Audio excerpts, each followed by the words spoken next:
right? They talked about in their interview, you know, coming together as a team of friends with a lot of trust, a lot of confidence in one another. And honestly, doxing that's what you need CGL? to take down a team Did I like Team fix Falcons. that? You need that trust, you need that mutual faith in one another. But you It know, this wasn't is like the that equivalent of yesterday. fighting Why Goliath, is it not like with a that sling, but now? with a sword, right? With your bare hands, because they're going to be going toe-to-toe mirror match with Team Falcons. I mean, that takes a ton of confidence and is a really tough test for any players across the whole world. So we'll see if Nightmare can get it done. But honestly, I have a bit more hope than I might normally have going into that match. That terrified the shit out of me. What's going on? Wouldn't a sword be more useful than a sword?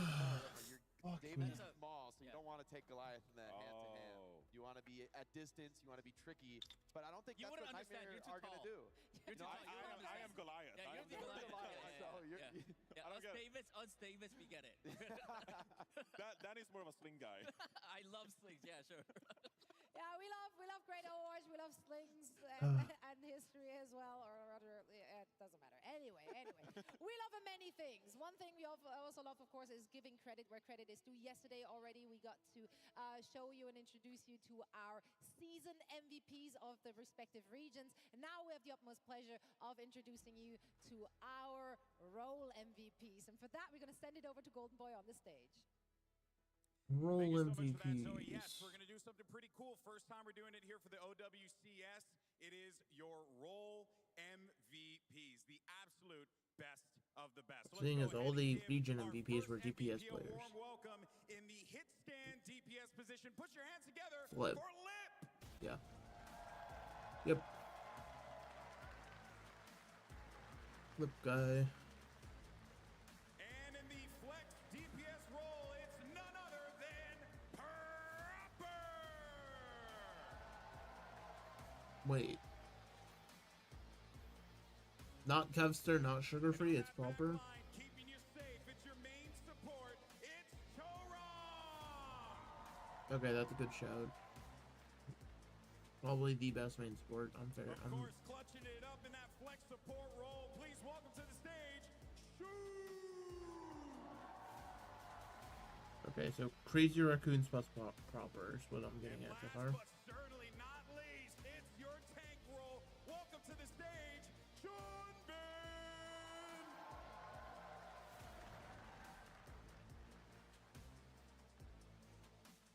It's actually just Crazy Raccoons plus Proper. Everyone give it up. That's hilarious. For your role MVPs for the OWCS. Give a big warm welcome for them.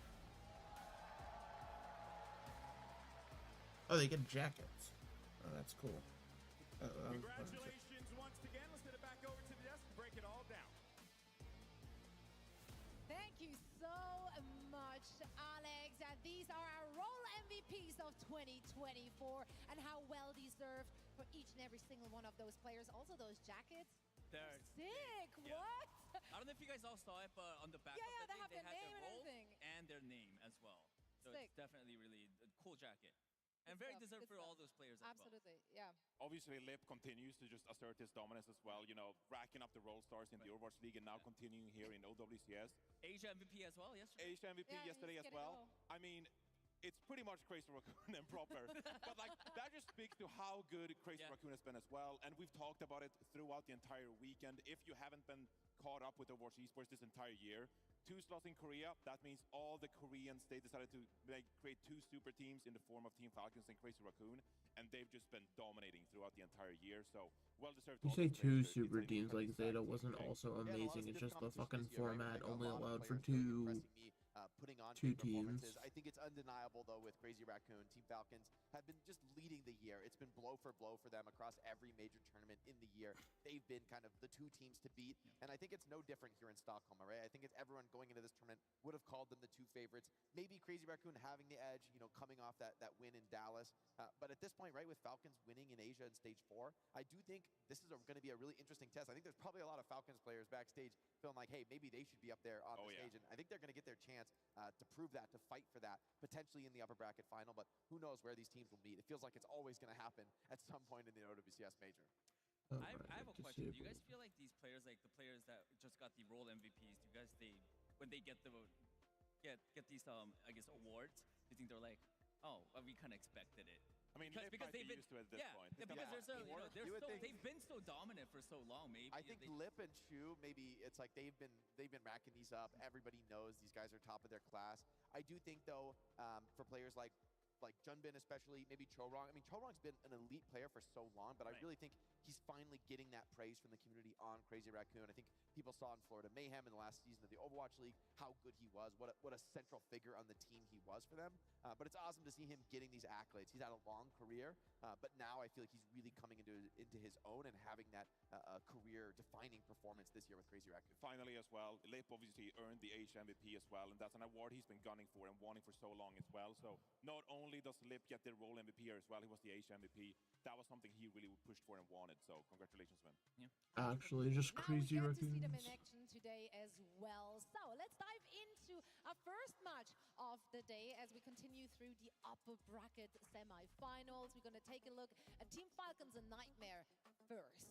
Now, of course, Falcons, Team Falcons, Nightmare another first. team that we expect to Is make there a really world far where run Nightmare through takes bracket this? In this tournament, they've been dominant all Is year there a long, world but where it's yesterday, possible for the them? first time ever, we actually got to see them slipping a little bit. Their first match against Twisted Minds on Oasis. Listen, they dropped the map. That's not something anyone had on their bingo card for this event. Yeah, but actually, Zoe, I'm gonna reverse card you right here. Actually, it was good. It was good. I'm impressed because they were successfully able to adapt. Hanbin came into the lineup pretty quickly here, swapping over to the Junker Queen as well to Listen, put some my additional goat pressure on smurf the might TVNT, be perhaps washed. Stalker at a phenomenal That's what to make happened your play. yesterday. So if anything, I'm actually, quite positively surprised by the fact that they were quickly able to pick up on what Twisted Minds were doing and adapted successfully. And that is what Team Falcons do so well. They're so versatile. They have both Hanbin and Smurf waiting in the wings, so they can play either of those two tanks. I was positively surprised by how they adapted, but I think against Nightmare in today's matchup, they'll have to adapt as well. I'm looking forward to see what Falcons can do. Yeah, I mean, Nightmare, they pulled an upset yesterday when they went up against SSG first thing in their opening match, and they were really, really aggressive. They were gunning for that backline of SSG, and they just couldn't hold it together. Nightmare, will this kind of strategy work against the Falcons, you think, Jake? Well, I think what's interesting is that I think we're set to see a very different match than Falcons' last match, which honestly I expect these teams to be pretty much mirror matching throughout. I think they're probably just going to try to go toe-to-toe. If Falcons gets map picks, though, I do see them maybe going to forcing these dive comps, where I think the individual skill of the players is really going to shine through. But in this I think team, Seeker so much about fighting really together, about the speed ultimate cycle, ran about these small the distinctions. allegations I to feel being that, okay to the play again pedigree of pipeline. Nightmare Like, actually play towards their normally team. there has The to be a fact that break, team but that I has guess come because together of from a group of friends, looming from many different OWCS teams, Nightmare's like, you know what, it's across the fine. season, forming this team that You'll just beat almost the represents allegations. Toronto Defiant, right, in North America. And I think their trend through the year has been so strong. I think this is a perfect moment for this team to come together and probably face the toughest team, frankly, they've challenged all year. But here in the winner's bracket, I mean, they clapped Space Station, right? Like, they kind of beat them down. It wasn't that close. And so I think going into this Falcons match, they have to have a bit of confidence, starting to believe in themselves, especially, rumor mill has been that scrim results have been good for them. Absolutely. Now, this is, of course, a double elimination bracket, so whichever team is dropping this one, they still have a second chance to keep their hopes alive here at our event in Stockholm at DreamHack. For now, though, we're getting ready for that first match of the day, so let's send it over to our stage.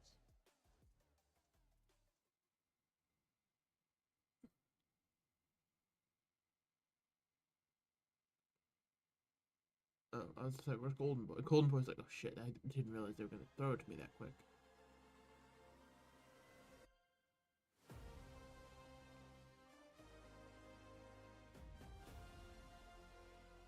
His space stations still have some game left in them. No, they don't. Toronto Defiant tower over the competition. Possibly, but I doubt it. Oh, that is Shocker somehow here after day one.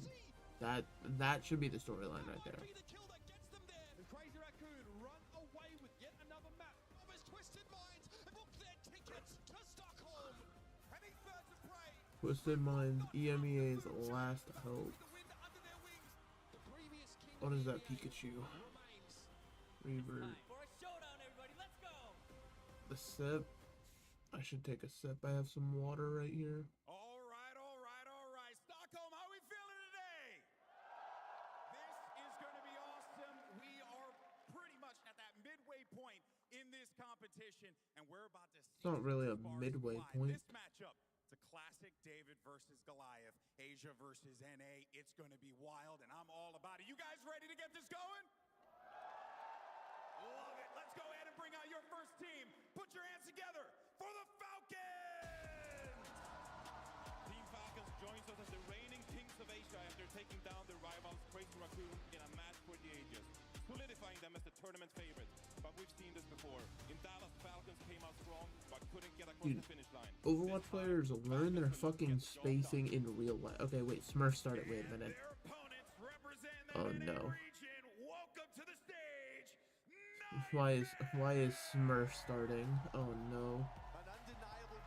Smurf, you're my beloved, but like you looked like hot ass yesterday. Dude, like look at it. Like the first 2 or 3 players can always space themselves properly. Then it's like, all right, we're all gonna be just 1 inch away from each other.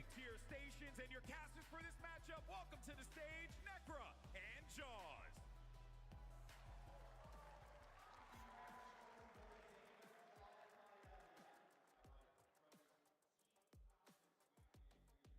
Gosh, you know, I'm not trying to nitpick my casters here, but meh. You know what? No, I'm leaving that for the other day. No tearing people down today. No being rude today.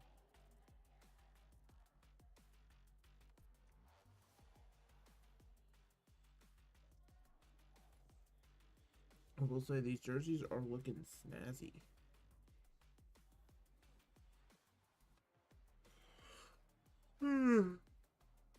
Let's see. Alright, Krusty, let's see. Why is Smurf in? Did we pick...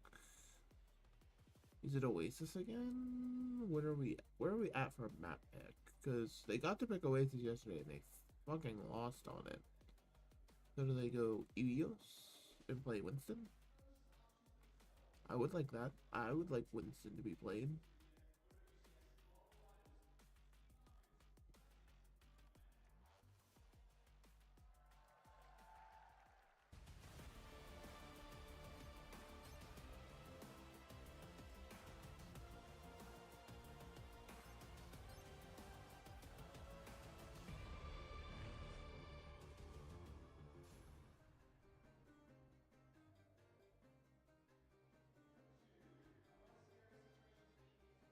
It's Ilias. Okay, so we're playing Winston. So okay, so Smurf being in makes sense.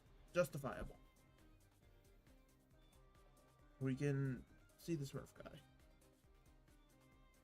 Number 5. What? Aren't they technically the number 2 out of NA because of everything that... Dude, NA was such a clusterfuck with teams dipping in and out. Like, you had fucking M80 existing for a bit, and then they gave up, and... Oh my god, it was such a... It was just such a disaster. NA was cooked. Cannot wait for the esports announcement to be Overwatch 2 League. Surely not, right? Surely Nightmare is not trying the we will just teleport to point and stay there strategy, right? I think far too highly. No, that's what they're doing. Proper is going to kill them all. They're actually, like, they're just going to get poked the fuck out. They have to worry about dynamites, proper rockets, anti-nades. Like, look at that. Like, what the fuck do you do? Yep, CJ's already dead. You get first capped. Oh, the rockets are massive. The shield can't be everywhere at once infected. Yep. The health bars are lowering. The Lucio is just trying. Lucio's dead. And it's over. Alright, now everybody has to switch.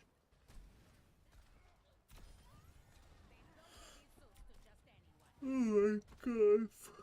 Proper, put a barrage on him. Mods.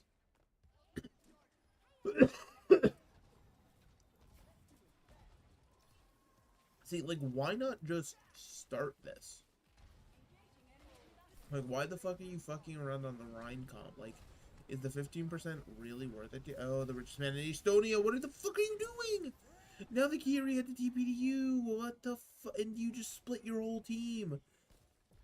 The richest man in Estonia actively throwing the game.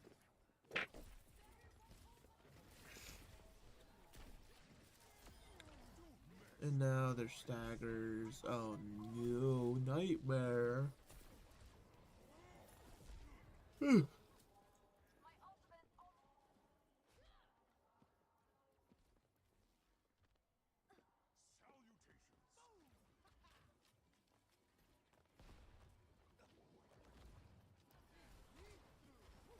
Here, amping the speed. Beating. Me when I beat. Zera does get 2. He's gonna die to the Nano Winston here. Wait, he's alive? Okay, wait. Surely, I was gonna say, Admiral dies, Zera dies in the background. Oh, Kiriko! Okay, wait. Smurf is doing it. Smurf's doing the thing. Yep. Alright, my goat might not be washed. Never mind. And Seeker dies so fucking late. Seeker chasing a kill for no goddamn reason.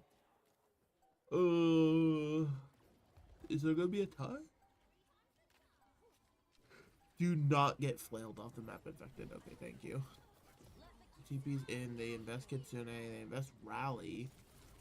Why the fuck are you trying to win? Okay, well, your wins is gonna be back at that, so that's why you're trying to win it. Ooh, I see the ambition of the stick. However, it was the most telegraphed pulse bomb of all time. And you just walked directly into Proper without recalling. Alright, and Proper's already killed Admiral. Yep. This Primal is a Primal Rage for the ages. You did kill Fielder, so you're only down 1 right now, but Infected's fucking 1 HP. Nobody can touch. Dude, okay. I'm going to do the best thing I can ever do for NA, which is tell them to stop attempting to play dive into the dive teams. Granted, you're on Ilio, so you have to, and it's rough.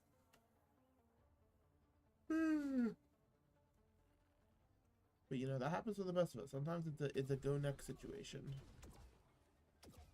Sometimes it is simply a go next situation. Now, Nightmare believes that they are crazy raccoons. This is interesting.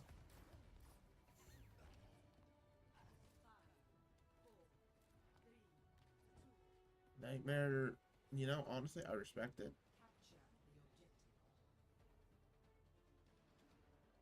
You believe you're crazy raccoons, and I think if you, like, close your eyes and don't think about it too hard, maybe you are. That being said, Proper's immediately going back to spawn.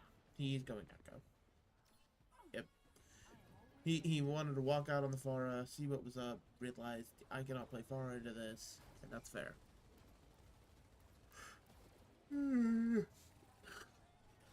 Okay, but see, this like, Crazy Raccoons make it look so good, but what you have to realize is the Crazy Raccoons can make this comp work purely because of who they are.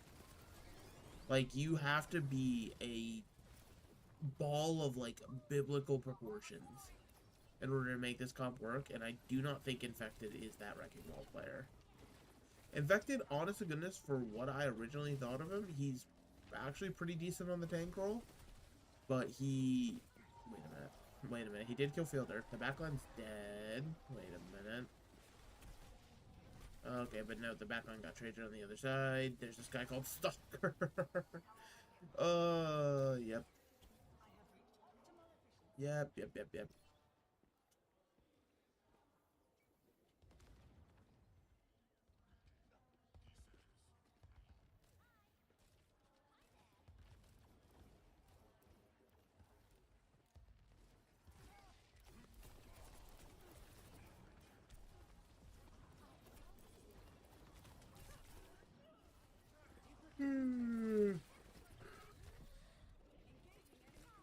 Oh my goodness. So we're going to be starting out with a complete sleeper match, it seems.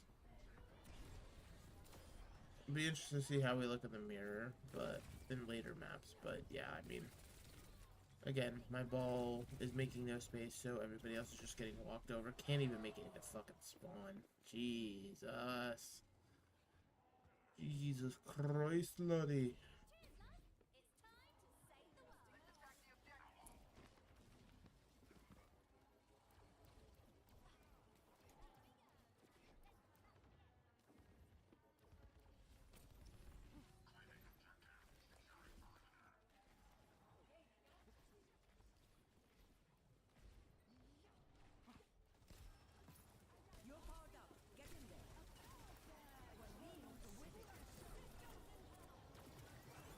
Both teams have nanoed their echoes.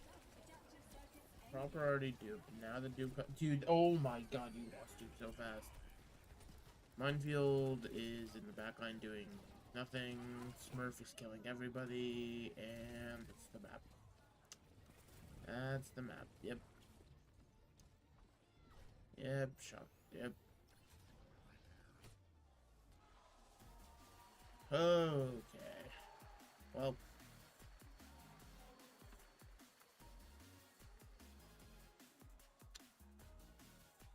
Well...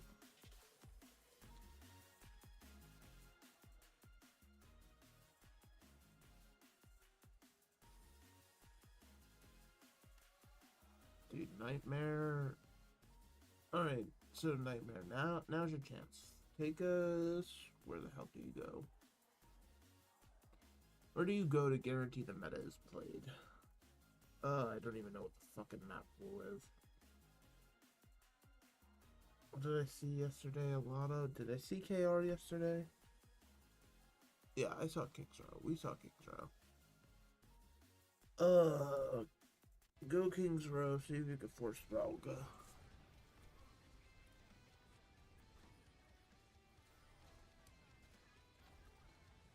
Dude, it might be energy drink time already for me, because, like, I am falling asleep at my keyboard.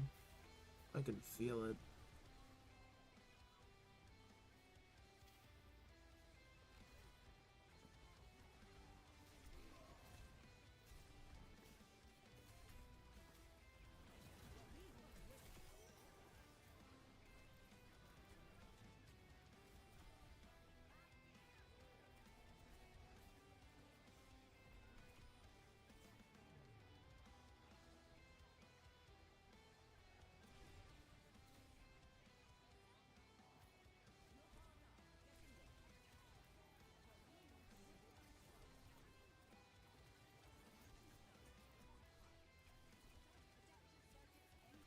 Like, look, he literally, he tubed Ana long enough to get a sleep guard off. That's hilarious.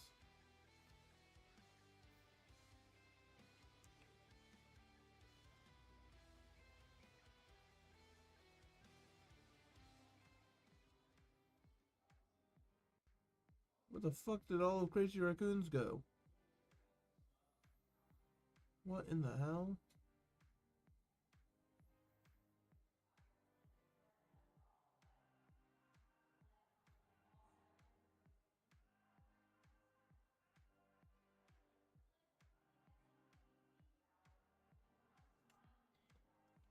Shambali Monastery. Wait, the leaks. Shambali Monastery has been selected. What? Did like half of Falcons win one map and break their keyboards? Like, what the hell?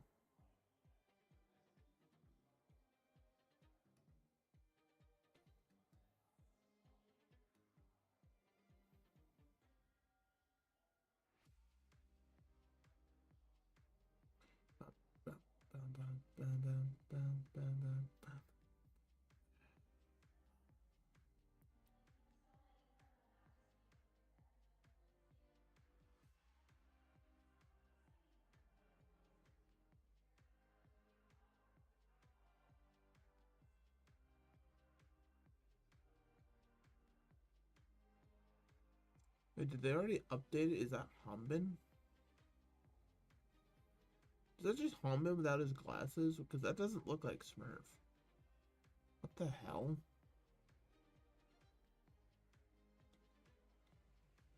Shambali Monastery. Actually, I wonder if this is preemptive. I think this is Nightmare also taking away Gibraltar. That's probably what this pick is. It's trying to force meta as well as you get to deny Gibraltar. So it's actually a really smart pick from Nightmare. It's Hanbin. Yeah, it is Hanbin. Okay. Dude, Hanbin without his glasses looked like a different man back there. I was like, what the hell? Granted, this dude is currently struggling to plug in his shit. What the fuck is that? It's his cheats, clearly.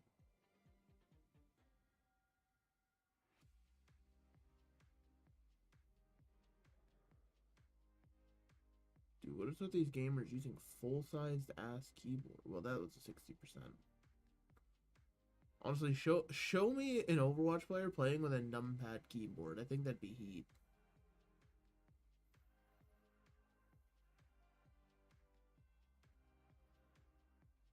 This tech guy just checking a text on his phone real quick. Don't mind him.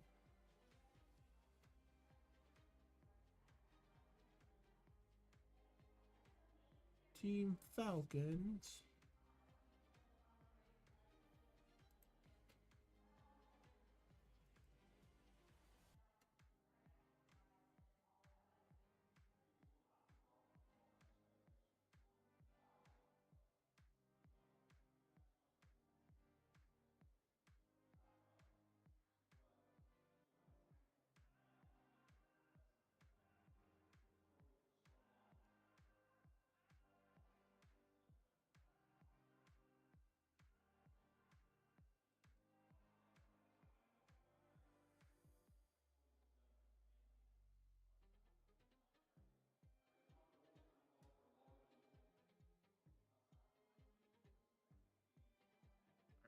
I'm gonna do a little bit of a cheating trick, some might say, which is I'm gonna lock our quality at 1080p. Then we're just gonna speed up real quick. I'm gonna go into the future.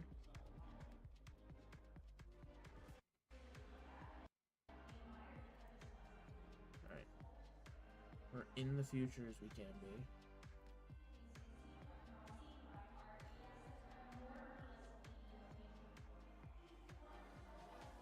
There's currently a train going on by outside.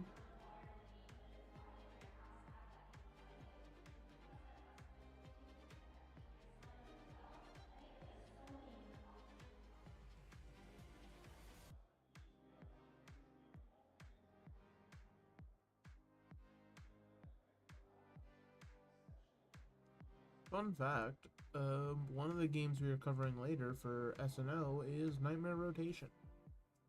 So there's a fun fact for you.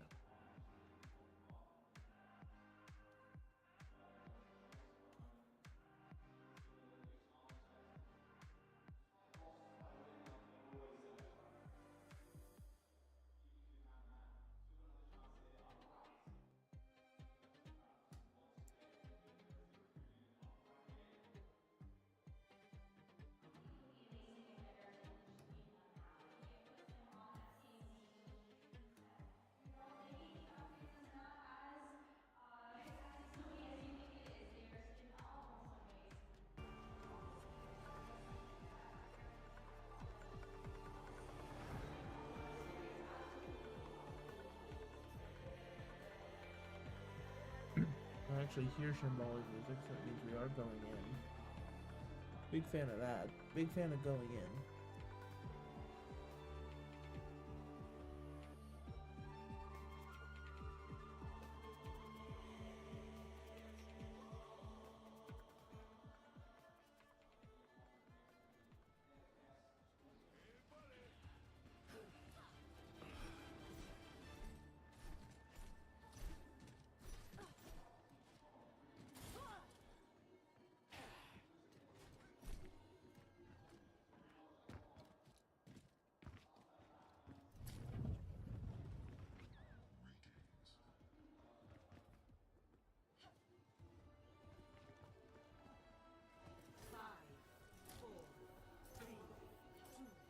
Okay.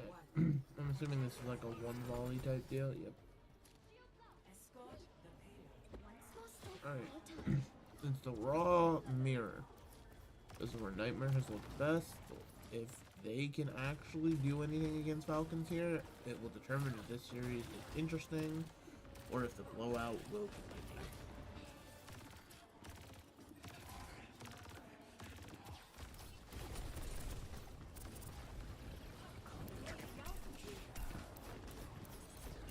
Seeker incredibly low already.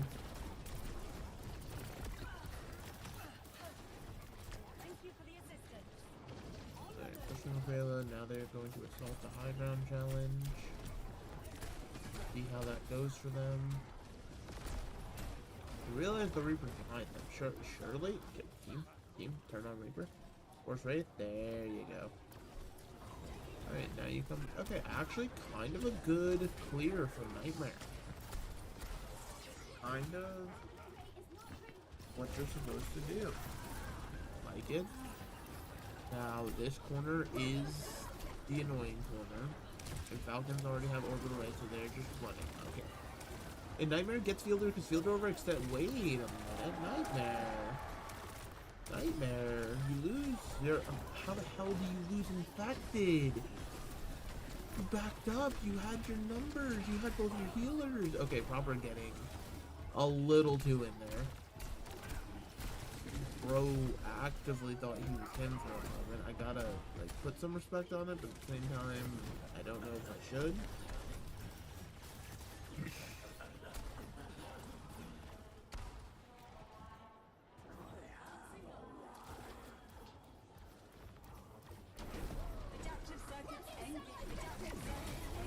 Adaptive circuits engage. Okay, we're blossoming. Looking for a second blossom possibly from Terra. You killed the Duke. You killed Han with Odyssey. These are good things. Now Fielder's gone. Nightmare. Wait a minute. Nightmare actually gets past first frame. They get over the pain points of Shambali.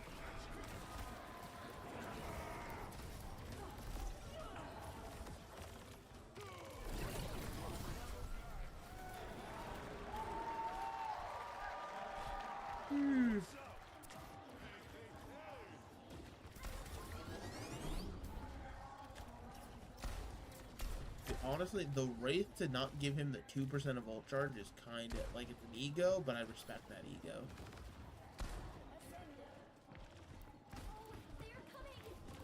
Okay. What's the plan? The plan is cage. The plan is a very large cage, and they immediately cancel the cage in the face of the orbital ray. And it does not matter because they're still all going to die anyway. Good orbital ray from Chio.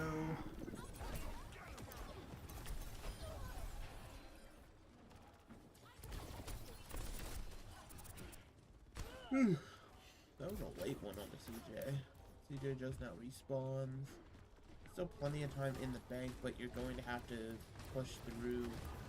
Are they really going to make them refight the corner again? This would be so goofy, but at the same time, it just makes sense for Falcons. Like, second sucks to hold on. Yeah, so just take the fight here again. There's their orbital ray, cardiac pop for both teams. They know Proper has ult. Secret, what the fuck are you doing? Why the fuck are you counter-ulting into his ult? I would like to see these Malgas, they're just forcing cardiac on each other, but like, help your Reaper out a little bit, right? Like, I mean, granted, Falcons doesn't really need it as much, but like, still, either team could really help their Reaper out by like, coordinating their cardiacs with the Reaper. Not even Blossom, just the Reaper in general. Being like, hey, listen, stack on me, I'm gonna cardiac.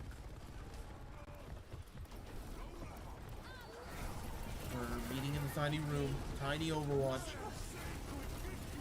Oh, wait, the Duke is in the cage.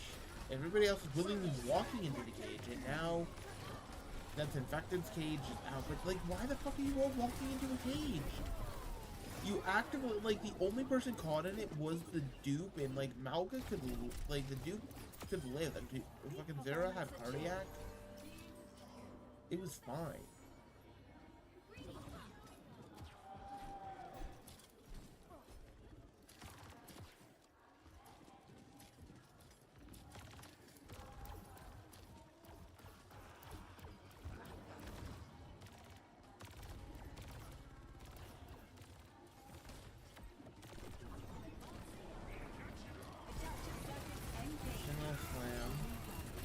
Cardiac.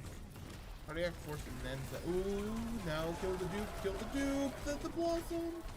He ran out of bullets. Oh my god, he's fucking blossoming again.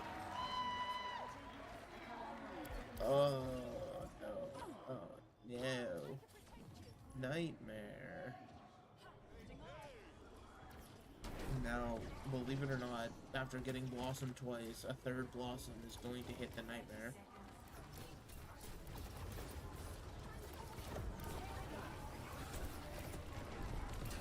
Yep.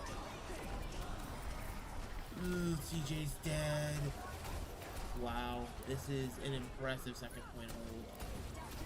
I really thought I was going to see more from... Wow. And that's it. That's all she wrote. Yikes. Alright, so Nightmare...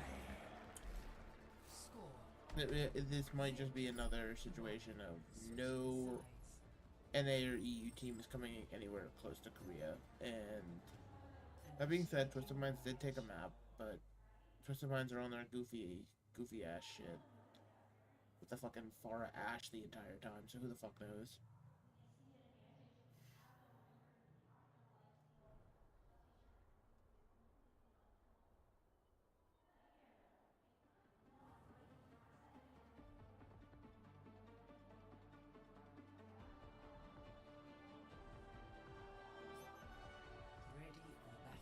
I am so tired. Like, tired does not even begin to properly describe it.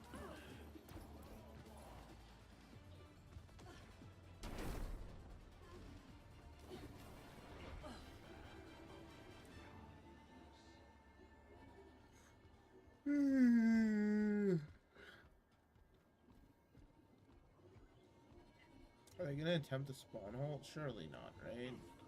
Like, it's just safer to hold high ground. Oh no, they're just hiding on this corner. What the fuck are you doing on this corner? Why is nobody holding high ground? Hey there. 5, 4, 3, 2, 1. Attackers incoming. Okay, it's because the spawn was coming through. Okay, I was just saying. Ooh, okay, Seeker, I like that. Big fan of that one. Now the slam in. Yeah. Spawn hold. It's fucking. How does Seeker die? You're really telling me CJ didn't have an angle to put some fucking health into my chungus ass Reaper? Oh my god, and just like that, the spawn hold is technically over before it's even begun. Good turn time. The Stalker killed Zera, so now you have no DPS, so now this fight is just guaranteed to be lost. Yeah. Stalker rips it open with his bare hands.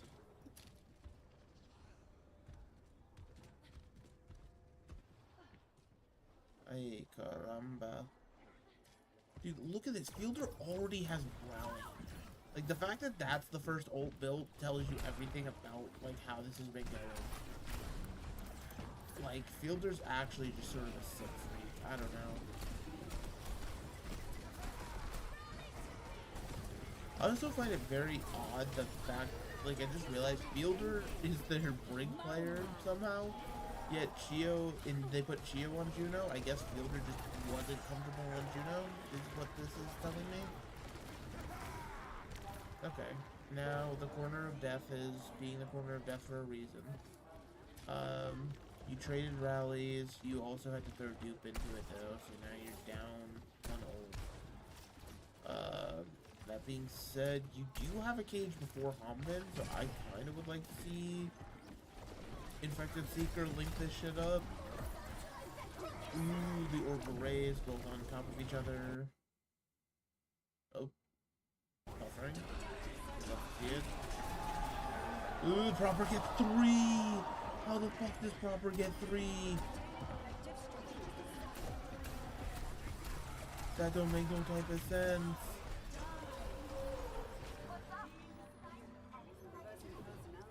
Dude, and Seeker blossomed in there. So, dude, what is with these Ajax to Blossoms doing fuck all?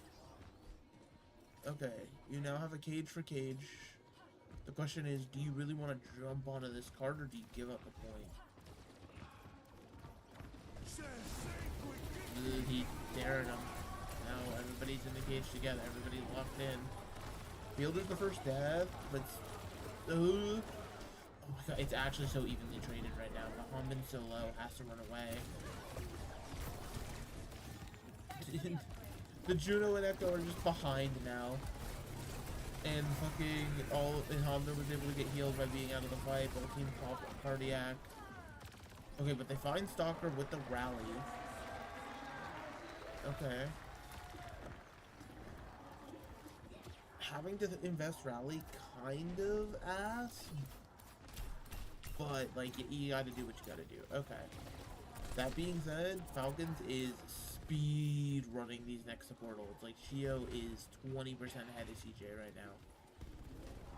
And that will probably be the end of this point. Unless fucking Zera can have the world's best duplicate. Adaptive circuits engaged.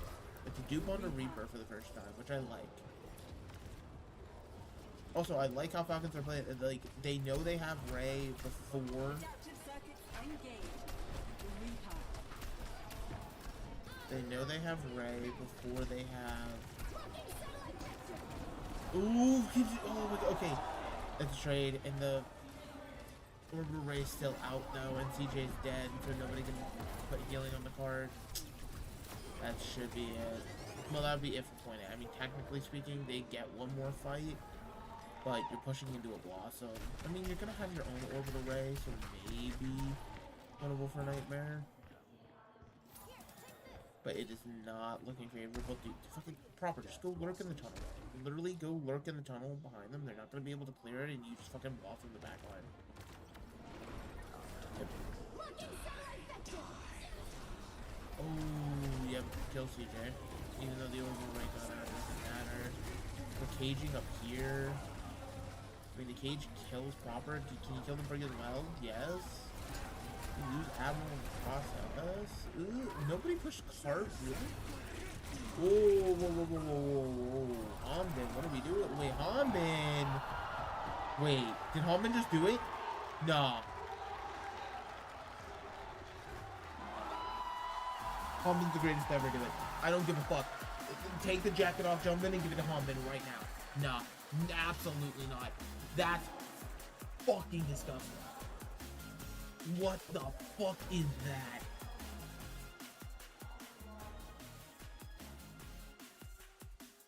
What in the absolute piss missile fuck is that?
King's Row.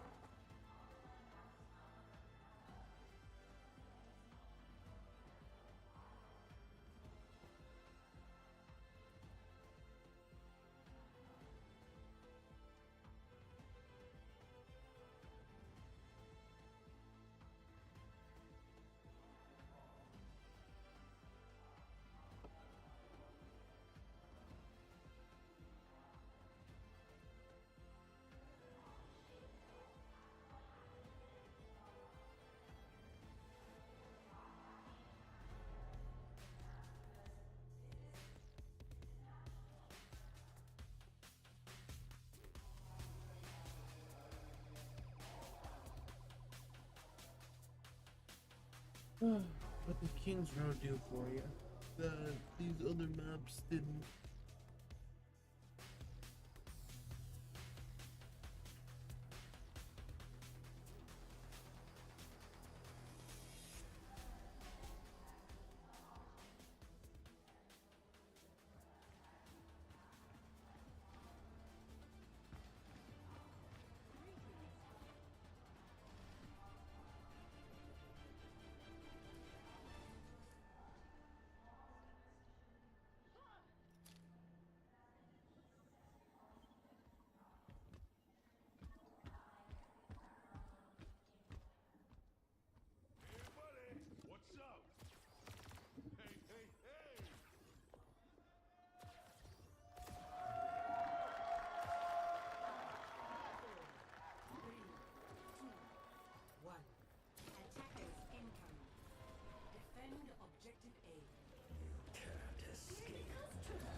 Bunker's already got it.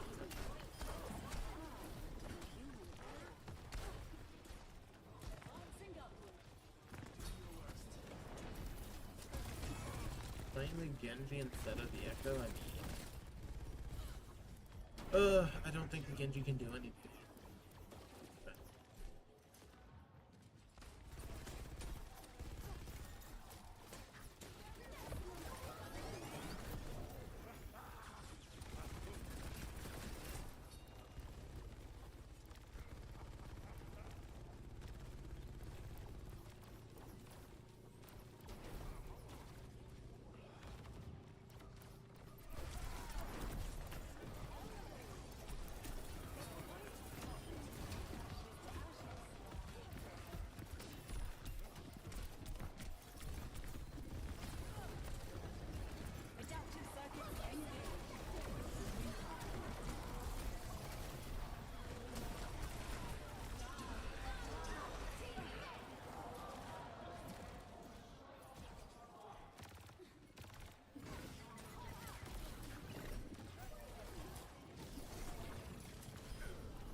And Nightmare is just hitting the super banana. They do not want to touch this.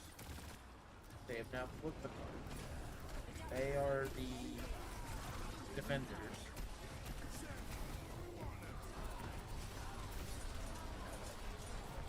Massive blade, really. Oh, that's both DPS ults. nothing. Reversing personality. Falcons invest Cage and shoot into that. Upside is they break the spawn, right? Like, simply that one kill makes it so they can break the spawn. Oh, they're clearing him. They're clearing him. Oh, he's staying in. He doesn't give a fuck. He doesn't give a fuck. Proper actually just stood there, said, my team will come get me. Oh my goodness. And the Falcon can't escape.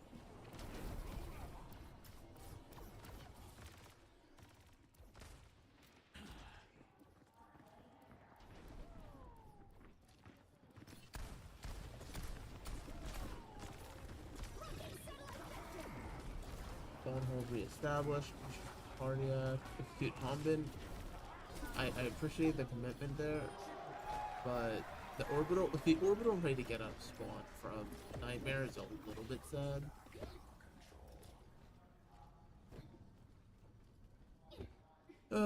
Crazy Raccoons Team Falcons finals, anyone? I didn't get to see the Toronto game. Maybe Toronto will look good. I don't know. I just doubt it. They were playing Winston most of the Orisa meta. Probably just, I doubt know how someone's gonna look on. Got caged. Oh, the Reaper's like stuck up here against the wall. What the hell was that? I don't even think they were aware that they caged proper. The Blossoms and Secrets didn't come up with anything, but they're getting kills. I mean, Hombin and Proper are both dead. Then they're chasing Fielder now. Dude, Fielder feels immortal already. Finally dies. Okay, Nightmare actually pushed us into third.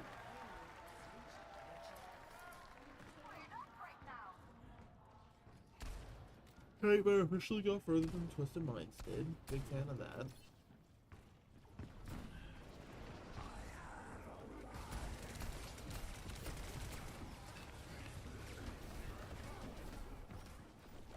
Oh, they know the Reaper's in there for Wraith.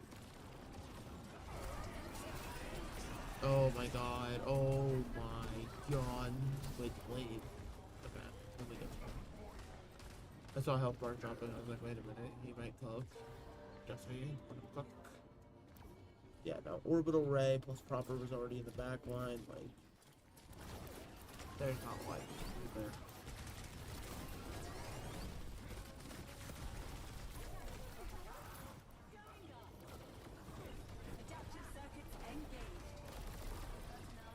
And the world's fastest dupe for Stalker. He immediately gets burned out of it.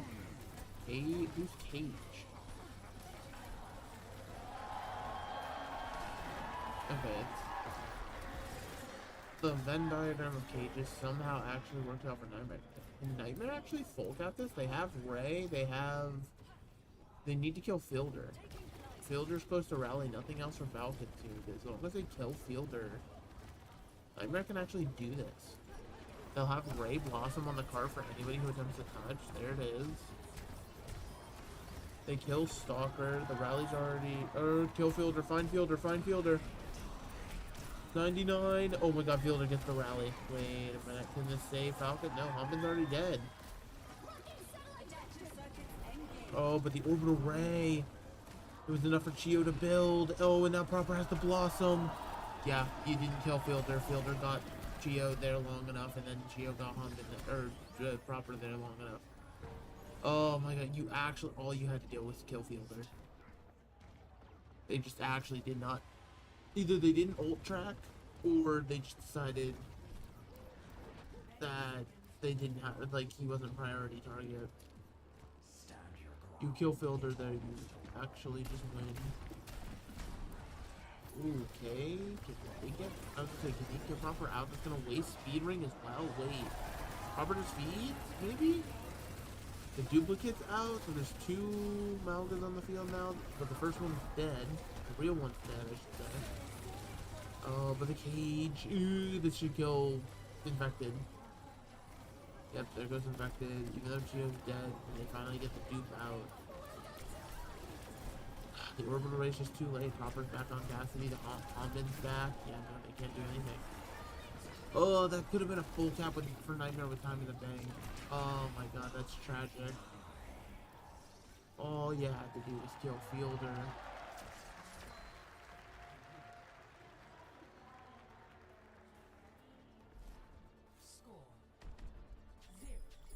All you had to do was kill Fielder.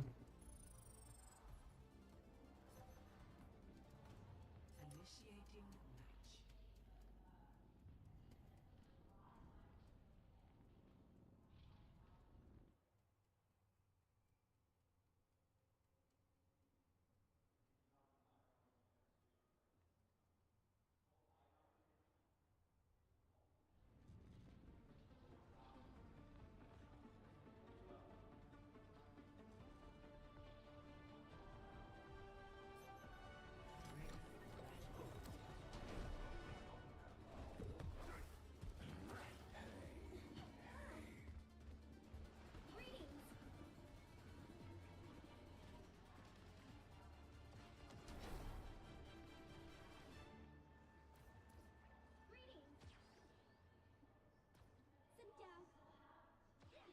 How am I doing? I am exhausted.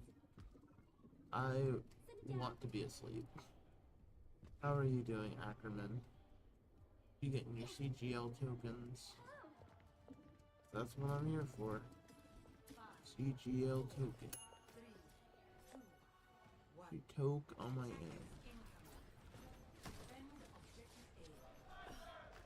Nice widow shot. Hopper actually start to get me.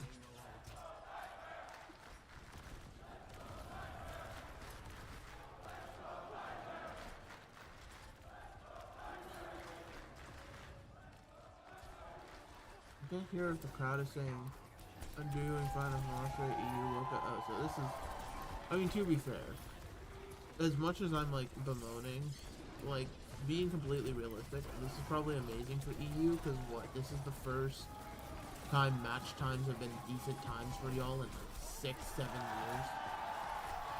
Like, we haven't had an EU tournament,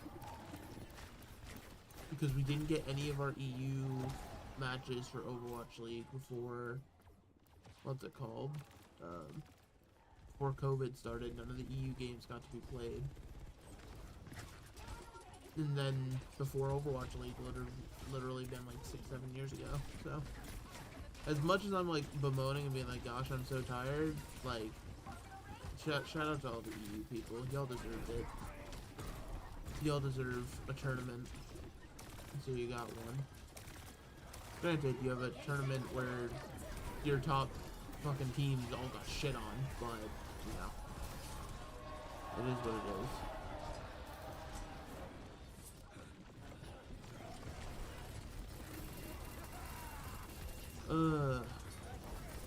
I feel like it wouldn't be as rough if I'd have other people here just yapping with me to keep me awake, but all of CGL is either there or asleep. So, not a lot to be done there.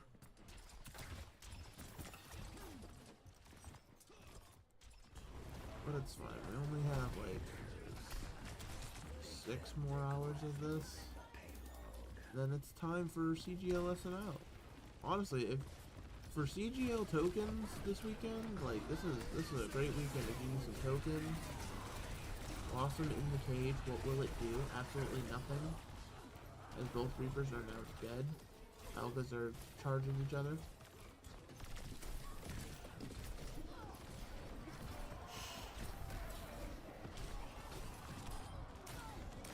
Hopper killed Admiral because Admiral is just in fucking Narnia.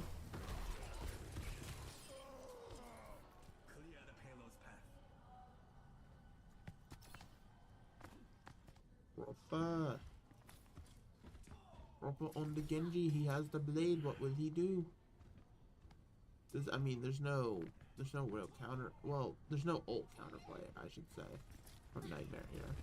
Admiral probably needs to land the Flail of a Lifetime, and Cardiac needs to be saved, but Helmbin will probably force Cardiac.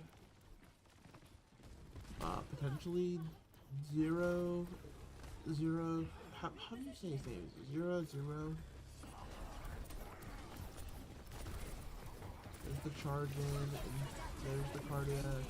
Ooh, Geo built Ray. Oh my dude. Like Nightmare is actively just waiting to die, it feels like half the time. Like I don't get it. Like CJ had that Ray a year and a half before Chio, but they actively just wait for Chio to build it. And now they just lose point B. Simple as.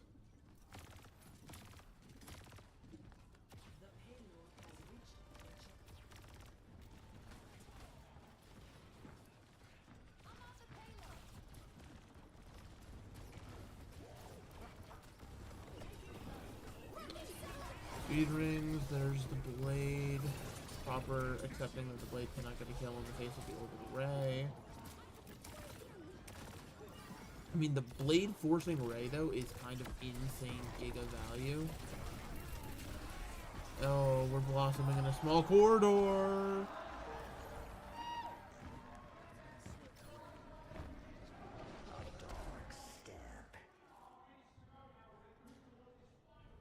Dude, this Stalker guy. Is it Stalker's time? Is his tournament MVP coming in? Or do they lose to Crazy Raccoons again?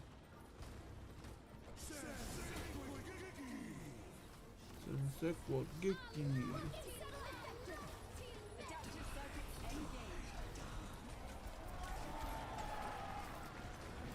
What the fuck is that TP? That was actually just like, I'm going to TP just to make them think I am TP. Like, you didn't need to, you were full enough on health, the picks were already in your favor in the fight. Like, that TP was nothing short of an ego.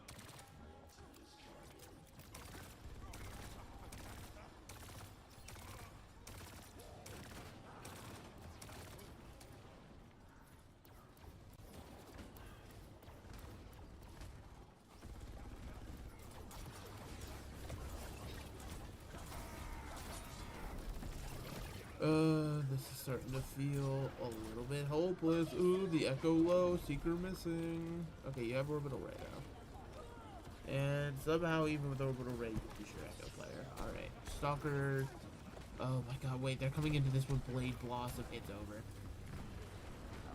Whether they're aware that it's over or not. Okay, good flail, but I mean now, yeah, Blade is just. Wait. Okay, there's the kill for the flail. Where are the Blade kills? There's 3 for proper. Zera trying to get headshot after headshot, but I don't think it's happening.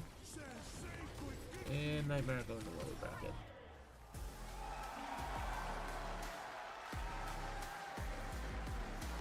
Wow, Falcons is a good team. Who could have seen this coming? Dude, what the fuck is Preston? Dude, what is with these coaches and this unprofessional bum-ass fucking attire? Like, Overwatch League, I remember it was suit up every day for these coaches.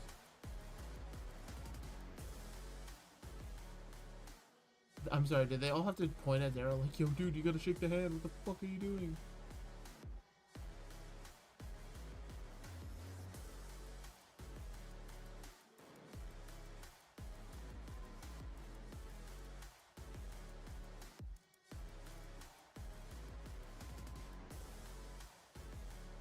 Just steals proper for an interview real quick. Yeah, let me have this guy right here.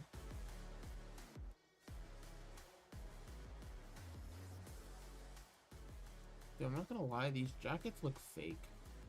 Like, these look like movie prop jackets. I don't know why. For both Jaws and neck right here. Like, it looks like almost too perfect. Like, it's not worn in enough. You know what I mean? Jaws and Necro, thank you very much. What's up, everybody? I'm here joined by Proper from Team Falcons, coming out from a great win. Why is he just shadowed out like a fighting game character? I mean, 3-0 victory, dominant performance as always. See, look at this. Like, Danny is dressed Why are you guys nicely. So good? What makes not even like a tie, but still like a decent suit put together. Why couldn't the coaches do this, huh? 계신데 팀 팔콘즈가 왜 이렇게 잘하나요? 그냥 심플하게 저희 5명이 상대보다 그냥 잘해가지고 쉽게 이겼던 것 같아요. To put it simply, we're just better than the opponent. Wow. I agree. Do you guys agree? Yeah?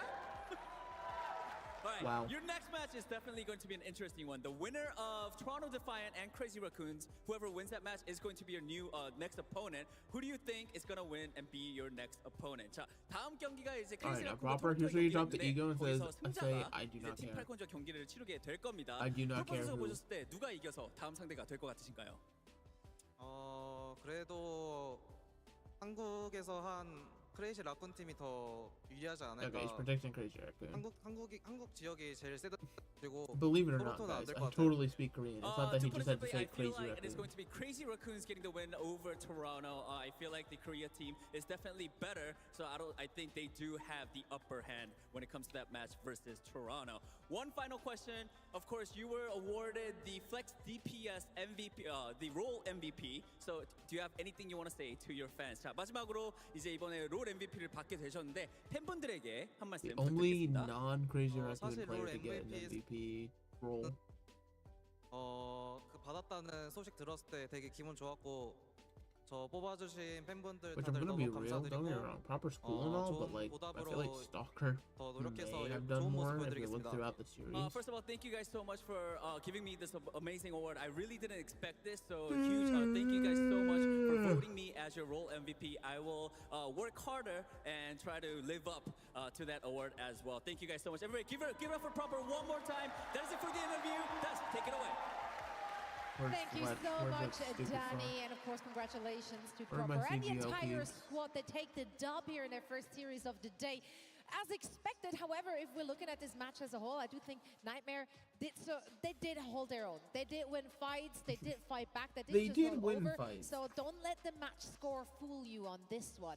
Falcons, though, so aggressive, so oppressive. This is really hard to deal with for any team. Yeah, I think it was fascinating for Falcons, of course, because when it comes to this meta, like, how can you win outside of the Juno ult? And I think that is what Falcons really excel at and what they do so good in this meta. Because when you think about it, like, Juno, Orbital Ray, Jake, it's such a good ultimate. So, I mean, that is going to be pretty much a free fight win for you. Oppressive, But if you trade Orbital overpowered, Rays, needs yes, to be it gets more nerfed into the detailed, fucking and you're trading ground. rallies Thoughts, and, opinions? you know, Death Blossoms and like that, it gets more complicated. But for Falcons with me, I'm so impressed by how they're winning fights. This is why I'm not allowed on outside of the OWCS Orbital Ray. official And broadcast, that is by what the comes way. down I to Proper, for example, on actually the flanks criticize with the game too Reaper. much. He's That's always hiding, secret. always trying to get into the backline several times, got picks on CJ, for example.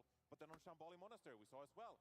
You know, the overruns from the Mauga, always engaging off the high ground. So if you're Nightmare, you're like caught on the back foot, and you're like, okay, so there's a Mauga flying in, there's Proper in our backline, and we gotta keep our eyes There's everywhere. really and we're ready nobody for everything. awake. And that is when Falcons overwhelm you. So they're winning the Orbital Ray fights, but they're also doing a great job setting up flanks and aggression as well to get the fight wins outside of that. Yeah, and a lot of that is coming down to getting those big picks. And this man on your screen right now, he's one of the reasons they get those picks. Stalker, incredible performance yesterday already when he busted out that Widowmaker, really turning the tide for the team. And he does it no matter what hero he's playing, Jake. Yeah, this has been our first look at Team Falcons really playing the meta strategy of the tournament, what I expect to be deciding the grand finals, and they were really impressive on it. Stalker mostly playing the Echo in this series, also played a bit of Reaper when Proper brought out the Genji on Kings, but just some huge performances from the DPS line in particular. I love that the third-point defense from Falcons on Kings Row was really incredible. I mean, they went into a fight with nothing, no resources, no ultimates, and they managed to dance perfectly around the ultimates from Nightmare, outplay, and somehow clutch a fight that they had no business winning. I think fights like that really show the difference of this Team Falcons squad. You know, even without resources, they're down, but they're not out. They still fight back incredibly hard. And I mean, this is a reason why I guess other teams have been trying to force them off the meta, have been trying to pull them in other directions. How Twisted Minds had some success because, man, the mirror match looks pretty difficult, looks pretty scary. As good as Nightmare have been, Falcons on the next level.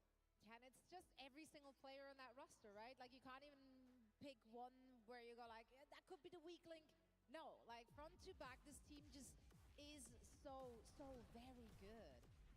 I think Chiu and Fielder too, like as a support duo, this is where they really excel, is in these metas with sort of like the unkillable backlines, able to leverage their mobility, able to play around one another, and both be like mobile making plays. I think this is when Shu and Fielder look like the best backline in the world. You know, somebody like Shu, undeniable when it comes to like the raw skill on flex support. There's a reason he's the role MVP for that role. But for me, this is Shu and Fielder's meta. This is where they can really shine. Their ability to lead the team and, you know, fight through these incredibly chaotic engagements really shines. And I mean, Stalker MVP, I love the double reap roll in the Echo copy is pretty nice. Oh, it takes us back. Like Josh said, 2016 Blade-based meta. That was good times, Jake. At least for me, at least for me. Yeah, but you're right, and I think Dude, Hanbin was disgusting for this. The fact that Brig is a pretty exposed hero in this kind of meta, right? Because you can overrun into the Brigitte as well, get a stomp going, and then you can really aim for that hero. So we're seeing a lot of teams trying to reach the backline and trying to get picks on the backline. So then it's ever more crucial to have a great bash, to get away, to minimize the mistakes we're seeing from the backline. And that is when having Shu and Fielder, like you said, Jake, that is when you minimize those mistakes, able to peel away, able to be aware of when the flanks are hitting and when the Mauga is coming in. Being able to dodge that, stay alive longer for Inspire and build that rally, ever more crucial in Falcon. Nightmare versus NRG? Oh no. Gave Goodbye, Nightmare NRG. against SSG, right? They did go for that backline time and time again, and then the entire team crumbles after that. Now, of course, Team Falcon staying alive in the upper bracket, awaiting their opponent from our next match. It's either going to be Crazy Raccoon or Toronto Defiant. Two teams we've not really seen slipping up yesterday, so we still have yet to see how they stack up against one another. I know that Toronto Defiant has mainly been tracking with Falcons, not as much with Raccoon. So I'm very interested to see how they're going to stack up against one another. I am over there. For now, we're heading into a very quick break. And then afterwards, we're going to set up this next upper bracket match for you. So don't go anywhere.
How long do you think it takes him to set up this second match? Like 30 minutes? Welcome back, everyone. This is day 2 here of our OWCS World Finals here live from DreamHack.com. I am Zoe, and joining me are my trusted analysts and friends, Jake and Johnny. And we got one more upper bracket match to cover for today. It's gonna be between two giants in their respective regions. Toronto Defiant looking absolutely untouched all year long, and Crazy Raccoon only to be touched by the Falcons, of course. They had a rivalry going on in their region all season long as well, and now they're meeting here already in our semis in the upper bracket. It's going to be a good one. The big question is, what takeaways can we really have from their opening match? What is the lesson? What is the takeaway? Don't mess up Maui when he on a breakaway. Let's discuss what we've seen, and if there is any takeaway to be taken away. What a sentence. Wow. How do I get paid to talk? Well, we haven't had Fika know. yet. We haven't had It's Fika. true, the Fika is missing. That's the real issue. We need a cinnamon bun or two, cup of coffee, get in the mood. But yes, you're right, Zoe, and I think this is going to be an incredibly interesting matchup because when you look at the bracket, obviously Team Falcons, Crazy Raccoon, those are going to be your two favorites. But to many, Toronto Defiant, they are kind of like the third team looming, Jake, and they should be the one that could potentially have a pretty good go against Crazy Raccoon and Team Falcons. Yeah, let's talk about Crazy Raccoon, though. Obviously, an extremely dominant team. We saw today pretty much the entire team is role MVPs. Sorry, Hisang. Sorry. But, like, other than that, like, that's just dominance across the board, Jake. How do you stack up against that? Yeah, we haven't seen so much of Crazy Raccoon so far this tournament. That's because they had one of the fastest matches I've ever seen against NRG. It was a complete evisceration on control into Flashpoint. So it feels like we have barely seen them play in this tournament. But this is a team that historically has looked at their best in these incredibly oppressive and aggressive styles. Whether it's the Wrecking Ball, I think actually this meta looks really good for them. Like in these comps where, you know, Brig can get into the action. I think Chorong is the best in the world when it comes to maximizing his value on the hero, pushing it to its absolute limit. And then the team overall, they have so much clear trust in each other when they play. It really shines through. And I think this is a style, a composition that is going to play towards teams that are willing to take risks, that are willing to put their bodies on the line for one another. And I think that has really been what has defined Crazy Raccoon to me. They play things that no one else is willing to play because they believe in each other. They have that faith in their individual skill. And I mean, I guess they have good reason to with so many role stars on the team. I mean, if he sings like, all right, it's not true, but if he's saying we're the worst player on your team, you're in a pretty good team. You're in a pretty solid roster. You really are. You really are. You're bringing up a good point, though. That trust in each other, that synergy this team had. Quite frankly, I mean, Toronto Defiant, they're the only team in this tournament who's not changed a single player all season long. They came into this OWCS journey as this team you're seeing on your screens right now. Yesterday in their match against ENCE, yes, they won it. Technically convincingly, but ENCE got opportunities to come back into it, Johnny. Yeah, I mean, that was ENCE you beat. Now you're going to have to play against Crazy Raccoon, which is one of the best two teams in the world, of course. And so it'll be a really interesting matchup to see how Toronto Defiant actually fares. Now, worth mentioning as well that Toronto Defiant, they are the one Western team who is willing to take on the Korean teams on maps like Ilios, for example. How are they going to fare in the dive matchup, for example? That is going to be one of the kind of things I think this team wants to figure out in this match specifically. Because when it comes to Toronto Defiant, you kind of have to. Well, yeah, Toronto wants to play dive because they just, like, fucking RuPaul Vega, they can't crack Brig.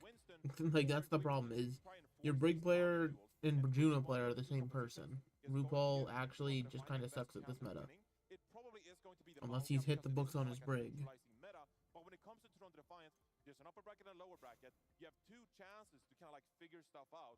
What path do you want to go down? So I think this is going to be a very informational matchup against the Crazy Raccoon to kind of figure out where do we rack up against the Korean teams and what is our best chance at winning this entire tournament. Because ultimately, that is Toronto Defiant's goal. They want to win and lift the trophy on Sunday. That is why this team was put together going into the year, and that is their goal with 2 days remaining left in the circuit. Absolutely. Yeah, well, unfortunately, I don't think they're lifting the trophy. They had in their region. And Necro and I actually had an opportunity before all the shenanigans here on stage started to sit down with a few of the Toronto Defiant players. Let's see what they had to say.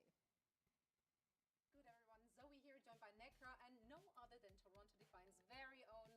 Didn't we air this yesterday? RuPaul, to answer some questions about the OWCS Cup. There is a twist because we are in Sweden, which is, of course, the land of putting together an undisclosed brand of furniture. So, gentlemen, this is your task while we're doing the interview is we're going to have you attempt to put this together. Yeah, so we'll be testing on this, so you better not mess this up. Yeah, that's gonna break.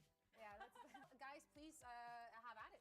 They're going for the instructions. You're already making. No instructions? No, Go for it, yes. This is good. This is good. We're This is giving you good.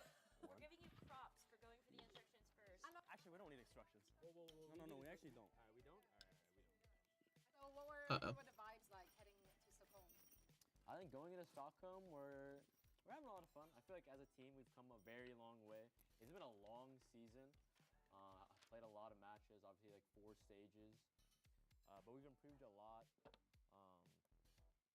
not just teamwork-wise, but also in just the way we think about the game.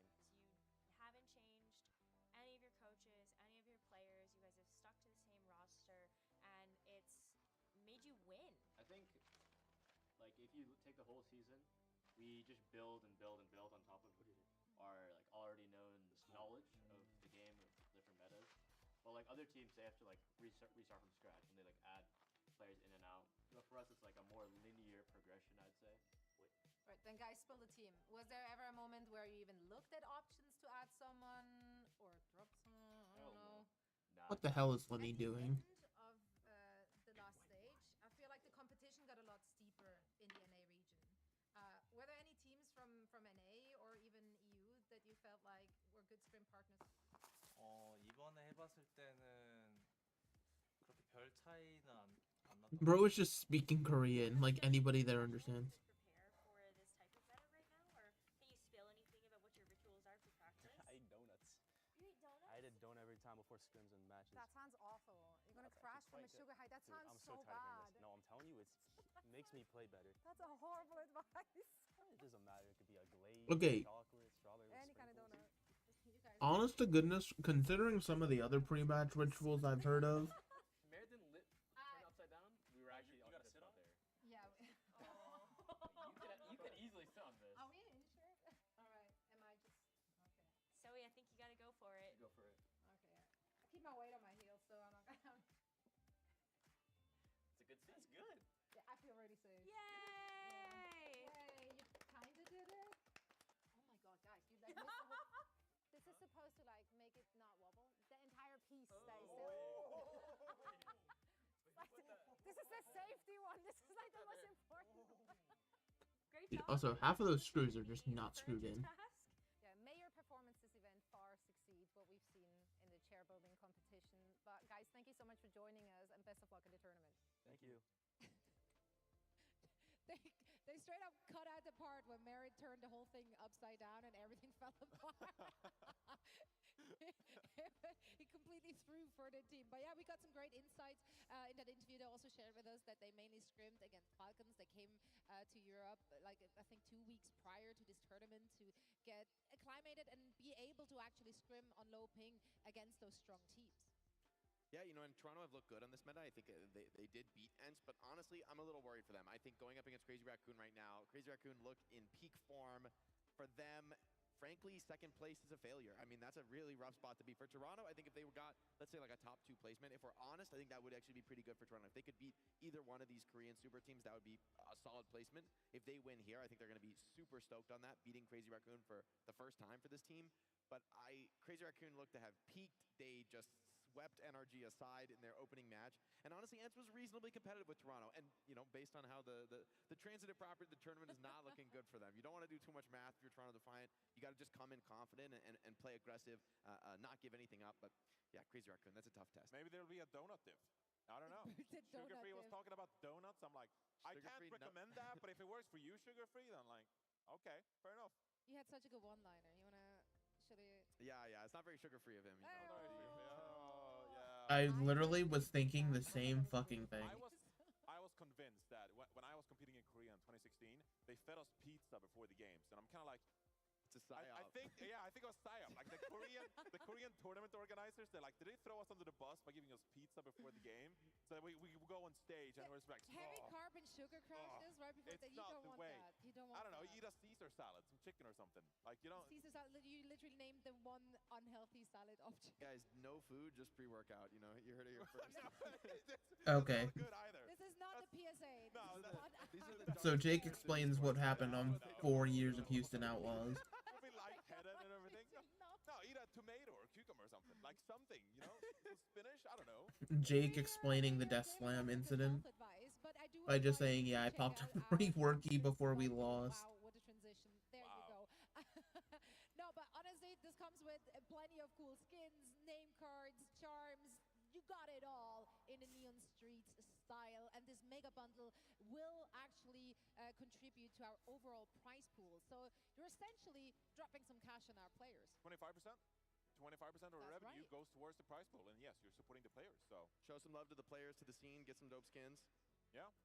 It should be 50%, but what do I know? Barbie Junkrat. The Barbie Junkrat. It is very Barbie. It'll go very good with The my May skin's kind Hunger of growing. I Spark. mean, May's hair looks good Is in that it? skin. It actually ballin'. does. It does. I mean, any pink skin just goes hard. That's true. I say that as Minecraft someone who Spark. used to be a pink hater, but like Spark convinced me otherwise. Do you Bubblegum Reinhardt. do you roll with the Reinhardt, the pink Reinhardt Always, skin? always. I will never unequip that skin in my life. I will bet money Zoe hasn't booted up the Spark game in a is year. One of the best skins. It's I like of all this. I time. like the. Unless she Hunger was in the Spark show skin. match. I love the Gucci But besides the show match, I Gucci promise she skin. hasn't played. It's all about. Okay, Fair enough. But now you can rock the neon bundle. that's instead. right. So I'd rather the neon tracer than the Hangzhou Spark tracer. I think the blue with the pink makes it pop. Right. Personal fashion preference. Yeah, okay, so we give health advice, fashion advice, but that's not what we're here for. We're here for Overwatch, and we're ready for the second upper bracket match. It's going to be Crazy Raccoon going up against Toronto Define. Let's bring our teams onto the stage. Golden Boy, over to you.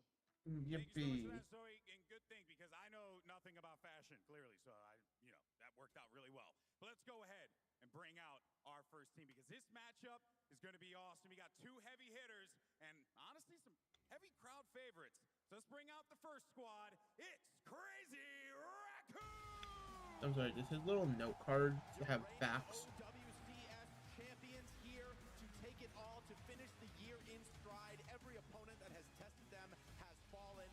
Dude, like, Toronto just phase look at five. Lip compared to his teammates. Like, what do you do about that? And their opponents make some noise for the Toronto. He's just towering over everybody else. Toronto Defiant, our North American super team featuring some of last year's Overwatch League champions. Now looking to run it back in Stockholm in our OWCS World Finals. Who will turn up with them here in the global competition? Okay, Kasuris, this beige shit. I was asking for coaches to be a little more formal. I've decided you don't need to be more formal.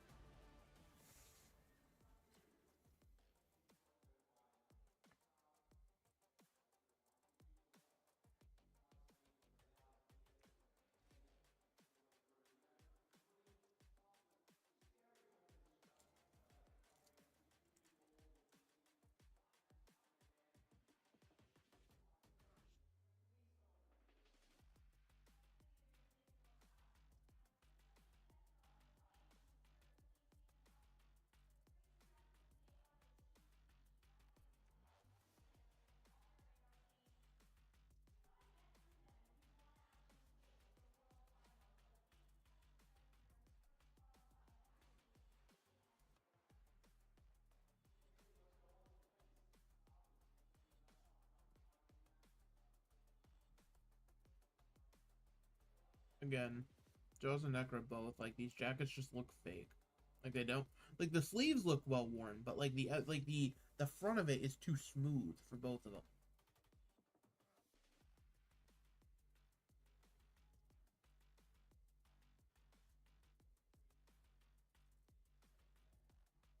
Well, Crazy Raccoons has picked Ilios. In other news, water is wet.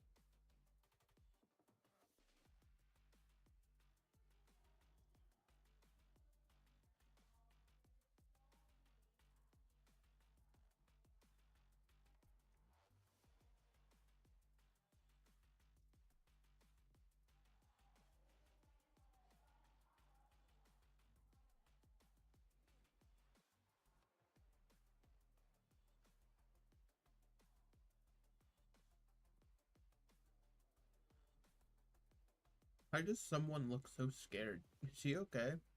Has he been sleeping? This is not the happy someone I know. This is a man who looks very scared and sad.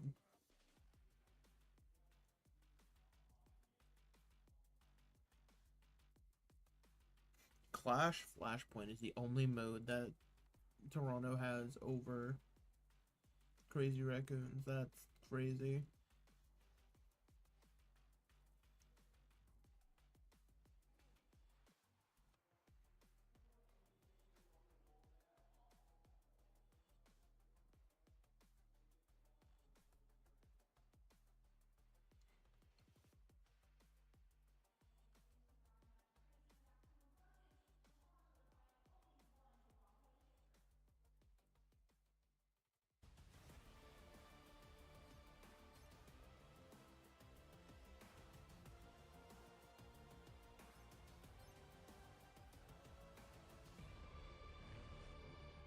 I'm sorry, why did someone look like he was trying to force choke there?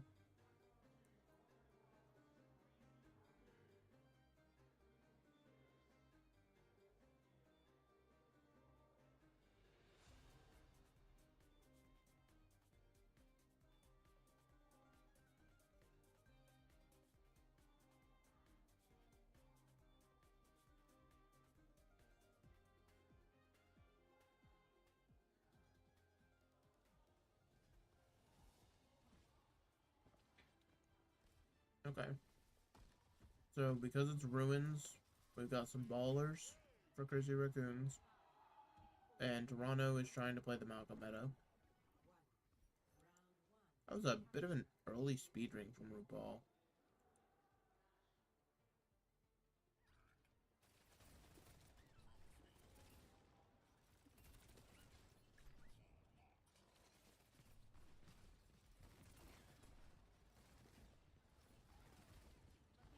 And he's saying already found RuPaul. And actually, it's interesting. RuPaul is the one on Juno here. They were experimenting having him play Brig and Vega play Juno. If I remember correctly from stage 4. You can't hear me, by the way. What? It says my audio is being picked up. I definitely was just being dead silent there for about 3 or 4 minutes. That is a possibility. But I am talking.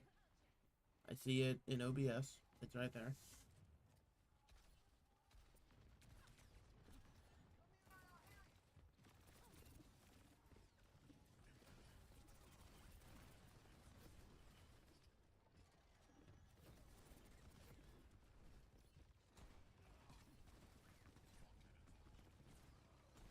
Okay. Okay. So, and he's saying has killed another person. Merritt finds wait, what the hell? How does Toronto get 3? Wait. And it's fine because Crazy Raccoons are bouncing back. They killed Jumbin. It seems like this should be a Toronto cap despite the staggered out fight. The ball's technically going to get back into it quicker.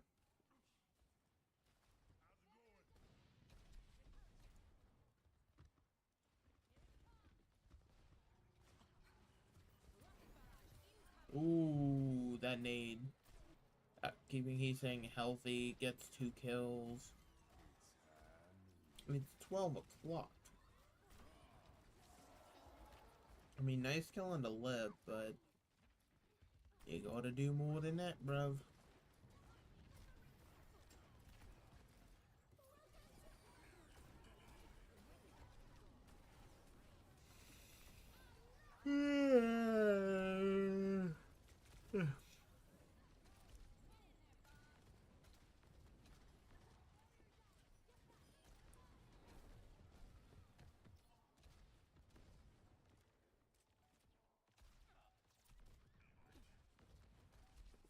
Jose ass up like a fresh pack of cities back up is I must be outside. Hey.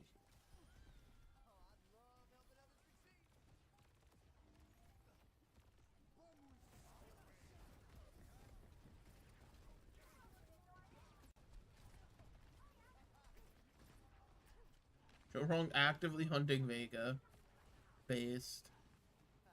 Someone kills Heasan. Okay, so this should just be a free flip, I guess. Can Toronto get anyone over? Sugar Free has to blink in. Someone is reloading. He's gonna have Cage. It should be Toronto flipping back. Maybe? High Noon on point. Marish is holding. Doesn't get a kill with it, though. Lip has also killed RuPaul now, so... You're down the main source of healing. Dude, that's the thing. On the maps where you can play ball, like Crazy Raccoons has this down to a T. Where, like, the ball actually just leaves the Malga in the dust. Like, there's nothing the Malga can do except just watch as the ball just flies past them and goes to the rest of the team. Like, look at, like, what the fuck are you supposed to do about this?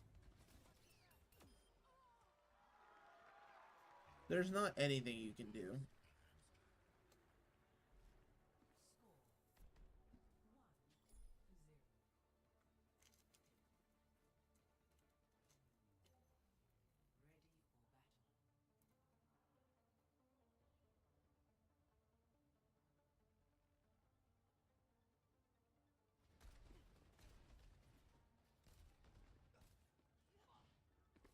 I hear people slamming a lot of metal outside. That's cool.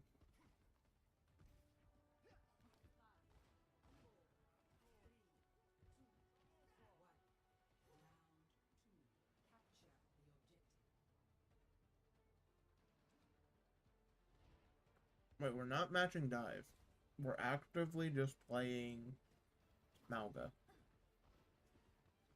for Toronto. This is weird. Do they think their dive isn't good enough?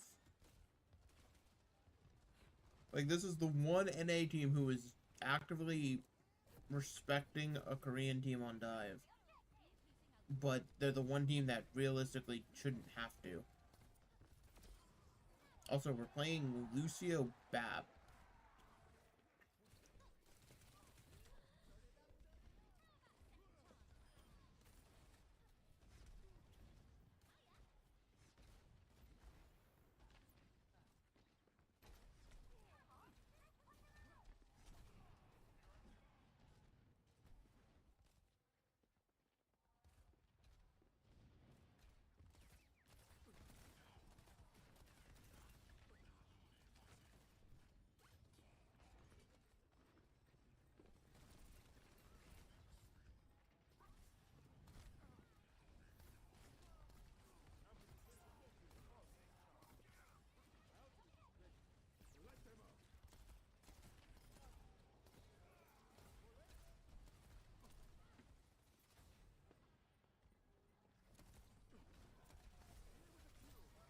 And Heasan puts a rocket in RuPaul's face.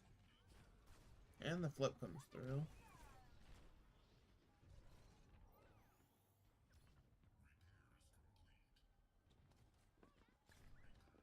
Oh my god, that would have been so cheeky. He just knocks RuPaul off the map. Oh, they're aware the ball's back there. Like, look, you just can't do anything about the wrecking ball. Like, you actually just have to be okay with knowing there's a wrecking ball you can't physically kill.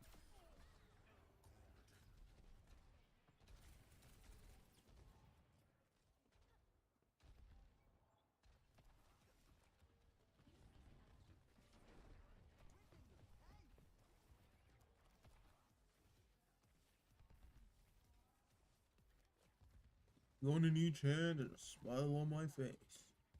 Ha-ha. Hee-hee-ha.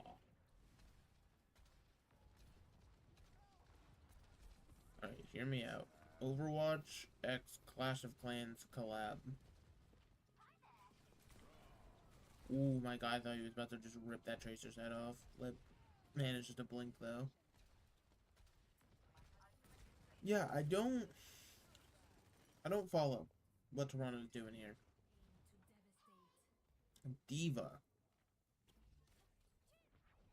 Why are we on D? And RuPaul's gonna stay the ball, or not ball, BAP here. Ball, BAP, they both start with B.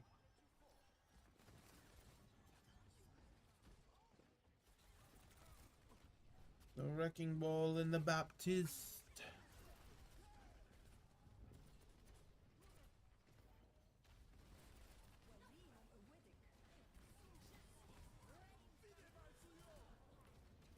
The Nano, it already kills Merit. RuPaul's dead, and yep, that's... Alrighty, anybody else ready to watch Crazy Raccoons versus Team Falcons in the finals tomorrow? Anyone else accepted that every other region is dog shit compared to Korea? I think it would literally be a better use of our time if Zeta Division was here. Thoughts, opinions?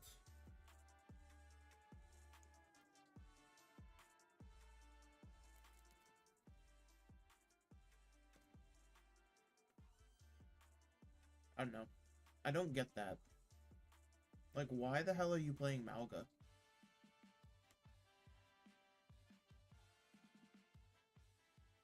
Like, this is literally the one NA team I trust to play dive, and you're not attempting a mirror, attempting to play dive at all. You instead just said to yourselves, today we will lose.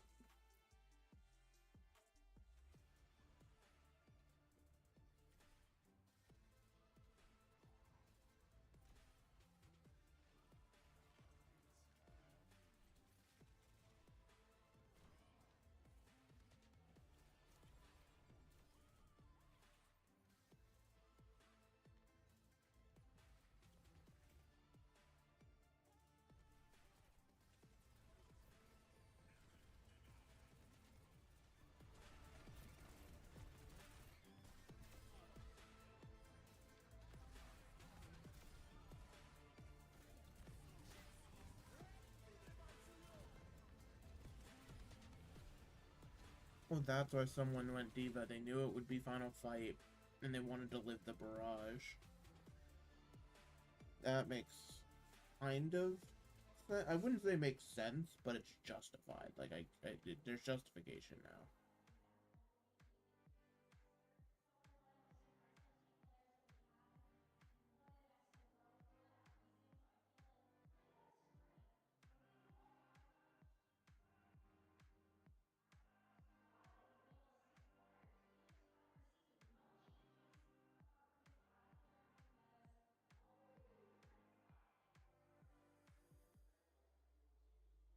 Okay. So Toronto wants to force Malga the entire time. They don't want to fuck with the dive at all. So where do they go? Shambali? I'm smelling a Shambali.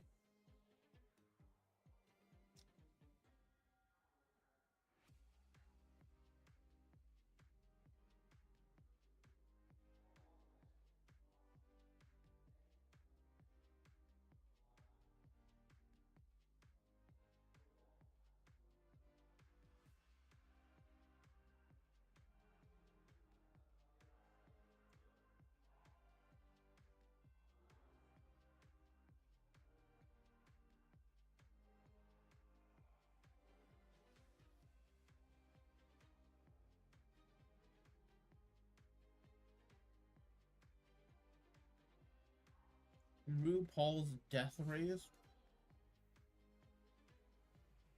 What the hell did the rest of that sign say? Also, we've just turned the lights off on Jaws and Necro. Hana Oka, what the fuck? This is actually the worst pick I've ever seen in my fucking life. Why would you not just go Shambali?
Alright, Crazy Raccoons. What y'all got going on this meta here?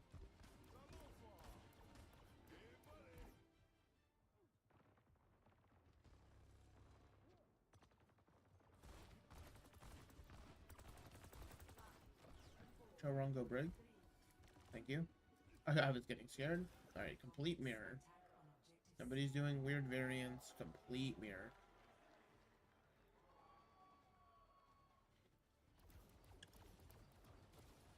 Except the echoes are echoes are on their off angles, but Flip has already killed Carrot somehow. And Sugar Free is getting the worst of the echo angles, actually getting fucking fucked from both sides. Yep. Yep.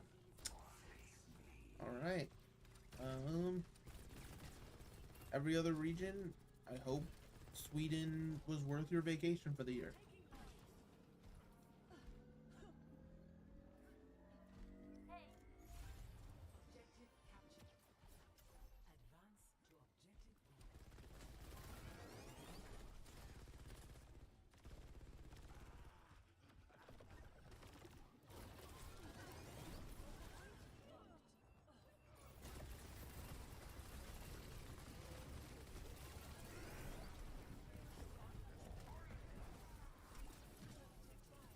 Someone has left. So, dude, they're actually about to get speed ran on Clash. Wait a minute. Anyone have a timer up?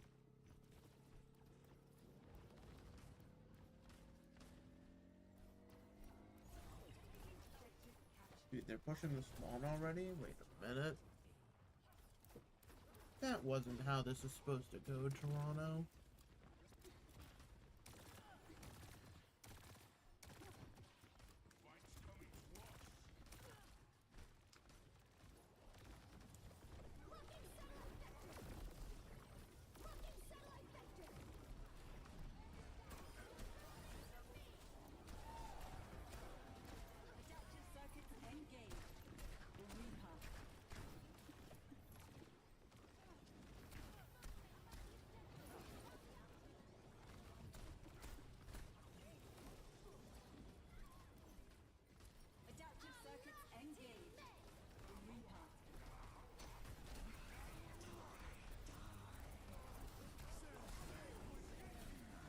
The second Blossom. They're actually gonna get speed ran. Oh my god. They're gonna get fucking speed ran.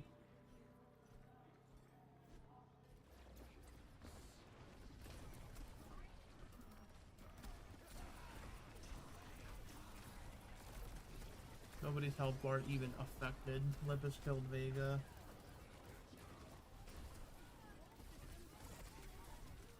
Wow. Okay, wait. Merrick might be salvaged. Actually, wait. They didn't get the second tick? Okay, but now they will. Dude.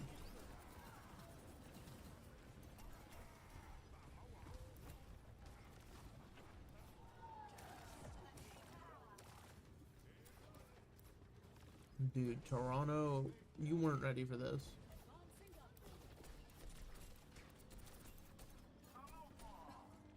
Toronto was not built for this.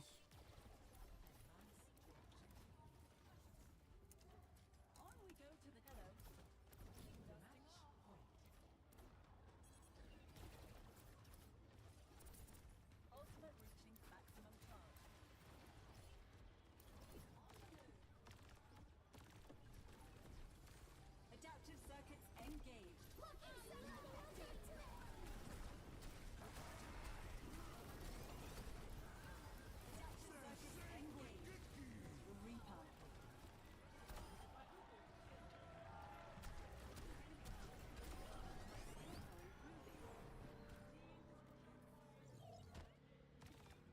And it's done. Map 2 is over. Alright.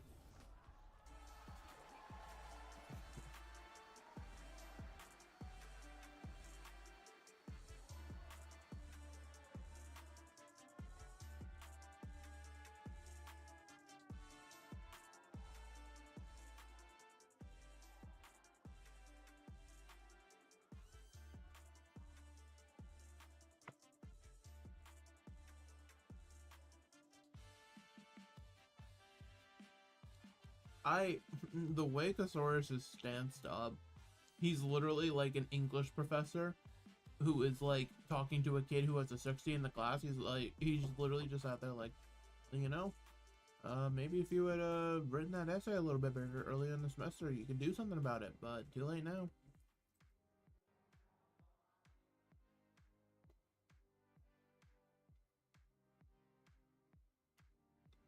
So you won't play dive. You're forcing Malga.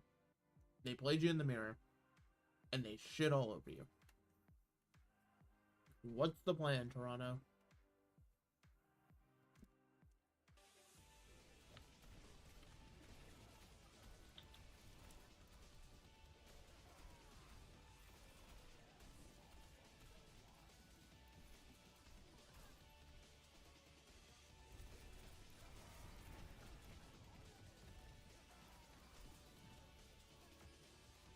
I think the plan is Kasaurus needs to figure out how to tell them to kill Afara, because they're going to be playing Twisted Minds here in a little bit. I think this game is chopped.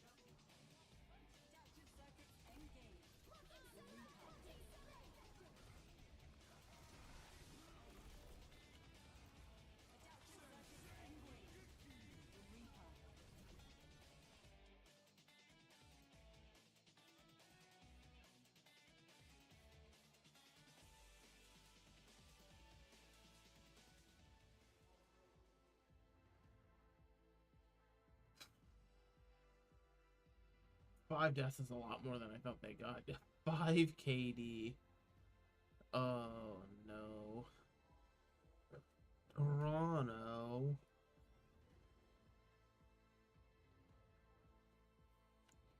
My silly, goofy Toronto team. Whatever will you do?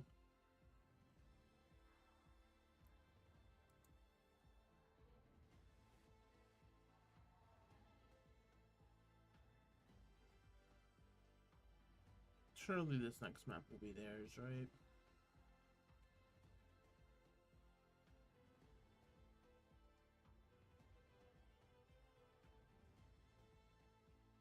I love these little emotes that they have for the images back there.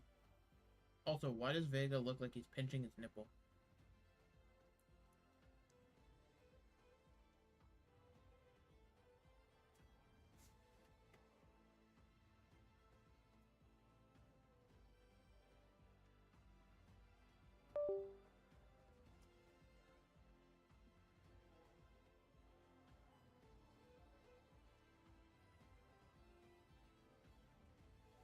And you're going to King's Road to end it out.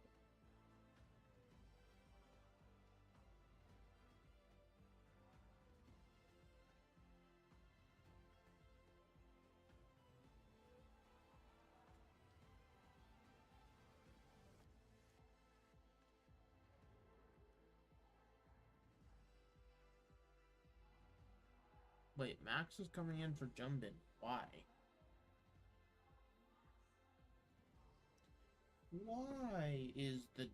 Why are we subbing out Jumbin? What does Max do that Jumbin does not? I'm trying to think of like what the hell you could play on Kings. You're not playing Queen. You're not playing. I mean, maybe it's Queen. But I feel like Jumbin was playing Queen for this team. Is it Rhine? Is it Rhine or Ramatra, maybe?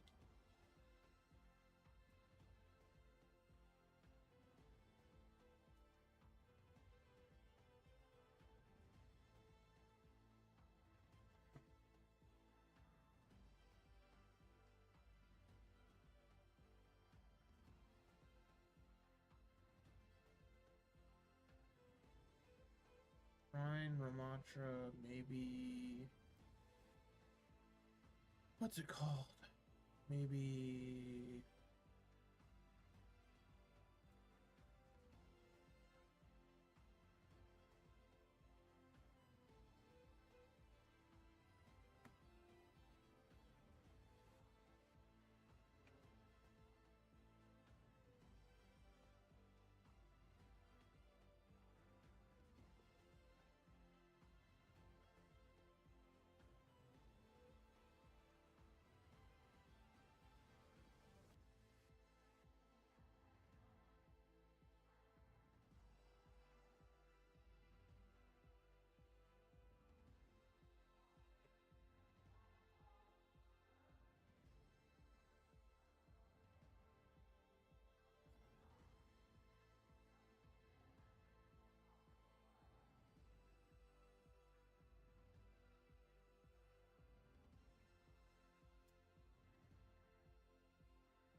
Jack and Rose, thank you very much. What is up, everybody? I'm here joined by Chorong from Crazy Raccoons.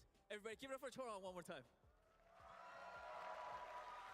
Fantastic stuff. I mean, I'm going to be honest, Chorong. I thought your match against Toronto Defiance was going to be a lot closer, but that was not the case. Were you also surprised by the results? Or did you sort of expect that it was going to be an easy win for Crazy Raccoon? 자, 오늘 승리 축하드리면서 솔직히 말씀드려서 저는 이번 경기가 굉장히 좀 접전이 되지 않을까라고 예상했는데 전혀 그렇지 않았고요. 그래서 초롱 선수한테 여쭤보고 싶은 게 이번 경기를 이제 하면서 좀 원래 이렇게 좀 쉬운 경기가 될 거라고 좀 예상을 하셨나요? 솔직히 저는 토론토 말고는 솔직히 이제 8콘 말고 나머지는 별거 없다. 네, 그렇게 생각합니다. Honestly, other than Team Falcons, there's not a lot of teams that I was looking forward to going up against. So, yeah, I mean, it really proved that was the case because you guys definitely blew them out of the park. Talking about Team Falcons, that is going to be your next match, upper bracket finals. You guys did lose to Falcons in the Asia main stage. How confident are you going up against Falcons for your match tomorrow? 자, 방금 팔콘 팀에 대해서 얘기를 살짝 했는데 이제 다음 경기가 팔콘과의 재경기가 될 텐데 마지막에 이제 아시아 메인 스테이지에서 패배를 한 후 다시 붙게 되는 경기입니다. 얼마나 자신감이 있으신가요, 초롱 선수? 여기는 월즈니까 긴장해 주세요, 발콘 팀. This is the World Finals. Team Falcons, get ready for us. I am loving these answers. One final question, Chorong. You are our main support role MVP. Do you have anything you want to say to your fans? 자, 마지막으로 롤 MVP가 이제 선정이 되시면서 마지막으로 팬분들의 짧게 한 말씀 부탁드리겠습니다. 솔직히 이렇게 성적 잘 낼 수 있는 것도 팬분들의 응원 덕분에 롤 MVP도 받게 된 것 같아요. 정말 감사합니다. Thank you to all the fans. I think not only getting the role MVP, I think we're able to come up with these results because of all your support. Thank you very much. Everybody, give it up for Chorong one more time. That is it for the interview. That's take it away. Thank you so much, Danny. Congratulations to Crazy Raccoon. Zoe here, joined by Jake and Johnny. And yeah, let's be real. There may have been a little bit of cope involved with our hyping up of Toronto Defiant. We're just doing our job. You're so smug. I hate it. You're so smug. I can't with you. But you were right. You know, yeah, we're doing our job. Obviously, Toronto Defiant, they have been a phenomenal team. They're phenomenal players. But this does not seem like their meta, Jake. No, I think, you know, for them, in their best moments have been with Merritt on the core hit scan. Like, that's been his bread and butter. That's when he's able to just focus on his game. The team's able to build around him. That's where they've looked their strongest, I think, in this, like, really heavy team fighting meta. This isn't really their best look. They make it work. They look good. But, I mean, even against ENCE, it was pretty competitive. And I was wondering after that match, like, you know, is ENCE actually, like, pretty competitive? Are they good at this meta? Did they push Toronto pretty far? Is that good enough? But then when ENCE kind of fell flat in their lower bracket match, I started to get worried for this matchup. You know, I felt Crazy Raccoon are just an unstoppable force. And this is a meta where they absolutely pile on the pressure. I mean, I like what Chorong said, get ready for us. I think Crazy Raccoon could stomp the entire tournament. And, I mean, we love a good success story like that, too. End the season with absolute dominance. We've seen those players do that before. So let's talk about our MVP for this match. It's Hee-Sang. He does get an MVP award today as well. I had to say it, John. The match MVP is not as delicious as the role MVP. Don't take anything away from his performance. How dare you? Yeah, I mean, no ability goes to waste when it comes to the Crazy Raccoon. And, I mean, he was clinical on the Echo. Flanking, getting his sticky bombs on the Echo, and then following up with the focusing beam. Able to find so many picks early in these fights. I think we saw especially on Clash, for example. The first fight on Clash, Merrick gets picked. Like, you know, 100 to 0, like, immediately. Second fight on Clash, sticky bombs onto Sugar Free, and then follow up with the focusing beam. You're up 5 versus 4. Hee-Sang just gives you an unbelievable advantage in these Echo duels, and especially the way he's able to engage with these sticky bombs and then follow up and secure the kill. I mean, you're essentially playing 5 versus 4 in like so many of these fights, right? It's so impressive. He's one of the best Echoes we have in the entire game, and he's going to be one of those players you have to look for when it comes going up against Falcons. Can he be a true impact player? Of course, if we're looking at the match, we saw once more Crazy Raccoon. They don't need to show their cards. They're not showing their hand. They're giving us very little to work with, where you can say like, maybe this can be abused in some way, shape, or form. It's like, no, they're just solid. They're just clean. It's from strength to strength for Crazy Raccoon. I mean, they play this ball strat that like no one else in the entire world would even attempt. and they look unbeatable on it. I mean, they make this look like the meta. I assure you it is not. This is only good if you have 5 of the very best players in the world. This is a comp with almost no defense in the entire strat, but you know, you don't need much defense when you're just permanently killing the enemy, permanently keeping them in the respawn. And that's honestly, especially in this Mauga style, I think this is another strat that Crazy Raccoon are going to be really good at. They love these comps where everyone can get aggressive. You know, one player opens up the fight, and then the pressure just comes on thick and fast. Another player always following up with that aggression. And I mean, with that level of trust and confidence in the team fights, they look really good. Normally, this is a support meta that I would say favors Falcons, but I really like the way Crazy Raccoon approaches this. I honestly couldn't predict the next matchup we have between Falcons and Crazy Raccoon in the upper bracket. It's going to be a clash of the two juggernauts going into this tournament, so I'm looking forward to see how they fare against each other. Yeah, we'll have to wait to watch that one until tomorrow, giving teams a little bit of rest as we are getting our We gotta see the Western teams as well in the lower bracket. We do. We see a lot in the lower bracket. I think it's really funny to see the evolution this year in the Dallas Major, of course. We did have EMEA really coming out on top of it. This time it's all NA. It seems, of course, Twisted Minds still in the running for it. If we're looking at the bracket here, Twisted Minds do have to go up against Toronto Defiant. How do you see them stacking up against one another?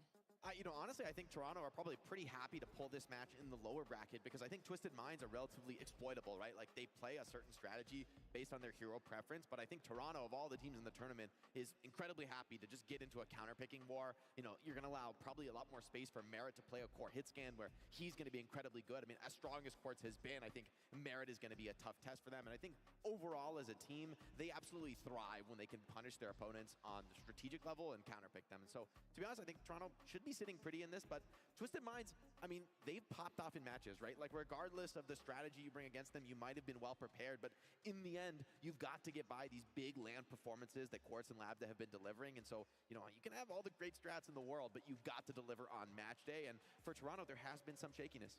Yeah, and we will be seeing those two teams clash a little later today. First, we're heading into a quick break now, and when we're coming back, it's going to be all NA. Energy Shock will be taking on Nightmare. You want to stick around for this. We see you after a quick break.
라쿤입니다. 여러분은 지금 OWCS 월드 파이널을 보고 계십니다.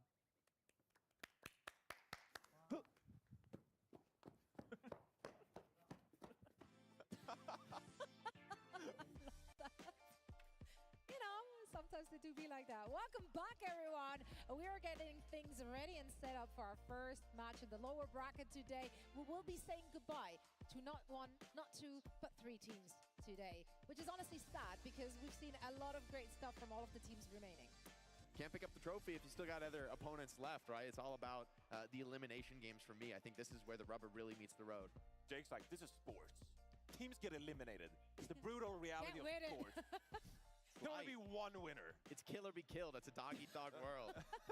Well, speaking of dogs, we do have 2 underdogs clashing right here. Nightmare and Energy. Thank you, Jake, for providing that transition. That was served on a platter for me. But yeah, this is going to be an interesting matchup. I do want to dive deeper into what we've seen from those teams and our expectations for both of them moving forward.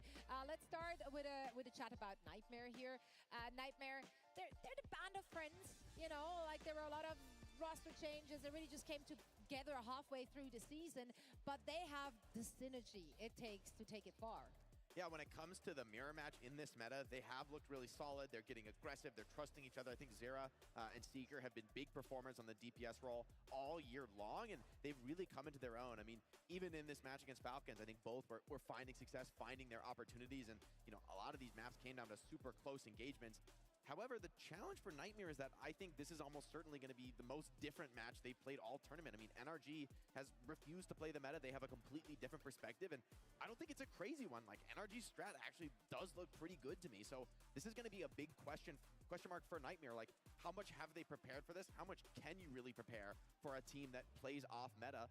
This is going to require some in-moment adaptation, and that's a new test for Nightmare. Yeah, it's a distinct style from NRG, and they're obviously playing something different. And it's quite an interesting composition we're seeing from NRG as well, bringing out the Junker Queen, but then also tree swapping over to the Sombra, which is a new reworked Sombra, of course.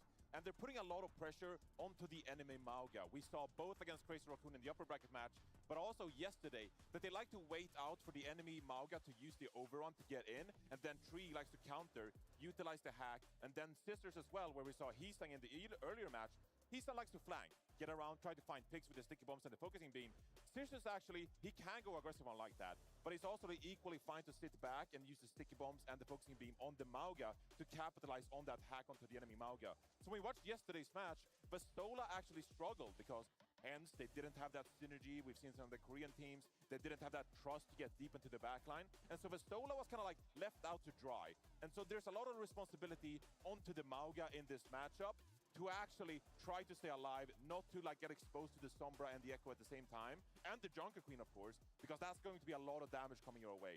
Crazy Raccoons, they did a great job going aggressive, and so I think for NRG here, it's going to be like, how can you deal with actually Nightmare's aggression coming in? Because that is going to be kind of like the recipe, the proof for a Nightmare to deal with NRG here. And, you know, the ultimate cycle is really a lot different, right, when you bring out the Queen and the Sombra. I think a couple of key interactions to be aware of when these comps do match up is, number one, Mauga's cage fight. If you get that on the Junker Queen, it actually cancels her ultimate. It stops her in her tracks if she is casting the ultimate, and you cannot cast ultimate while you are caged by Mauga. So, you know, either between that and the rally, you know, threatening a potential stun. Also, Queen very vulnerable to that with the long windup on her ultimate. Queen really, the ultimate's wildly powerful. It shuts down a massive amount of healing coming in from the Brig and the Juno, but there's the threat of that ult being stopped by stuns, by lockdowns. On the flip side, the Sombra EMP does break Mauga's cage, right? So Sombra has been reworked. Not as good at like the stealthy backline assassination, but the ability to just frontline pressure and have a really powerful ultimate that breaks some of these tempo cycles, right? A lot of times with something like a rally, you feel invincible, and Mauga's cage so hard to fight into, but EMP can often really deny a lot of the utility of those ultimates or shut them out entirely outright. So teams have to adapt. They have to have a very different approach to how they play the Mauga comp to take down the Queen, and quite a few teams have fallen flat. Like Crazy Raccoon made it look easy, but I don't know if that actually really tells you anything. I sort of wonder, like, strategically, Crazy Raccoon could be outmatched and be on a bad strat, and you wouldn't know it because they might still dominate their opponent. So I do think Nightmare shouldn't be overconfident in their strat. They may need to make swaps to get deeper into this match. Do do they have what it takes to make those swaps? How do you rank their hero pools or rate their hero pools? Well, I'd say Nightmare is in a pretty good situation because you can go aggressive if you want to, and you can bring out something like a Reaper and a Genji if you want to go aggressive, but equally, you can also put Seeker on the long-range hit scan if you'd like to do that. If you say that, like, okay, well, you're going to play Sombra and you're going to play Echo, then we're just going to take our time, actually, and play the long-range hit scan instead. Maybe a Cassidy, something to put pressure onto the Sombra and the Echo at the same time.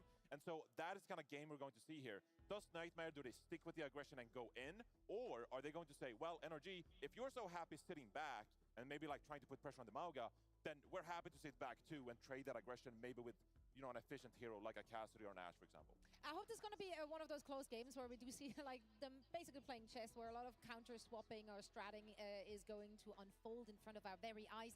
Do you feel like there is a favorite though, if I had to make you do predictions? I mean, when these teams have clashed in the past, I feel Nightmare has been the stronger team, right? They've come together, they've won some clutch matches in recent memory. However, I think strategically, I'd rather be NRG right now, right? Like, as NRG, you're the team that has been playing against this Mauga comp all tournament long. You've been scrimming against it. You've kind of seen exactly what this strat can do. You really are aware of it. But for Nightmare, I mean, they probably have scrimmed NRG, but they've had to split their practice, right? They've been playing a ton of mirror. They've been really focused on opponents who are going to mirror them, and they've, you know, looked good at that. But now they're playing an opponent that almost certainly they haven't focused their preparation on. And so this is going to be a real test of not only the coaches, the ability for them to give guidance throughout the series, but also for the players to just feel what is not working, what needs to change, you know, who should swap. I think you're right. This is just maybe some DPS swaps can come out, but I think just as easily we could see something like a Kiriko see a little bit more play, potentially answering some of the threats from Sombra and Queen. In the end, I don't think there's any like definitive answer. Nightmare isn't going to have this solved. They're going to have to feel their way through this. Yeah, I'd love to see some more new looks. I do feel like we've seen a lot of different kind of flavors from a lot of the teams thus far in the tournament, and we're only halfway through day 2. And speaking of things to look at, drops. Once more, I want to remind everyone to, you know, connect your Battle.net accounts to your Twitch accounts and earn rewards as you're watching your favorite thing.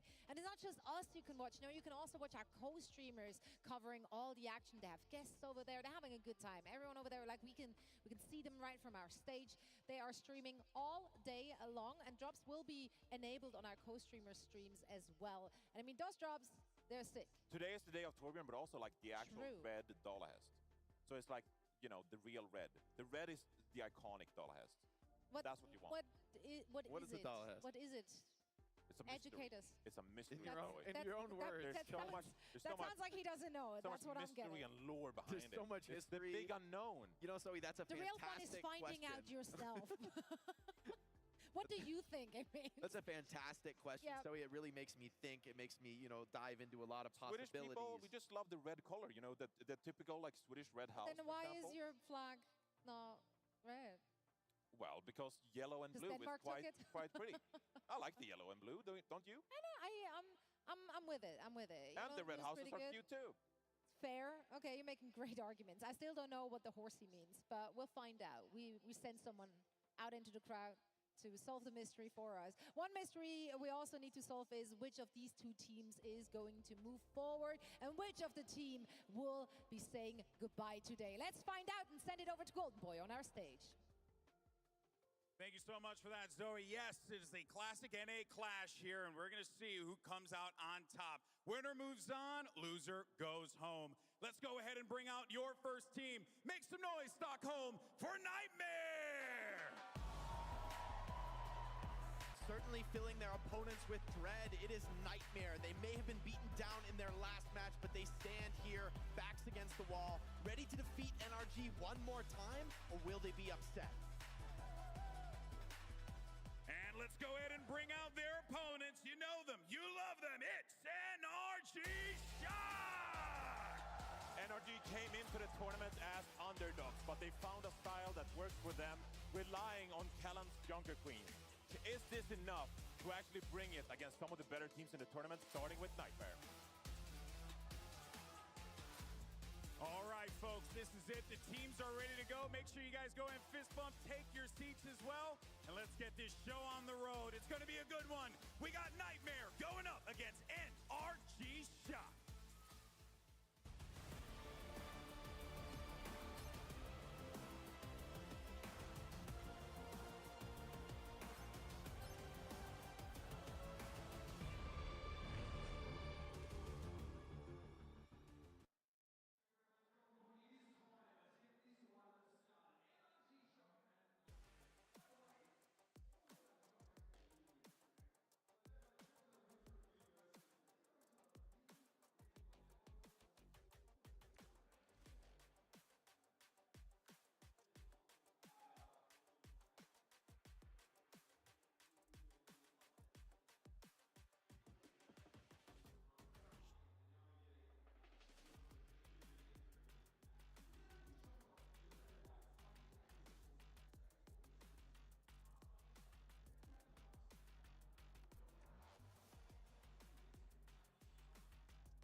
Thank you so much, guys. What an incredible game. Tree, you know, you've been called a prodigy. You've been called the last hope of NA. Those are some ridiculous shoes to fill. Do you feel like pressure from that kind of adoration from the fans, or are you used to it at this point? I mean, I think the gameplay speaks for itself. You know, at this point, there's nothing to worry about.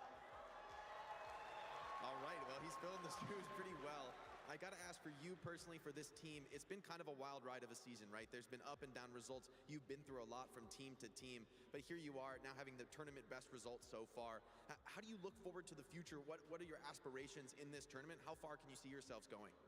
I mean, I think getting Kellen off ping, and honestly Scissors off ping too, because he's West Coast, is like a big deal for us. That and like with our comp that we kind of found out, it just all sort of clicked at the same time. And like we've been riding the wave since, and like it's gonna keep going and keep going. Every win we play better, and every win we get used to the stage, I think we can only win from here. You guys are starting to look like a real scary team to go up against. Now, looking ahead to your future opponent, could be Toronto Defiant, could be Twisted Minds. What do you think about those teams? Are you worried about any matchup? Who do you expect to see in that next round? I hope Toronto wins. I think they definitely will versus Twisted Minds. NA's on top in my opinion right now. But I want that NA rematch. I want that Grand Finals rematch. I want to see Toronto again. All right, well, you heard it from the prodigy himself. Congrats, Tree. Well done. Looking forward to see what you guys can do in the rest of the tournament. We're going to send it over to the desk. Thank you so much, Jake. Thanks, Jake. Yeah, Thanks, thanks, Jake. I didn't know he was Jake doing that. comes, and now he's on your stage. Jake is everywhere. He's everywhere. Get him out. What a guy. I'm like complimentary about it. It's like, oh, what a guy. And he's like, get him out, get him out. Well, we got Danny in though, so yes. that's a victory for everyone here on the desk. Danny, let's break it all down and talk about how Energy Shock got this one done. You know, I'm pretty sure I wanted to say this when you were asking like which of the matches is your favorite. I wanted to pick out the Energy one. Obviously. Because I mean, let's be honest. We haven't seen, not a lot of teams are running that Queen comp, and right now Energy Shock is killing it with the Queen comp right now. Kellen is looking fantastic. Another great win for the team. Everyone is just thrilled with NRG. It's easily becoming everyone's favorite teammate in the tournament. And we're actually getting a lot of cheers from the audience too. Whenever NRG plays, and look, they're looking real good. Yeah. They're looking real good on this composition. And especially, I want to highlight the backline. Of course, Matt and Mitch, they already did highlight the backline throughout the game. You know, Rack Attack, he had a couple of great moments like this one, you know, stunning Infected out of the Rampage. But in general, I think they do really well in the neutral game. They do great with their positioning and their rotations. And when everything clicks for the backline of NRG, the rest kind of like falls into place, because I think it's fair to say that the past year, the backline has been the most criticized out of NRG. Specifically, I think Rack Attack has been under a lot of pressure to live up to the likes of Ultraviolet, Tree, and even Kellen at times, right? But now we're seeing Rack Attack really come into this brig role, having a lot of big, impactful moments. And it makes it so much easier for the rest of the team. So I was really impressed by how they're kiting Nightmare in these situations. They're sometimes allowing Nightmare to take positioning on the map, and then we'll say, okay, you guys have positioning, now we're going to rotate, we're going to flip the map, and put Kellan in a pretty safe position where he can play with the Adrenaline Rush, get healing from his bleeding abilities, of course, and then everything for us to play. Tree is popping off in the Sojourn role as well. So this is a team of NRG that has really found their composition. They found their playstyle, and they are excelling. And we're looking at it right now. MVP, Rack Attack. Do it for Rack Attack. How often do we get a brig MVP? Are we doing it for Rack Attack? So here's the thing. All year long, we asked the teams to do it for Rack Attack, but the real success is when Rack Attack does it for himself. There you That's go. how he gets himself that MVP honor for this match. Yeah, I mean, an unbelievable performance from Rack Attack, and especially here on the brig as well. This is a guy who is so committed to the game. We saw in the Overwatch League last year, just like so frustrating for him to not be able to get any of those wins, right? And then again, it's been like a grueling year for this roster, who started out as students of the game, later got picked by NRG Shock, and a lot of pressure to fill in for the reputation of the Shock, right? Finally flourishing here in Stockholm, and what a performance here at this event out of all of them. Yeah, I'm gonna say it. I think Energy Shock is my favorite team. There we go. There you have it. This is how quickly he abandons SSG. Just yesterday. Who? SS who? Are you facing Cloud? SS Shock? Wait, I don't know. I only know Energy Shock. I don't know. SSG is dead, Jim. You know, that's how it goes. You win some, you lose some. You lost Danny as a super fan, but Energy Shock is not just winning matches, but also Danny's favorite. Let's take a look at that bracket to see where we're currently at as we're fighting our way through those lower bracket matches. It's brutal. This is day 2. We're saying goodbye to 3 teams today. So yeah, obviously a heartbreaker, but still, you have to give credit where credit is due. Nightmare did a phenomenal job. Heading into this event, I don't think people had them on their radar. They were an underdog team, and I think they most likely have succeeded expectations from most of the fans. Yeah, I mean, a dark horse in the tournament overall, but they did look really good on that Maga composition. Right. Up until they ran up into NRG, of course. Yeah, also, and then just taking energy to their game. I mean, they had to use the Jungle Queen comp as well, and they tried their best. Of course, they did fail, but at the same time, huge ups for them. They tried their best, made their best efforts to get the win. Yeah, I mean, you gotta be kicking yourself a little bit because NRG is a team you probably feel like you can beat as well. You had a pretty frustrating Circuit Real looking up with the Reinhardt and the Bastion, and it just didn't work. The execution just wasn't there, right? So map picks were them perhaps a little risky. Obviously, loser map pick here, so some come in with some pretty specific game plans. Do you feel like maybe there were a few too many risks taken by now? I mean, look, the Circuit Real pick, the Circuit Real picks look bad in hindsight because he got first point held, right? I think they struggled a little bit with the execution with the Reinhardt and Bastion. Maybe activated Wheels mode a bit too early, and it was too easy for NRG to kite. But, there's opposite side of the coin. If they look good on the Reinhardt, then, yeah, of course, you would have been pretty happy with the Circuit Real pick. I think for New Junk City, it's a Jungle Queen kind of mirror. It works for both Jungle Queen teams. It's a map they've historically liked. We saw against Toronto Defiant in Stage 4, of course. So I don't mind the map picks too much. They took a risk on Circuit Real. Sometimes it goes your way, sometimes it doesn't. Put that on a t-shirt. Ain't that the truth? Now, that concludes our first lower bracket match, and we'll be diving into a second one very soon. But first, after just a quick break, we have a special treat for you because Jaws gets to play Overwatch, not with us. Oh, no. We're just like side characters. We're bringing in the main characters. That's right. The voice actresses of no other than Sombra, Symmetra, and Brigitte will be joining us here on the desk for a game of Overwatch with Jaws. You don't want to miss that. So stick around, and we see you on the other side. They use. Come in.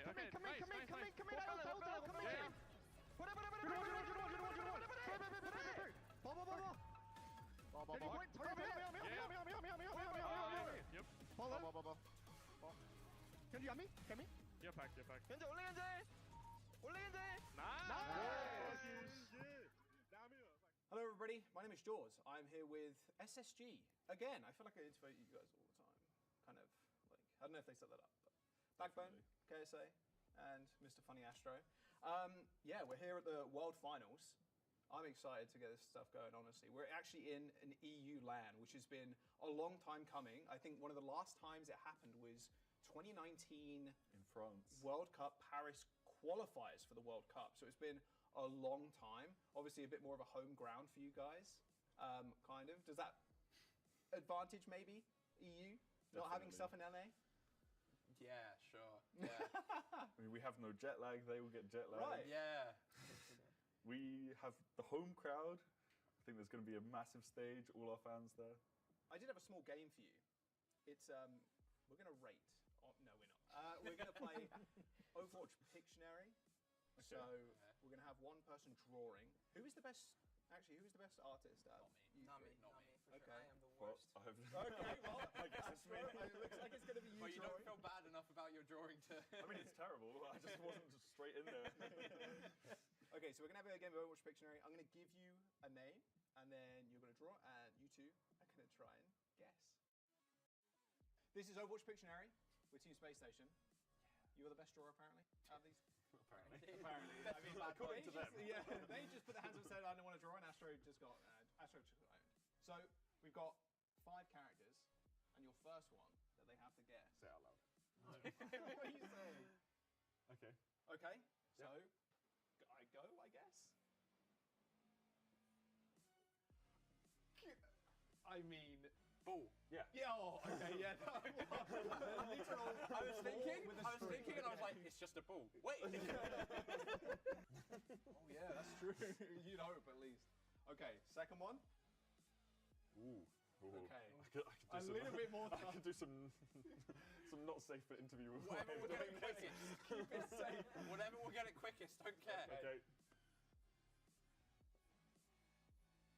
A different approach. I Right. like this. Torb. Yeah. Oh, not even drawing the character, drawing the weapon. I like. Hog. I like this. Brig. Oh.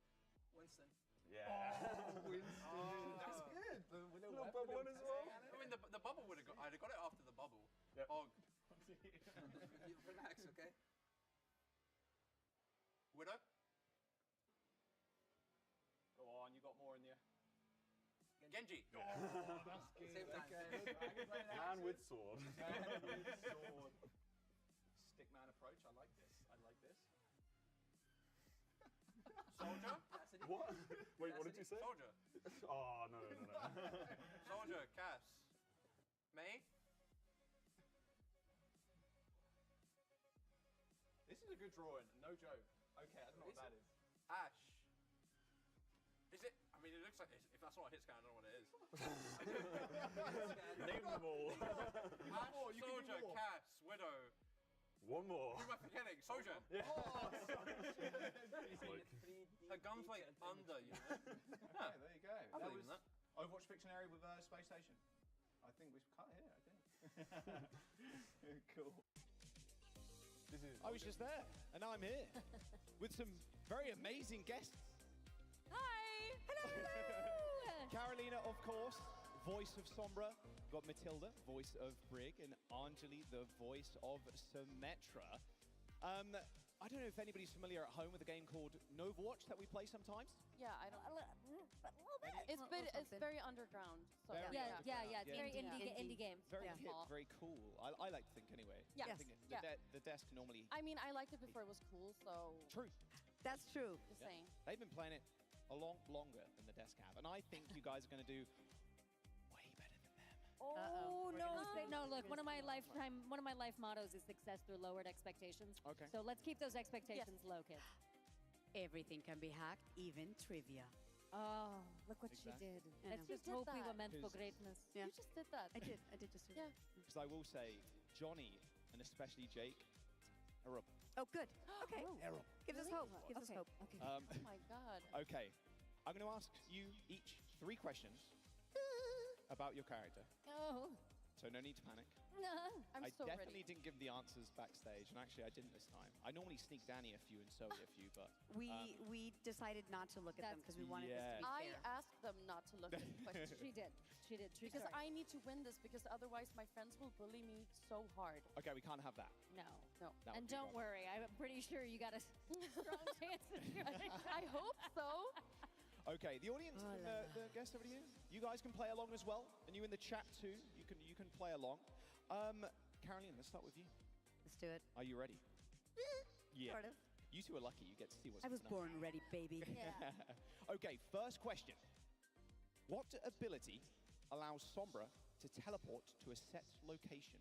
My translocator. Ah, perfect. That's one. Number 2, a little more difficult. Promise it's not that bad.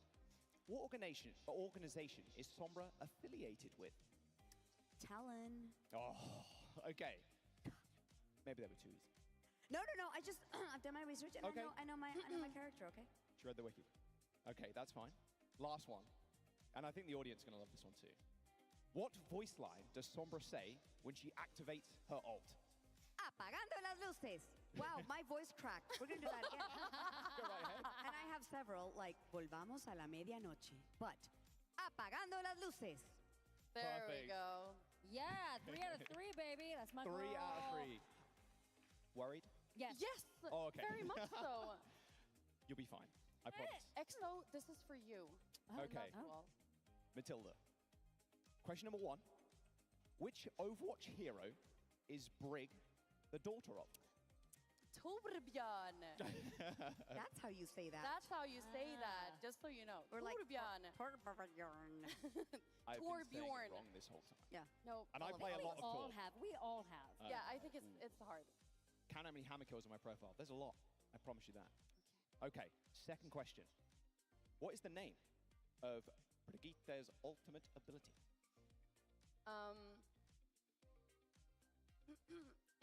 Inspire? That's close. No! I'll give you another guess. No, I don't have another guess. Inspire's the proc that you get. Yeah, when because that's the passive thing. Exactly. Yeah. It was It is- Rally. Rally! Oh my god, I am Rally to me. Oh my God, this is the worst day of my life. No, No, it's no, no, not. no, no. I'm gonna leave. I'm gonna leave. No, no, no. We're gonna wipe that tape and we'll. Yes, please we'll do that. Can we just dub over that? We Yeah. are voice actors. Someone can dub Yes. the right answer over it for us, Brigitte's, right? Brigitte's ultimate is of course called Rally. There you go. Because Rally Duh. to me, you know. Clearly. Yeah. First time. We knew that. Incredible. That's Okay. embarrassing. Third question. You don't look too nervous. So nervous. What voice line does Brigitte say when she activates her ultimate ability? Rally to me. Perfect. Got it. What about in Swedish? In Swedish? For the home crowd? Alla till mig. Yay! I knew that one. Thank God. Easy peasy. 3 for 3. Perfect. No. Okay, 2 Don't. for 3. 2 for 3. 2 for 3. Don't. So currently, I like Inspire. Can we get a? Maybe we can do a little edit. it is a very inspirational. It is very inspirational. I'm here for it. Now, okay, you. No. Okay. Okay. Well, here's the thing, though. Sim has had a lot of evolution in her life. That is true. Very true. And I have been around for all of it, like many of the OG players have. God That's bless them all. So if I get a little confused, let's just chalk it up to the fact that there have been a lot of incarnations. The There's nerfs and the buffs. Exactly. And the, you know. Changes, ultimate. I mean, we were just talking The about the ultimate, old. she's had 3 different ultimates. Exactly. So we'll go easy. We'll just be gentle on Auntie over here, okay? Because Symmetra was inspired, at least her voice was definitely inspired by a lot of my judgmental Indian aunties. So I feel like you have to be gentle on your own auntie, okay? Well, I promise you these are gentle. All right. Question number 1. What is the name of Sim's primary weapon? Wait, that was difficult. Who wrote these? Yeah, that I mean, now she has the photon thing, right? The photon gun. Yes. Photon. Projector. There All it right, is. thank you. I was like, all right, thank you. Thank you, children. Thank you so much. Thank you. Thank you. Auntie's turning into granny real soon. Okay. Easy question. All right. Right. Number 2. What is the max number of turrets Symmetra can place at once? I have a bone to pick about that one. Okay. I First believe repeat. it's now only 3. Correct. But once upon a time, there were 6 little babies, and I got to set up a car wash, and I loved them so much. Setting up the car wash. Oh. That's gonna be. Sorry. It's okay. Don't let us. Devs are roaming around somewhere. Maybe we can. Maybe we can have like. nudge. Look, maybe now in the next incarnation, we've gone from 6 to 3. Let's go the other back. direction. Yeah, Let's go into go back. 9. Yeah. It'll be Let's fine. do it. Right. The last question. If you haven't seen a Please. theme here, Please get this wrong for my integrity. what voice line does Symmetra say when she activates her ult? Yahi param vastavikta hai. And also, reality bends to my will, I believe, What? is when she says it in English. Almost a bonus point there. Well done. Right. Unfortunately, Matilda, you did only Honestly get 2. so embarrassing. We love you. But You won in the creativity department because you came up with a brand new ultimate. You did. True. Well, But we do have a tie. Inspire. All right. Oh, shoot. We do have a tie. No. 2 of you got 3 points. Love Now, you. now this one is. It's getting better. I like it. It's probably better than mine, to be honest. We do have a tie. This one is a little bit difficult. All right. But I want to know how many heroes are currently in the game. 942. I win. No, sorry. 30. 37. 30.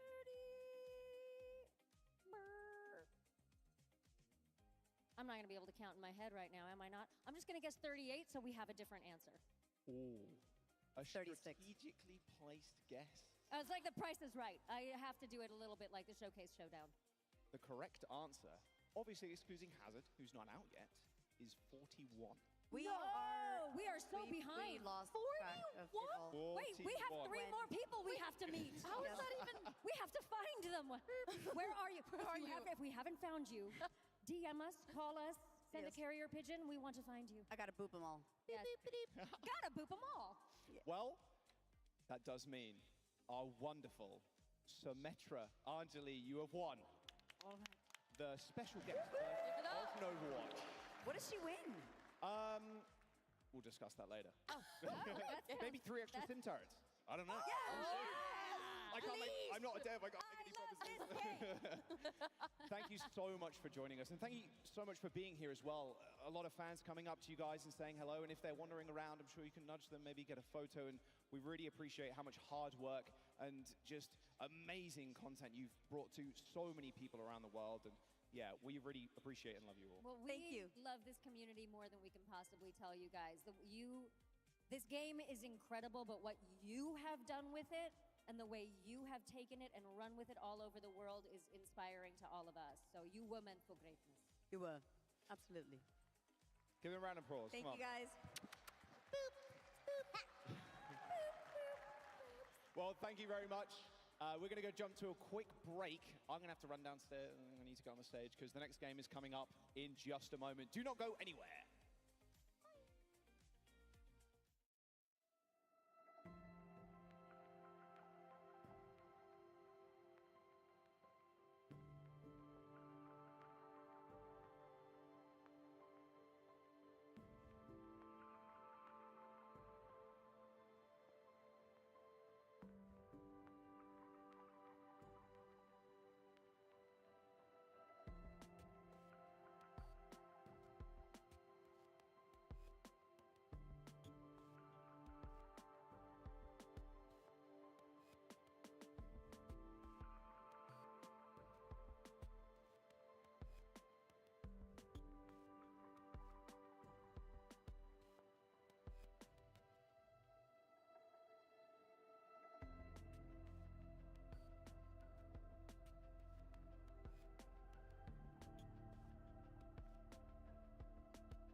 All right, you guys, I'm here with Zira from Nightmare. You guys just got eliminated from the tournament. It's a bitter pill to swallow, I'm sure.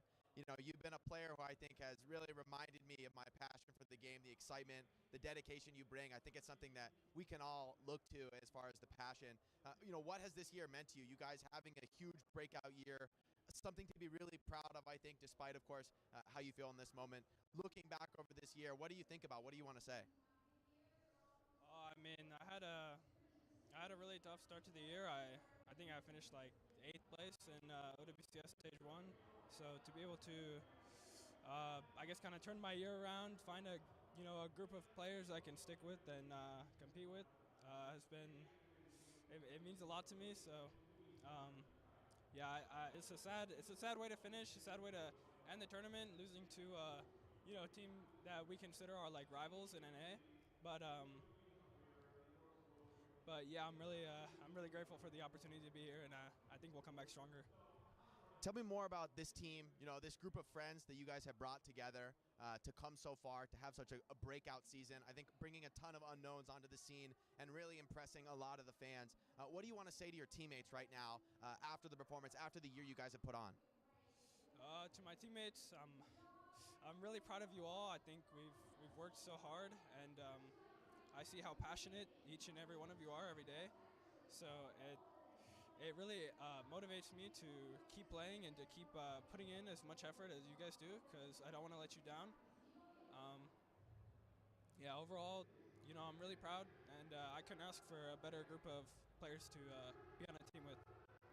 And finally, just looking ahead to the future, you know, I know right now it's probably impossible to think about but what are your ambitions? What are your goals as a player? I know a bit about you, but just for the fans, you know, what's your ambition in Overwatch esports? I mean, one day I want to be the best player in the world.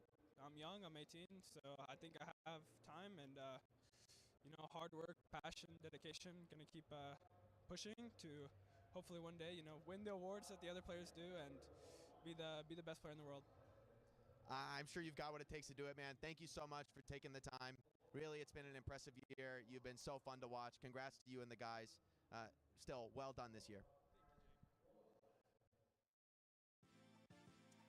Going in for the hog. Let's hear it one more time for Nightmare.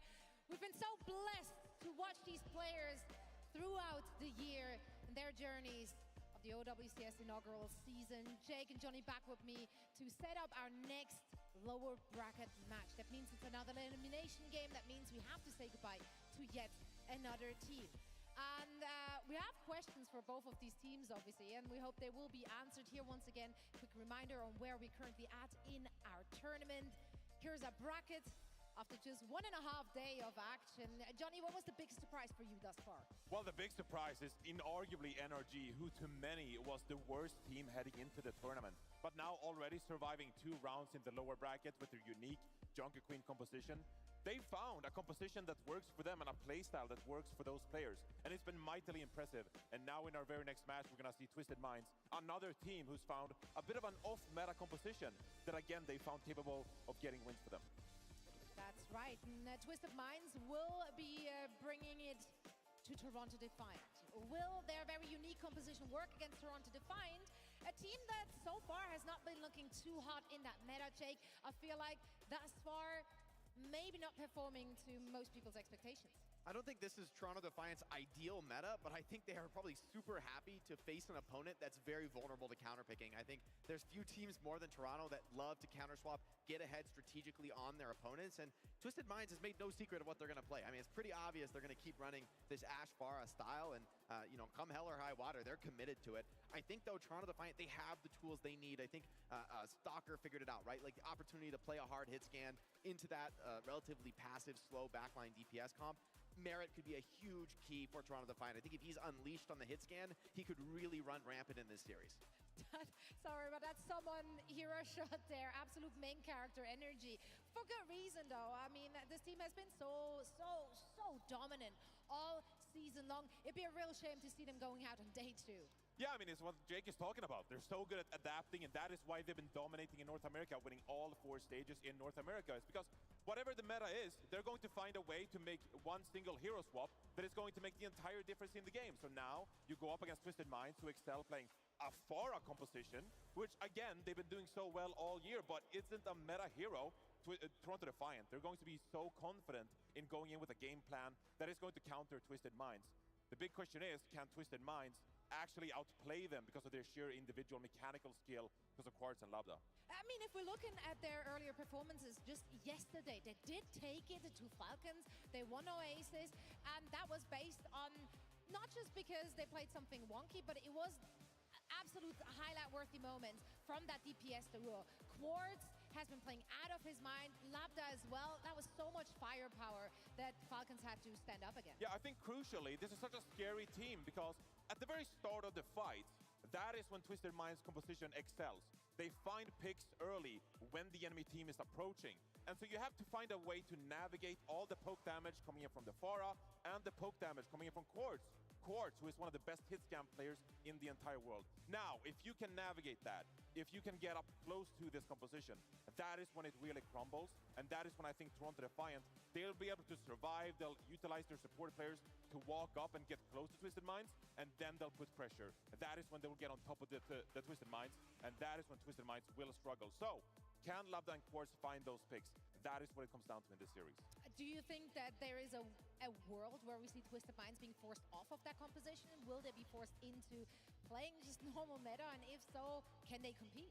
I think at this point it's probably a little too late for them to try to change Go things down up. with the ship? I think you do go down with the ship, but I don't Alright. think it's unwinnable for them. I mean, Quartz and Lambda, this has been off meta the whole time. Team said in scrims they got destroyed, they couldn't perform, but on match they're popping off, right? And when you play this Ash Vara style, there's always the opportunity for just individual playmaking to carry you through the most difficult moments. And honestly, even across the meta, right? Like, these are off-meta heroes, but the ults are powerful, right? Rocket Barrage, incredibly useful when teams are locked down by the Mauga. Same for the Bob from Ash. So I really think this is not going to be easy for Toronto Defiant. They're going to have to find a way through with probably limited prep. It's going to be more on feel and read from Kasoris and the boys. Right on. Well, will we be losing the last hope for EMEA at the hands of Toronto Defiant, who have been a juggernaut all year long? Let's find out in this second elimination match of the day. We send it over to Golden Boy on our stage. Thank you so much for that, Zoe. Yes, we have another elimination match on the docket. This one high pressure without a doubt. So let's not waste any time and bring out your first team. Folks here at DreamHack, put your hands together for the Toronto Defiant. The undisputed kings of North America come to Europe, come to reverse their fortunes of Dallas. Here, though, they face elimination. Backs against the wall. Do they have what it takes?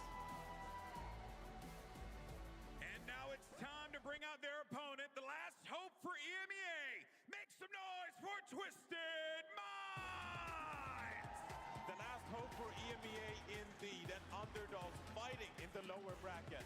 The best Pharah player in the world, Lambda, and Quartz, such an amazing hit scan player. Is it going to be enough to take down the kings of North America? All right, folks, the stage is set. The players are ready to go. Coaches, please fist bump. Take to your stations. And folks, let's go ahead and make some noise for Twisted Minds versus the Toronto Defiant. Come on, Stockholm.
Do we think indeed? Necra, Joss, thank you both so much.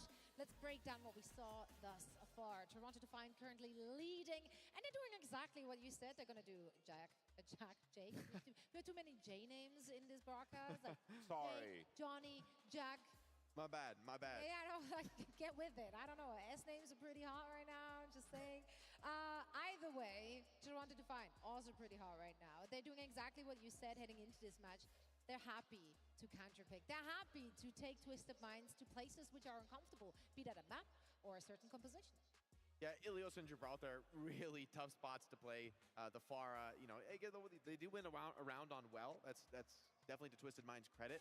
But I think now the threat going into this series, we have Push and Clash/Flash remaining to be picked. And that puts Twisted Minds in a tough spot. I feel like you basically have to pick Saravasa here for Twisted Minds to make the Pharah viable on that mode. Maybe they can make it work on the Clash. It's possible, but I would be surprised at anything with the Saravasa pick, which means you may need to face down a Coliseum map 5. And just strategically, this is the weakness of being a team where, you know, your composition is so telegraphed. Yeah, I feel like overall Toronto Defiant has kind of established themselves as the team in the driver's seat in this series. They're doing a great job of adapting to whatever Twisted Minds is bringing. But we have to highlight Quartz. Just an unbelievable performance here on King's Row as well. And Labda is doing his job on the Pharah, the rest of the backline, trying to survive long enough for Quartz and Labda to find these picks, right? But it's been a dominant showing so far from Quartz, and I think he has to be the go-to player for Twisted Minds if they want to come out of this series on top. Like you're saying, Jake, there's not a lot of great Pharah maps left in the map pool for the last 2 maps in this series. Now it needs to be Quartz just continuing to put pressure on Toronto Defiant and rack up these frags. Because as much as we talk about the meta being the great neutralizer, the greatest neutralizer is just hitting headshots, and that is what Quartz is doing right now. Yeah, I mean, this has been their strength as well in their match against Team Falcons, right? When Quartz and Labda were able to just free fire when they were uncontested, they shut down the opposition no matter how good they are. So if they can take it to a Korean team, surely they should be able to take it to Toronto Defiant as well if they're having a really on day. I mean, individually, yes, I think that the fragging power is there, but so far, at least, any time that Toronto gets their way, gets to set the strategic tone of the match, they're just bringing such a hot pace. There's not much time for Quartz and Labda to work, and that's exactly what you have to do against these greedy backlines. Let's take a look at our map stats here in the series so far. Toronto currently in the lead at 2-1. What are we seeing here, Reinforce? Yeah, I mean, this is, you know, it's a Gibraltar first round hold, so not too much information to actually yield from this stat card itself. I actually do think the more interesting conversation is talking about, like, where do we go next for Twisted Minds? And if we take a look at what they did in stage 4, when they were still playing Labda on that 4, of course, they did like to go towards Runasapi. And it's also a map we've seen Sauna from Virtus Pro example. He's played the Pharah on that map as well. Now, it's a pretty good Genji map as well. So I have no doubt in my mind that Toronto Defiant, they're going to be very comfortable wherever they're taken. But Twisted Minds, they got a bit of a choice, and Runasapi is a map they've gone to in the past. Yeah, we're giving a few minutes to, you know, settle in before we're heading into the next map. We have a Twisted Minds interview ready for y'all, so let's enjoy that and see what they had to say. Hi everybody, I'm Danny. Here with Mr. X, I'll introduce myself and Twisted Minds. Let's go! We're going to do an interview with Twisted Minds, but we're going to do it a little bit different. Since Sweden is known to be the land of put-together furniture, we have decided to host a little competition here during our interviews where they're going to be able to put together this stool, and we're going to see if it'll survive Danny Lim. Yeah, I'm going to be sitting on it. Hopefully I don't die. So after stage 4, what's been the prep like coming into this event? We've been scrimming for a bit time now. That's good. Yeah. Practice is good. Yeah. And you guys have had one of the wildest years, I think, of anybody. Like the ups, the down. How do you think it's, you know, made this team better, or like even involved you guys as players? I mean, of course, it has been hard, but I think it's sort of like built us as a team. Now, whatever happens, I feel like we can be ready for it since we already went through a lot of stuff. You've gone through basically everything the team could go through within a year, right? So you guys play Falcons early on. What's your thoughts on that match? Excited to face off Yeah, we're against them? excited. It's going to be easy to win against them. Ooh, yeah. confident. Yeah, very easy. Hey, Of course, bro. FC 선수. Yeah. FC 선수는 지금 지금 우리 스톡홈에서 이 팀만은 내가 꼭 이기고 싶다, 좀 보여주고 싶다 하는 팀 있나요? 저는 팔콘이요. 파큰 선수. 왜냐면 저희가 첫 경기이기도 하고 개막적이기도 하고 또 아무래도 바로 작년에 이제 같은 팀을 했던 한빈 선수도 있고 뭐 어떻게 보면 세계 최고의 팀이기도 하고 그래서 좀 팔콘을 이기고 싶어요. 팔콘 아니면 이제 NRG. NRG도 이제 전에 같은 팀 플레이했던 뭐 켈란 선수나 어택 선수도 있어서 아무래도 전에 같이 팀 생활했던 선수들을 좀 이겨보는 게 목표인 것 같아요. I gotta ask, how stressful was that last match in like EMEA and that whole situation? The one to like qualify to get in. We got told after the Virtus Pro match.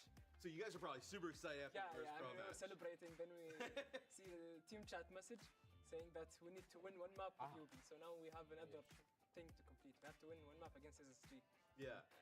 And then I guess that went from happiness, we've made it, to, oh man, we have 24 hours to like figure this out. For me personally, like, I know we wouldn't win against them. I think they're the better team. But I was very confident that we will at least take one map from them, yeah. Like, especially Junkertown, I think that's my best map. Yeah. How's the churn looking? Because I'm getting kind of worried that I'm not going to be sitting on anything. Honest, I'm not sure about I'm letting them work, so I'm not sure. I'm not sure too. But I think we're doing pretty good, yeah. What would like playing in a finals or even like the high of beating a team like Falcons like mean to you guys? I mean, I think Falcons is the best team in the world, so us beating them means we're the best team in the world. And time is off. Oh no. It's fine, guys. It's fine. And we will get a Danny Lim seating. Okay, just flip it quick before it falls off. You should hold the support beam. There you go. Yeah. You should hold the support beam in your hand. No, I have full support. trust and twist in mind. Yeah. Wait, let me just brace my core. That's good. All right, thank you guys so much. Yeah, let's go.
So help me God if this goes to map 5.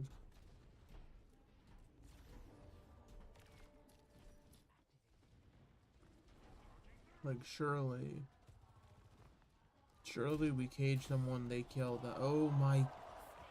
Or we all die. We just die to some random shots. Oh, the deflect in his face.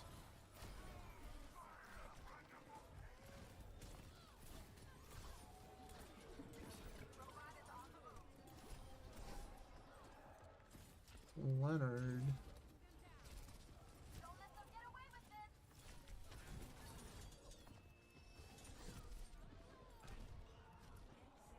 That late dynamite.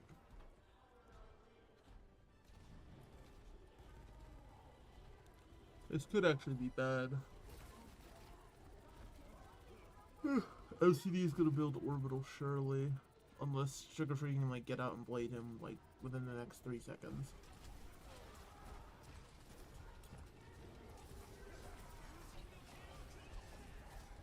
Oh my god, he tried to blade the Pharah. And someone's dead. Wait. Map 5? Any map 5ers?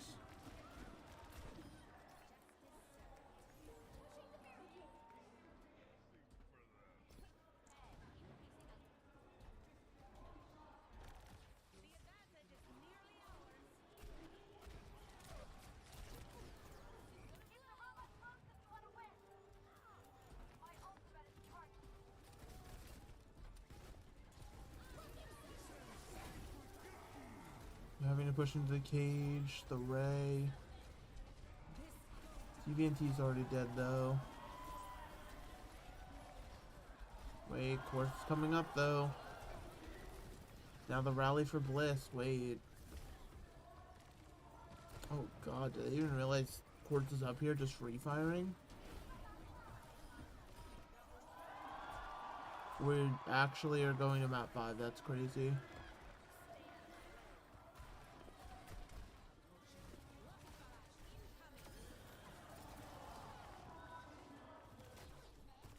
Wait, no. Nope. They can't touch. We're going 5.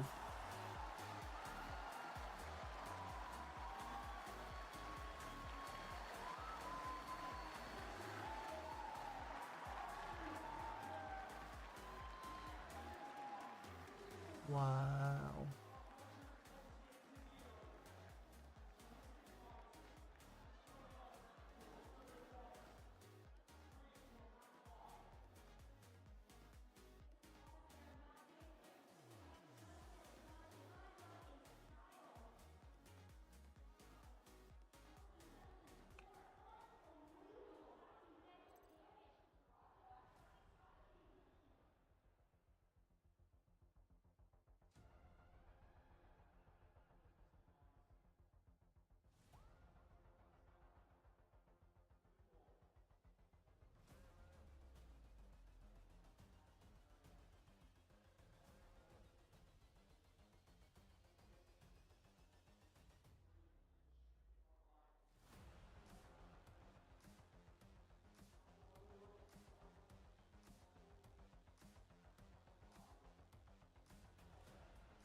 How did Twisted Minds leave the stage?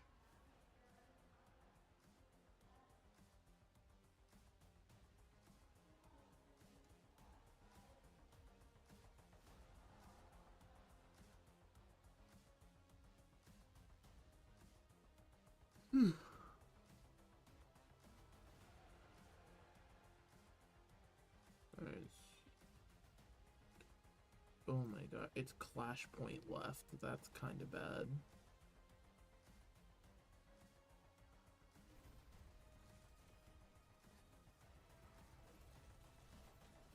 Dude, Toronto. You were in control for like the whole map, and then you just pee-pee poo-poo fucking pissed all over the place at the end. Like, what the fuck?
nice. Focus out. Focus out. Focus out. This one.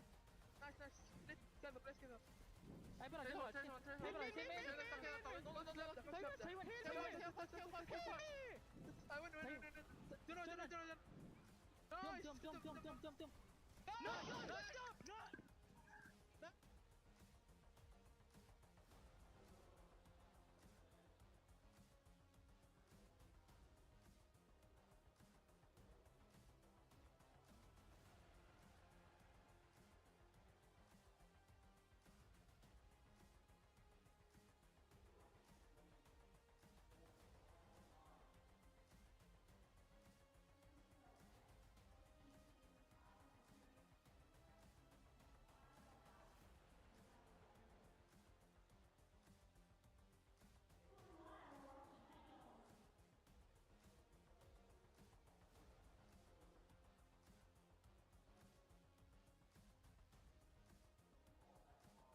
Toronto on New Junk City.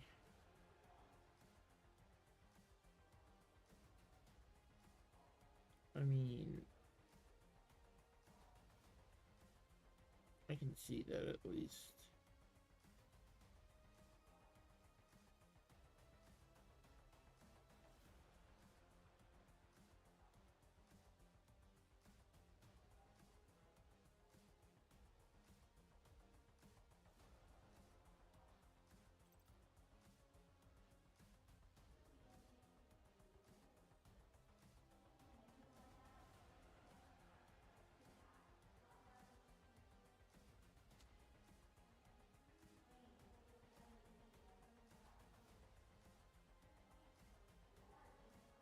Your eyes or shields haircut to bed? Absolutely not.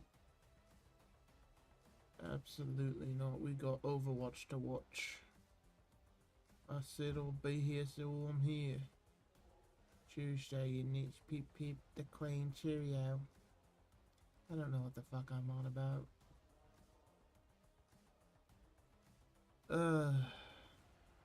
Besides, it was just the eyes were closed because I was doing this. Because I was looking down at my TCG pocket since we're in between maps. I'd love somebody to yap with, but it seems as though the rest of CGL is still sound asleep. Or they're in Stockholm. Me hopes Toronto can...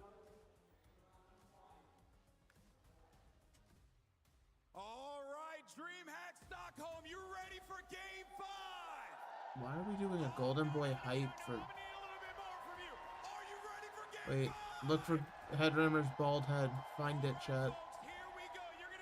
Everyone who finds it gets one high five. Oh, that's Fletch right there, I think. 9, 8, 7, 6, 5, 4, 3, 2, 1. It's time for Game 5, baby!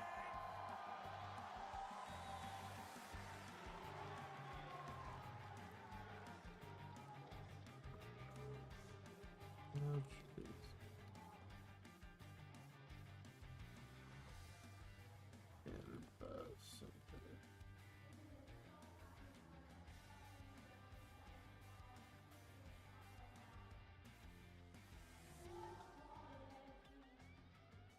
Alright.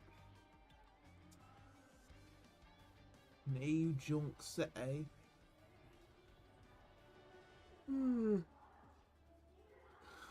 Will the Farah prevail?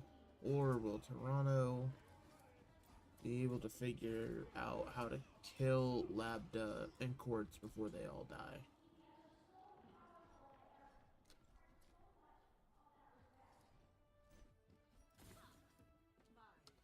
Like, the more I watch Twisted Minds, the more I realize Quartz really does deserve the MVP over Kevster. Like, you could replace other players with Kevster and get similar results on ends. Nobody can do what Quartz is doing on Twisted Minds. Like, Quartz is actually the backbone of this team.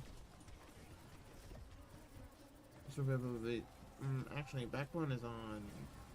I was gonna say Shock, Space Station. Kill that Sim before it gets high charge. Perfect.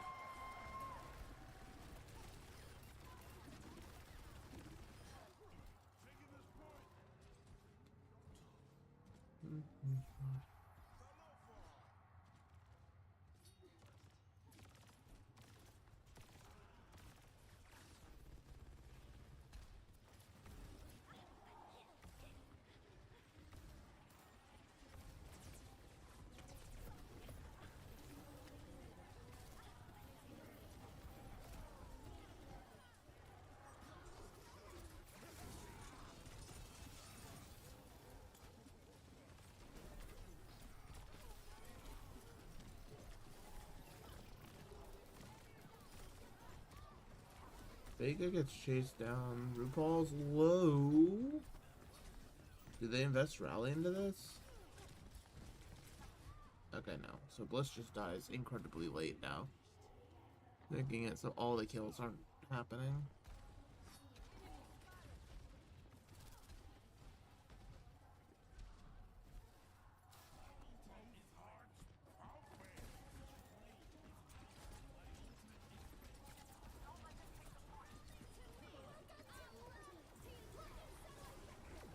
Blocking satellite vectors. Rally to me. Orbital ray. Oh, he's stuck on the roof. Oh, sugar-free. Leonard. It's fine. You don't have to kill anything. Someone will do it for you. Surely more kills come through, right? Okay, yeah, there you go. 2 points to go.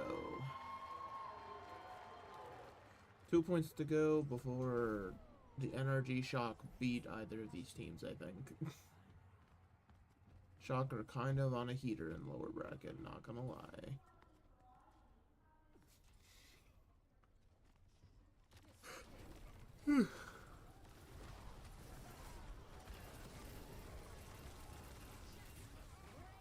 Ooh, the barrage. Very good barrage. Also, Toronto invested everything in the kitchen sink into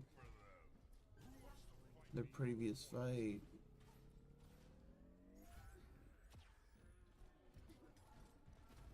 Ooh.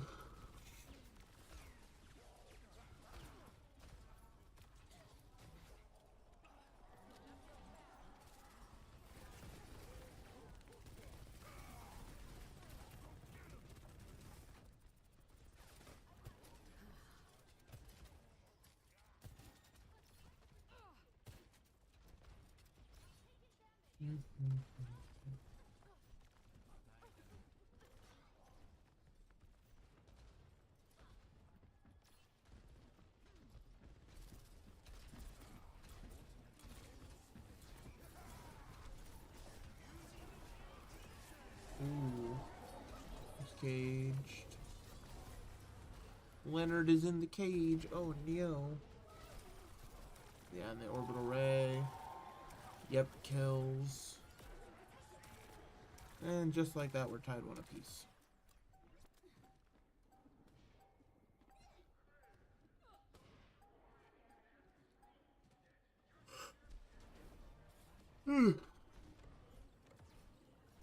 Where's it gonna be? The Ducks.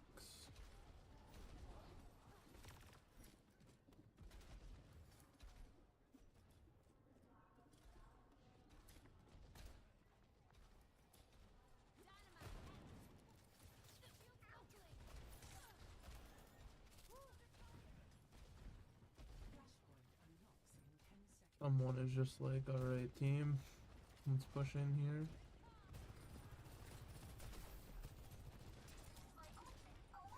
I am sad when someone does not look happy.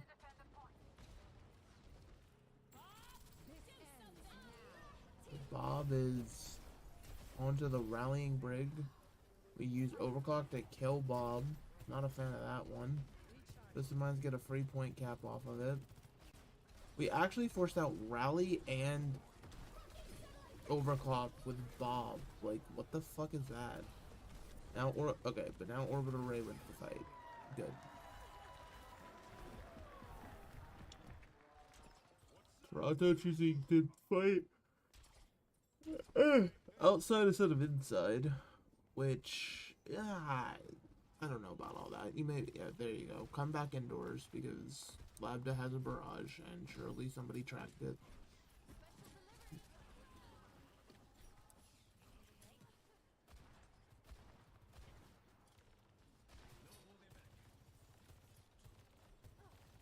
But now they're gonna get orbital raid on, like.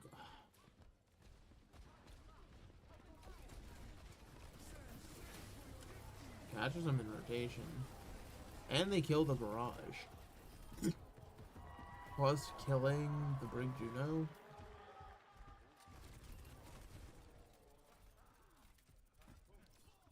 Dude, honestly, hold forward. Force the fight outside. That way the Ray can't get to point. They're blading this. They're blading the rally. Can anyone even make it to point? Yeah, I mean, Twisted Minds, in theory, win the fight. Okay, wait, why did we fucking overclock? Dude, what the fuck is with Toronto in throwing like 5 billion ults into every fight? Like, why the fuck are we overclocking ever? You don't need to win that fight. You're just holding them outside so you can fight outside the fucking point. Oh my god, dude. I swear to God, Toronto Defiant, like, I would love to see these players with a real coach and not dumb fuckosaurus.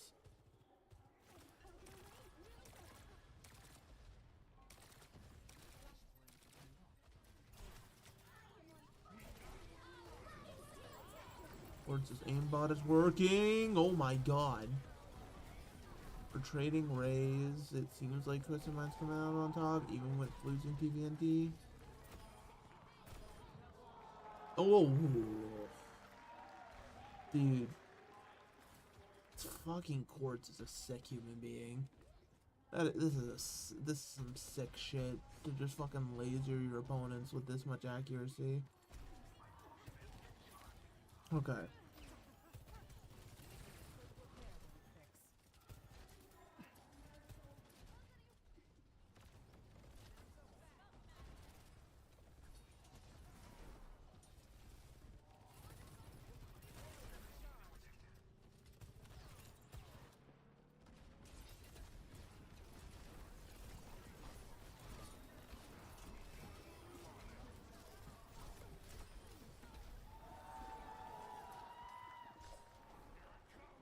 Okay. They get the cage out. Twisted Mind's coming to this with Rally, Barrage, and if it goes long enough, a Bob as well. Ugh, is this gonna be 2 fights or 1? It depends on when. It depends on when Toronto dies and Point Flip comes through. Like, if Toronto all dies before Point Flip, there's another fight. That's assuming they lose this fight, but I would not be surprised to see if this Barrage... What the fuck? What are you waiting for? What? What is Twisted Minds waiting for? They were all there. They actively just sat and lost 20 seconds, and now they're going to be up against the clock trying to get in. What in the fresh fucking hell are they doing? And now they're fighting out here again. Look at this. CVNT has to fucking rush in alone to point while the rest of the team's being left out to fucking dry. Does CVNT get the flip? Is anybody there? I guess he gets the flip, but now he's going to be isolated as fuck from the rest of his team. And now both sides... Like, Twisted Minds actually might have just thrown away their chances here, because now both sides are going to have the support ultimates. It's going to be Barrage v Blade. Oh my god, Sugar Free. Leonard! Oh my god, yo. Twisted Minds are actual throwers. Actual throwers on the side of Twisted Minds.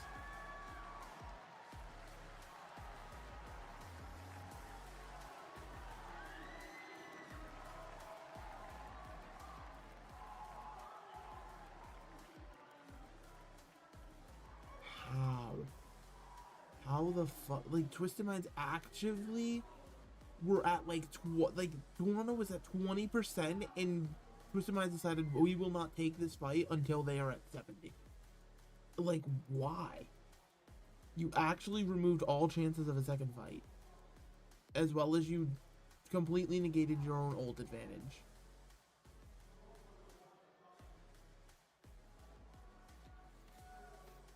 Dude, I love the way Danny grabs them for interviews.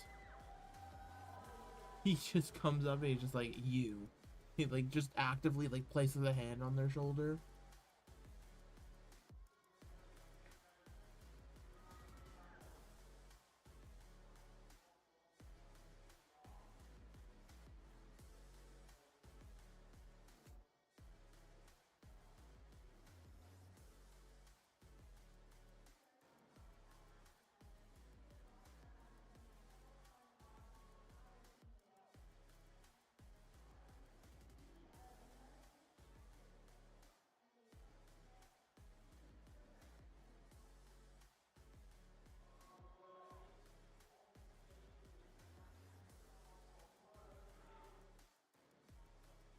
Jack and Rose, thank you very much. That is right. I am here with someone from Toronto Defiant coming out from a great win.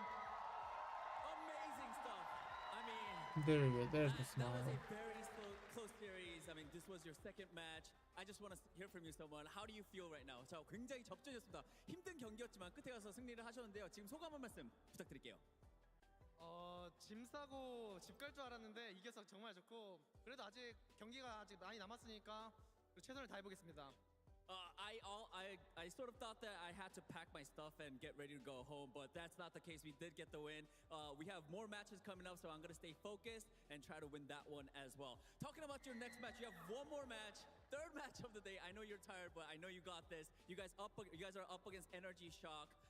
How do you think that match is going to play out? 자, 세 번째 경기 하나가 더 남았습니다. 서먼 선수 이제 쇼크와의 경기 좀 어떻게 흘러갈 것 같나요? 저희가 지금 워밍업이 두 경기를 해가지고 잘 돼 있는 상태고 just our team is better. There it is.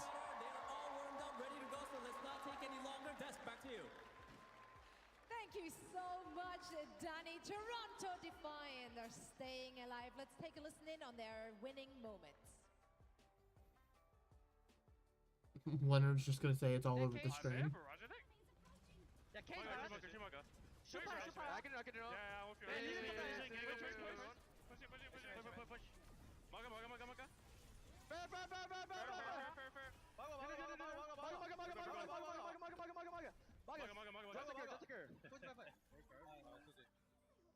Dude, Lenny just doesn't say a fucking word, just kills 3 and then goes on the Malga that everybody else is focusing. And what a way to end it all. That plate from Sugar Free, just, you know, the cherry on top. But what a close series. Like, I'm feeling like the exhaustion radiating off of someone right there. Because first, of course, a massive beatdown against Raccoon. Got to recover from that as well. And then afterwards, taking it all the way to map 5, that's got to put a strain on you. Yeah, this is not the spot you want to be in, facing down your third match of the day, but unfortunately, that's where they are, and then they're going to have to fight back against an NRG that has been resurgent, that has been looking really strong in this day of play. So, honestly, a tough spot motivationally for Toronto Defiant, but when it comes to the individual skill, when it comes to the playmaking, they have such phenomenal players. I really do believe that they're going to put up a very good match for us in the next round. Yeah, both when it comes to adapting to the enemy composition, they're doing a great job here, dealing with Lambda on the Pharah as well, but just individually, Merit on the Sojourner was just fantastic here on Runasapi as well. And when it comes to Sugar Free as well, I mean, he's providing the X Factor. The Genji has been so reliable from him all year. He's been North American MVP, of course. Any future enjoyers? There we go. Even though I think it's now buffering me back to where I feel like they're in was. this position now where they can, of course, rely on their individual skill to pop off, have individual moments. But similarly, they have that flexibility, and that is so crucial when you're staring down opponents like Twisted Minds, for example, who play this unique Pharah composition. And now, next, you're going to battle off against NRG, who are playing a Junker Queen composition with Sombra at times. And so it's going to be another situation where, you know, the Toronto Defiant, they're going to be forced to adapt once more. Yeah, a bunch of big moments here. I mean, for Twisted Minds to actually be able to battle back from what looked like an unwinnable scenario on Runasapi still, well, we got to give congratulations to them. Well played that they were able to force this to be such a close match against a team like Toronto, who honestly put them into some unwinnable scenarios. Like Gibraltar was kind of unplayable for them in their strat. You know, the Winston just ran the table on them there. Ilios as well, really difficult spot to beat for Twisted Minds. And yet, on the maps that they, you know, were strong and comfortable, they managed to eke out those wins, even though they were incredibly close and competitive. Well done to Twisted Minds. I think though their tournament ends here, they have had the best result from EMEA, and I think that's worth celebrating. Yeah, it's a great run. Absolutely. Yeah, and I mean, the individual players and the way they popped off throughout this tournament, they turned it up when it really mattered. They made teams such as Falcons sweat. They took a map off of them, and that's something none of the NA or EMEA teams has been able to do. Yeah, I mean, Quartz heartbroken right there. Yeah. And, you know, that was such a close win on push as well. Yeah. When they were able to turn that around 128 to 0.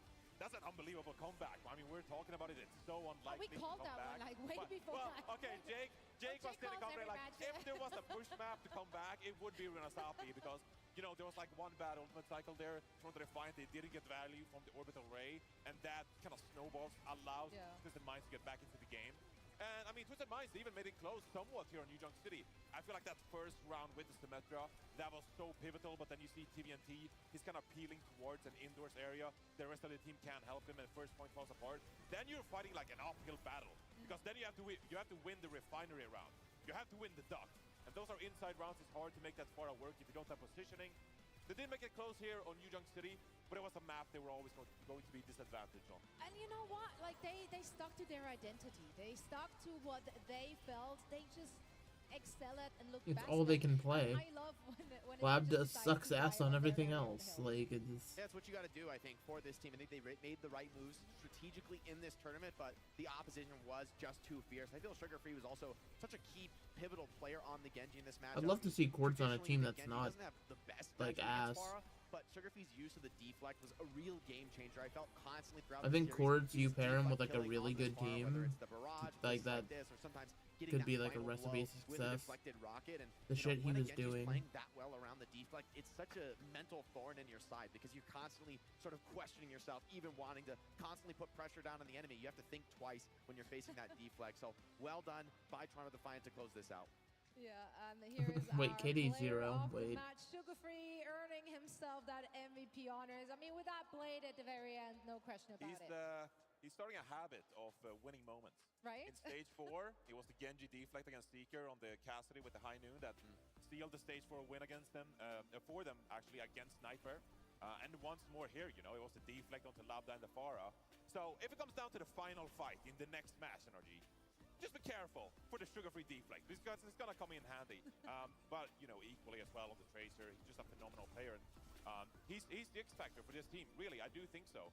When Merit is on that hit scan, yes, you can look towards the Merit to be like the impact player, securing so many picks on the Ashe, for example, or on Sojourn. But if you have to play Echo, if you have to play Genji, that's when Sugar Free can go aggressive with blades like these and make a big difference. I mean, the Tracer was ferocious as well. I think this does put NRG in a pretty tough spot where maybe Toronto can kind of bring that same formula, right? Taking us to Gibraltar, to Ilios, to maps where the Tracer Winston comp can really thrive. And I think that would be their comfort zone against NRG. But on the flip side, I feel NRG looks really good against this Mauga comp. This might be the meta, but NRG has such a good read. The way they execute the Sombra is going to be really tough to match without a lot of preparation against this team. So honestly, strategically, I kind of like where NRG's at, and they should be sitting pretty given that they've had a match to rest and watch. That's right, because Toronto now has to play their third match today.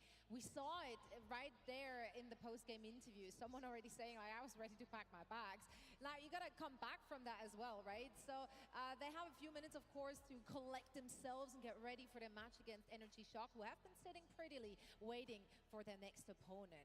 But yeah, maybe Toronto can make that salty run back through the lower bracket. What a story that will be for these players. For now, we're heading into a quick break. And when we're coming back, we're not just having the last series of the day. No, we also have a special treat because no other than Sean Miller will join me here on the desk to talk about all things Overwatch esports in 2025.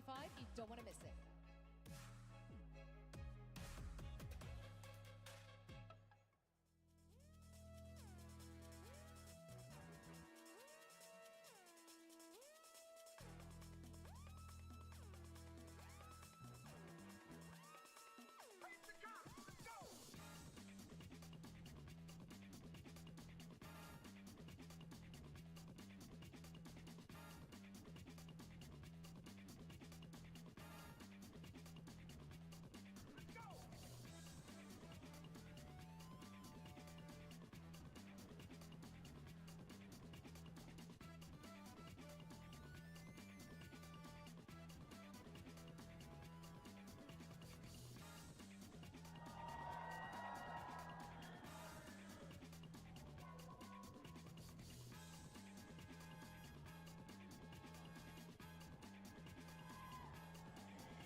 All right, what's the announcement?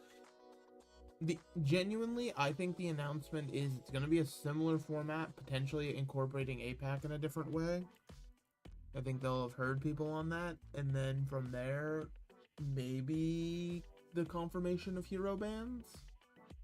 Potentially, maybe hero bans will be an official thing instead of just for EWC. I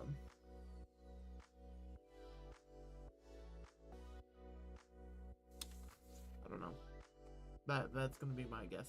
It's similar setup. We're just implementing hero bans. We're literally probably just gonna implement hero bans for this exact reason here that you're seeing, where the Malga meta is just kind of dominant.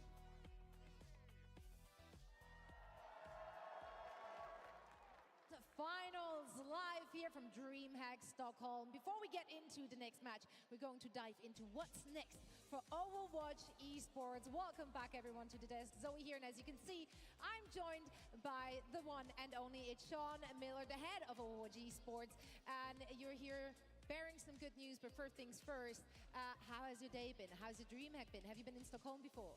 Never been to Stockholm. Such a beautiful city. Banger match. Lenny Blade. Life is good.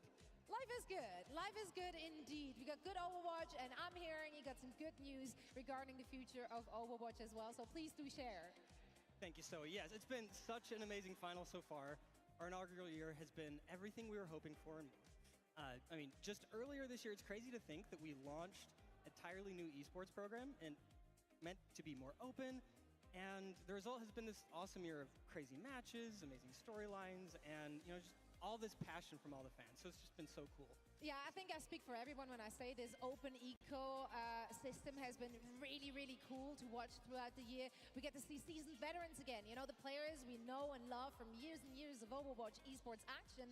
But now we also get to see the young guns, that fresh blood, those fresh faces coming in, and they're taking it to those veterans. So it's been a real blast, Sean. It has, for sure. And we're going to keep it going. So I'm thrilled to announce that we are officially coming back in 2025. We're doubling down on what makes OWCS so That's right. Let's make some noise for that. That's good news. We didn't get shut off yet.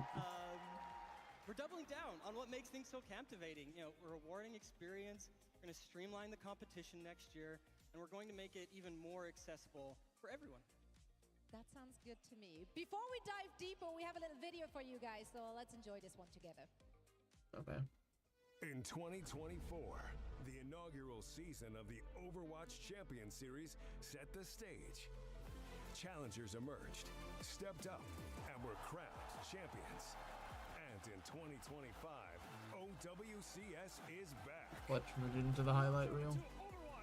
With more streams, more 3 stages, 3 live events. An easy-to-follow format where the best teams thrive, where rivals get relegated, and rising challengers become legends. Are they incorporating Face It more? Are they making teams play through Face It? Overwatch Champion Series. Is that what's gonna happen? Right on. Okay, let's dig into this one. I'm sure there's a lot to unpack here, Sean. There is so much to look forward to next year, and the good news is we don't have to wait long. The season will be starting in January. All right, well, that is literally around the corner. Oh my January, God. the action is already back. We have not even a month break. Yeah, pretty much. I love that. So, and as you saw, one of the most exciting changes is that we don't have 2, but 3 splits next year with 3 global live events. We're looking forward to having all these live events just like this one. It's just so much energy. We have our biggest matches up in front of thousands of fans, and so we're really excited about that. And we'll be sharing more on where those events will be, and soon, TM. Soon, TM, the most esports thing to do. I love that for us. Now let's dig into the format. What's the format going to look like in 2025? Totally.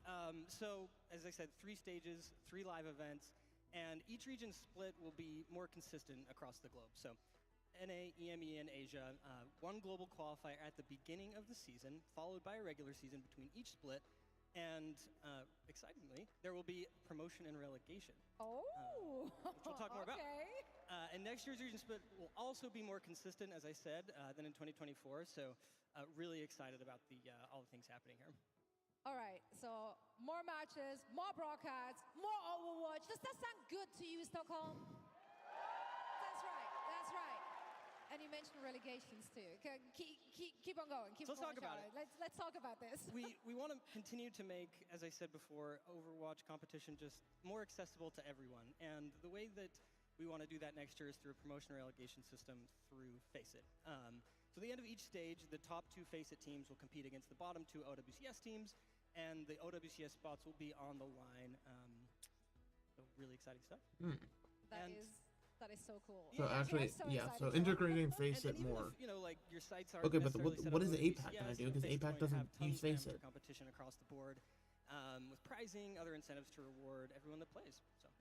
Okay, so right, just like this year already, a lot of people have really appreciated that there are those different tiers. So if you just want to dip your toes into the competitive scene, you get to do that with your friends or your foes. I don't know who you're playing with, and you can work your way through the system.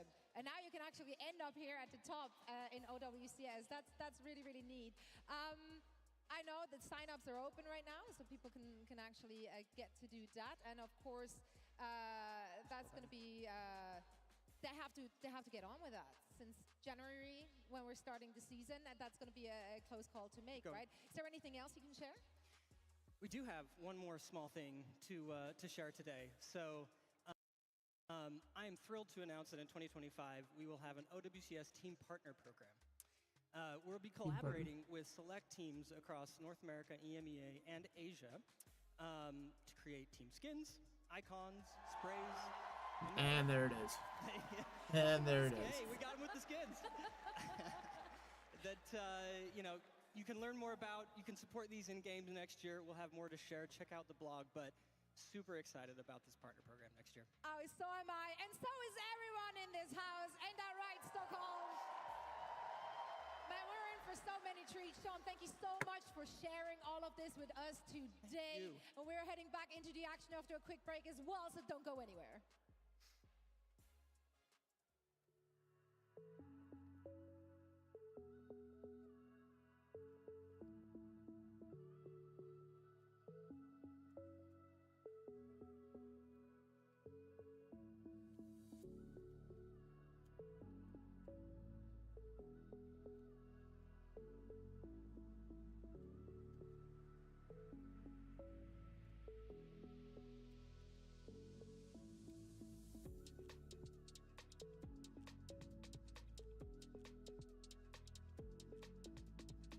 Dude, people are just too quick on these codes. I'm trying to enter them when they pop up, and it's just like, yeah, no.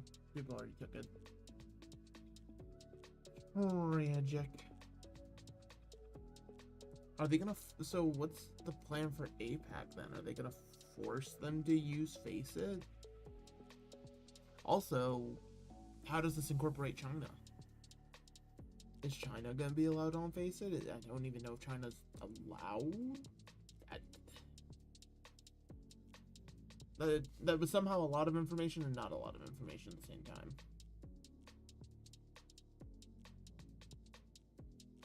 Although I'm willing to bet with team skins being promised, you're going to see Toronto officially rebranded Toronto Ultra. I think they're going to drop the Defiant.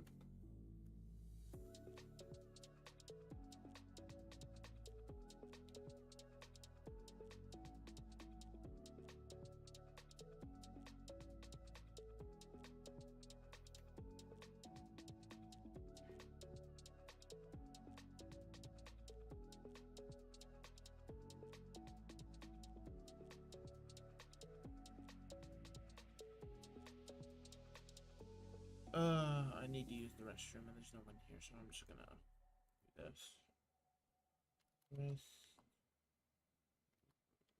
This is OWCS Stockholm World Finals 2024, and we are the Energy Shock. Hey. I love PG. I was there when they got that take. I was dying laughing right next to them. That was too funny. That team has so many good personalities on it. Like, Yeah. they're such a joy to watch in and outside of game. I love that we had a media day with all of our teams, so we got to not just pick their game brains, but also, get the word out. Like, get some of that personality on camera, on PG tape. is a chill guy. He is. He's a chill guy. He is. Extremely chill. Well, hopefully not too chill, because they got a game to win. Let's take a look at the brackets to see where our teams are currently at. This is going to be another elimination match to close out our day. And that means that overall, we will have sent 3 teams home on day 2. Heartbreaker, but also very exciting. Just want to point out. Yes? Don't do it. NA on top, baby. I walked around in the arena before we started today, and the EMEA vibes were all-time bad. So many SSG fans. It's an all-time low. So many ENS fans, and they were like, EMEA Johnny, what happened? North American fans, we ride high. They made us eat humble pie in Dallas. It's your turn. Johnny, it's fine. Everybody grab a In 2 spoon. days, we fly back to NA. We can just pretend this has never happened. We're still in Sweden. Just so you know, like, Yeah, but hey, I heard a lot of cheers for Toronto Defiant. And energy. I mean, energy. There's a lot of undeniable personalities on both of these teams. Absolutely. There are superstar performances across the board, so there's a lot to cheer for literally every single team. Now, Toronto Defiant, listen, we already talked about this, right? This team had to fight it out. They had to fight it out for a long day, and that has to drain you. Like, how do you recover from that, you guys as former professional players?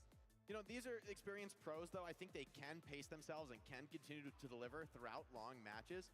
It's definitely going to be a test for them, but I wouldn't count them out just yet, especially I like when we heard those final comms winning moments. They were still pretty chill, right? That was a game 5, but it wasn't that incredible, intense hype that can sometimes be pulled out of you in a close match. I feel Toronto Defiant, they still had confidence in themselves to win it in the end, despite what someone said. I think they kind of knew that they would win that series in the end. So I think that kind of confidence is what they're going to need to take into this next series, but facing NRG is a little scary. Like, you might have answers you've cooked up to their strat, but it's a little bit theoretical. Like, you probably haven't implemented it. You certainly don't have much practice running it. And NRG is probably going to stick to their wheelhouse on a comp that they've looked really comfortable on with a few different variations that makes them a little bit more difficult to counter. Do you think they expected to see energy in this match, or do you think they might have mentally prepped for Nightmare? I mean, I can certainly see them having practiced against NRG, and so they probably already had a read on what they were going to play going into. This is an NRG team that, you know, Tree talked about it.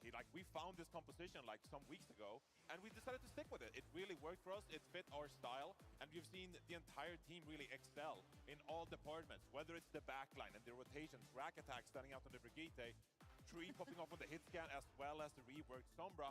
And of course, Kellan has found a hero that he can actually contribute on, except for besides the Winston, because Winston has been Kellan's go-to hero. Now he can excel on the Junker Queen here as well. He struggled to kind of find his identity on the Orisa, on the Mauga earlier in the year. But now on Junker Queen, big cheers for Ragata in the audience. But now NRG, all 5 members of this team who are currently in the starting roster, they all have a hero that they feel really confident on. And this kind of style, it's been really suited for them. It has been indeed, but they are going up against the juggernauts of NA. We can't stress enough just how successful Toronto Defiant have been all season long. Can Energy Shock take it to them? We're about to find out, so let's send it over to Golden Boy on our stage.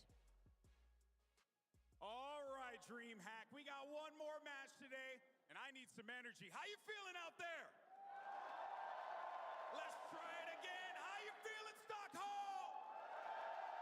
That's right, this matchup's gonna be awesome. It's an NA clash, and we got 2 fantastic teams that are about to take the stage. So let's go ahead and welcome our first squad. It's the Toronto Defiant! Toronto Defiant are your undisputed champions of North America with first place finishes and nothing else. Can NRG be the first team from NA to ever stop this reign of terror? And now it's time to bring out their opponents. Welcome to the stage, the NRG Shock! NRG, they've had their crosshair on Toronto Defiant all year. They successfully took them down in stage 3, but that was just an upper bracket match. And Toronto Defiant are the finals champion in NA. Now, NRG, they have to beat them on stage at the World Finals. All right, folks, it's now time to jump into this matchup, and I got one simple question for you.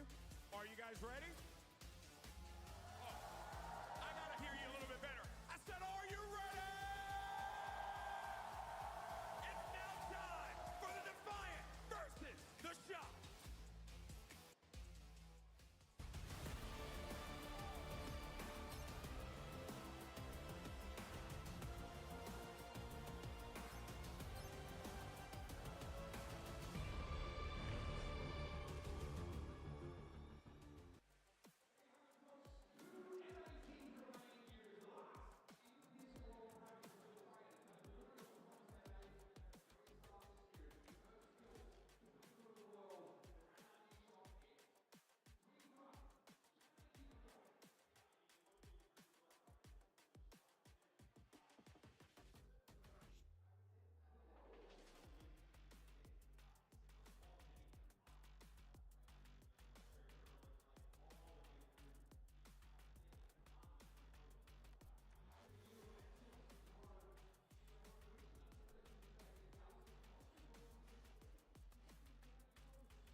Alright, chat. We have returned.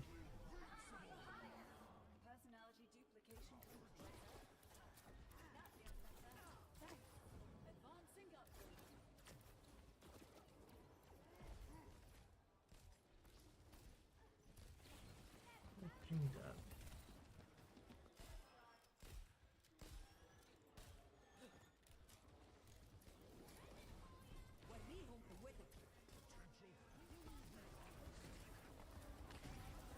Okay.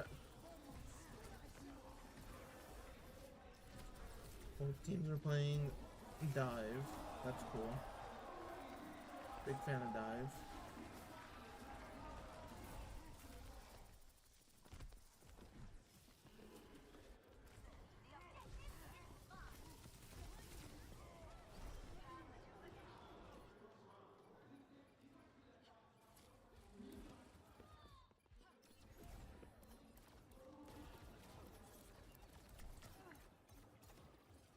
Okay.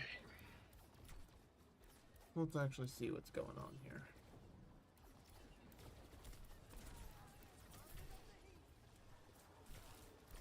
This fight, both teams are gonna have dupe. Someone has primal. Actually, this is kind of bad unless Scissors hits a crazy pulse bomb. I'm gonna be real. Yeah, they already burned the dupe from Tree and killed Tree. Ooh.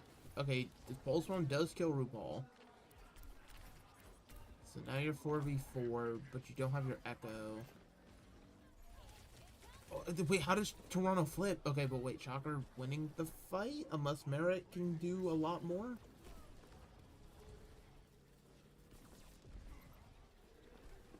Merit's gonna stall it out for reinforcements. Ooh.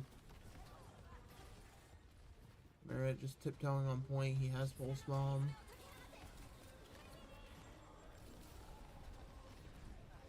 Someone is... Oh! My butthole just clenched. Jesus, someone... Ooh, okay, Sugar Free's down. Energy? Yo, it's Tree. I was gonna say. Kill him. Okay, wait. Energy winning a dive round? They're not just winning off their bullshit? Okay, Tree, that looks maxing shit. I'll beat you.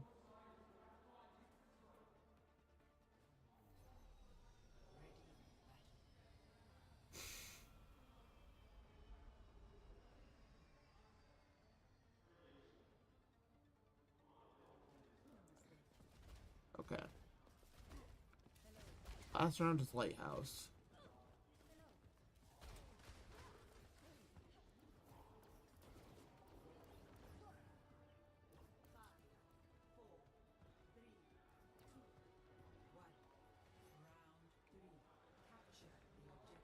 What's the... Okay, at least NRG are not doing that stupid fucking TP to point bullshit. At least they are not doing that.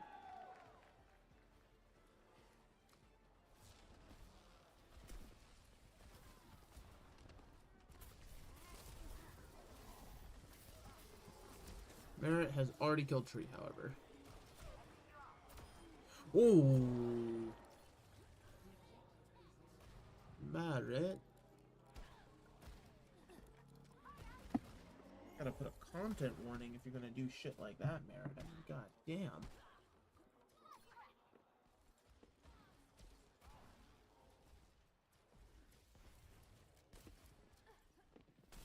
They know where to win. They know where someone is positioned right now. Doing a little tippy tap. Do you think actually can? Okay, I was gonna say they cannot force RuPaul down. Coach Gun stops the dive coming through onto the Ash, and Merit just kills Tree on the other end of things. Ooh, yeah, I was gonna say, Kellen, you're in alone on this back line. I haven't even used nade yet. Ooh, he gets healed.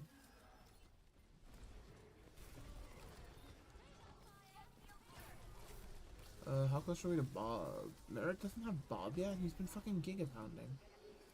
Tree is anteed up. Probably has to hide. Alright. Soft reset for Shock. They're now soft engaging. Not wanting to commit just yet. They find the Brig. They... Wait. When did UV nano? And who did he nano? Alright, Merritt's dead.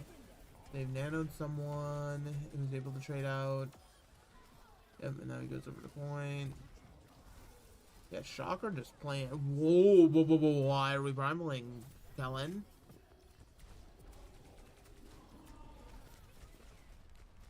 Kellen has just decided that he would like to gift a primal to Toronto Defiant. Yeah, I don't know. This round looks completely unstable from Shock. Like, they are just actually, like, uncoordinated as hell for no reason. Kellen's already dead. Trigo, yep, it's... Alright. On to next map. Unless Scissors can become the next, like, ward. Which I don't think he can. Nobody can touch. Yep, that's...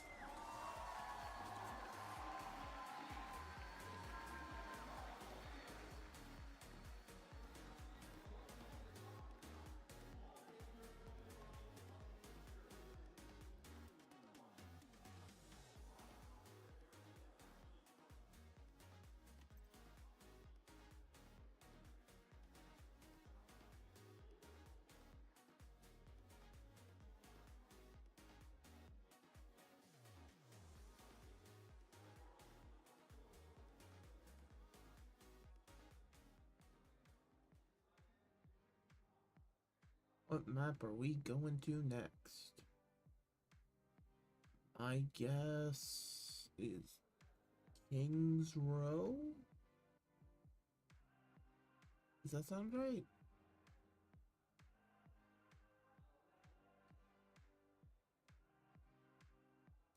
What is this Thanksgiving ass shirt Uber is wearing?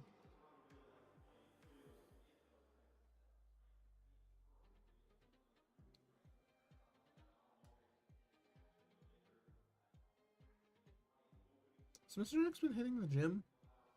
His forearm, he's looking a little bit large. A little bit muscular, some might say.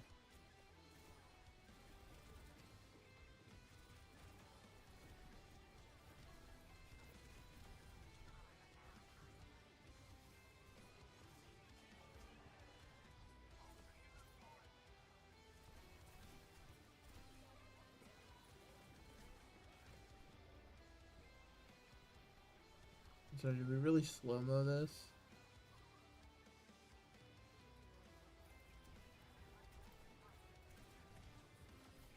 Actually, we're probably going New Junk City for the Sombra comps.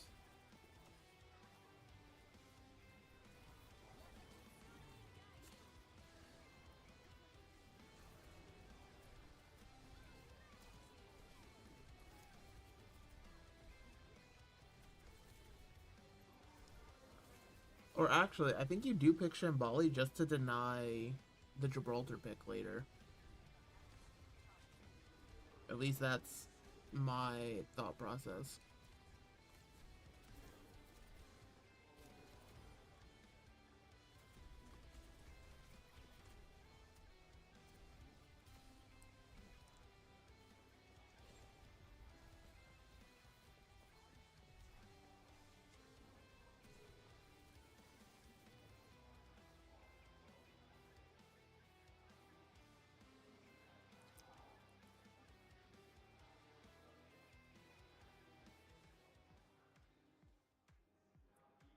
Very close affair.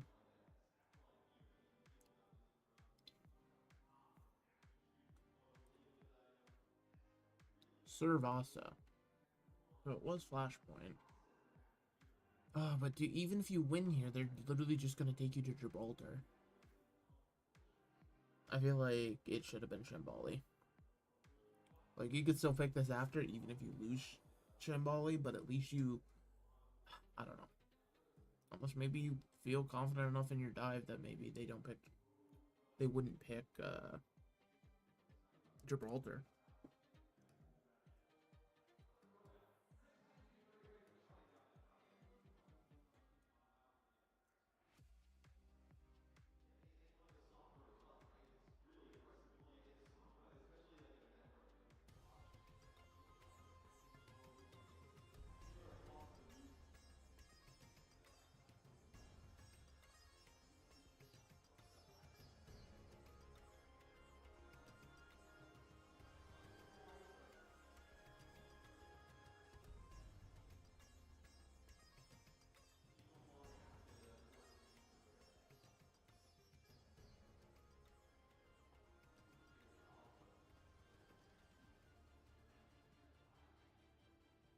Does Toronto run out on the Zarya?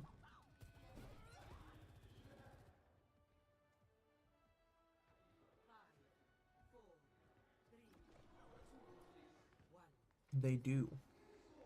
Zarya with the Ashe Genji.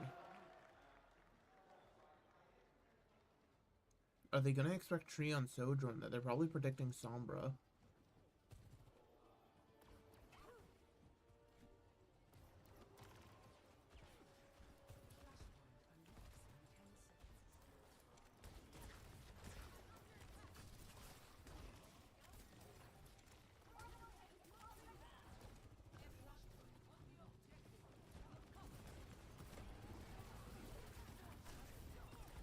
Ooh, Kellen, what the fuck is Kellen doing? Like, why is he out in the middle of bumfuck nowhere? And we've just given someone all the charge he could ever ask for, and then some. Alright.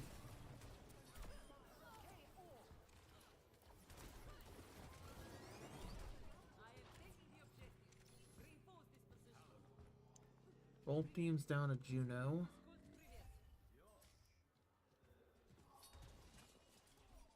Dude, wait.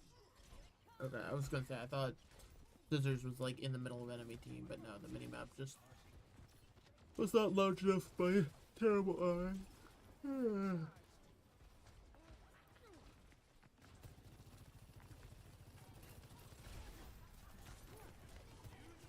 Oh, they're pulling the blade. Okay, they burn the blade. They kill Lenny.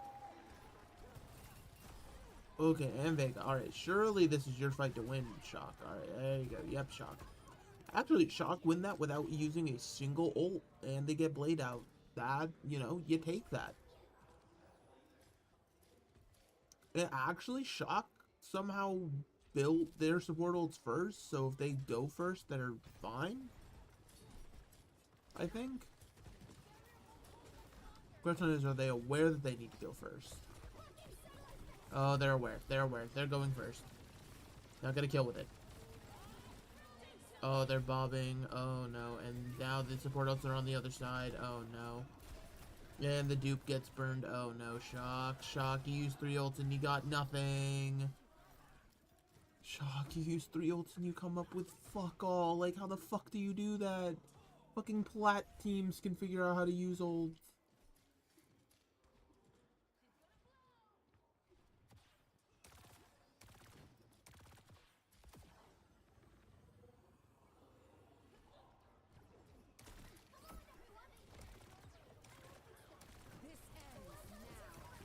Yep, they're just getting orbital raid on, so the overclock is doing fuck all. Can anyone touch point? They do have a touch. Kellen's dead though, so no rampage. Yeah, the Echo can't force point any longer. Echo's gonna die. There goes Scissors. Yep. Alright, well, Shock, you had a good tournament. You got 4th. I don't think anyone expected you to get 4th.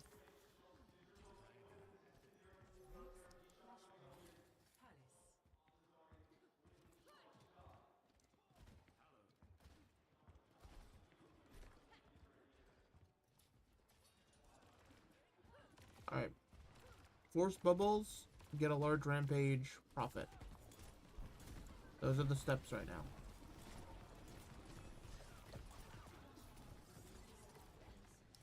Oh, it's looking juicy.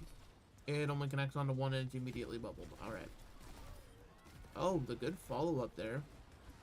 Knowing Vega was still low even with the bubble.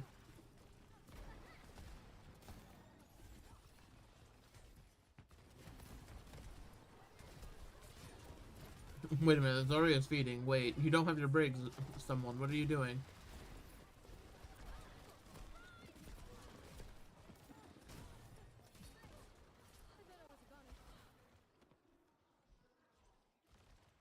Oh, are they gonna be aware that Tree is here? Are they gonna check their corners? Oh my. Okay, they checked their corners. He's still going in. Okay, so Kellen's here with him. And now they're blading. Oh, the Junos won. They killed RuPaul. Okay, someone found Tree with the blade. He knew he went back to the corner. Okay, the objective? There you go. The brig's over there. Oh, we're staggering Kellen. I see.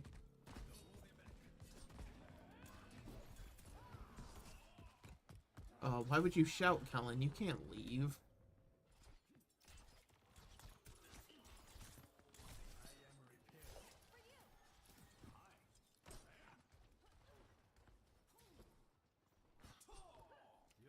I think there's about to be a large grab by this someone guy.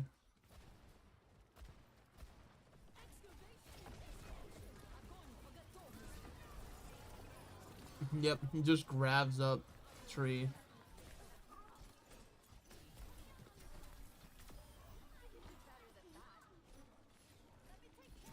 We also trade rallies as well. Actually, Toronto has nothing here with Merrick going over to the cast, so if we can force bubbles and then Scissors can blade, and then or even if the blade forces bubbles, then Kellen could potentially build Rampage in time. Either of those could be a good fight plan.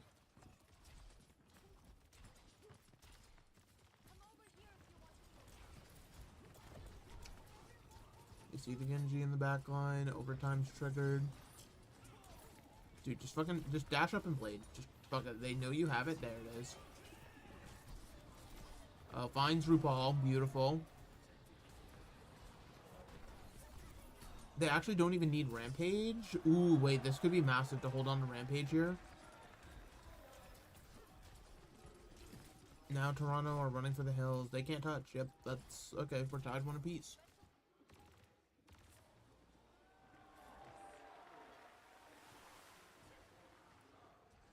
One apiece. Kellen still has Rampage, and UV has Orbital Ray.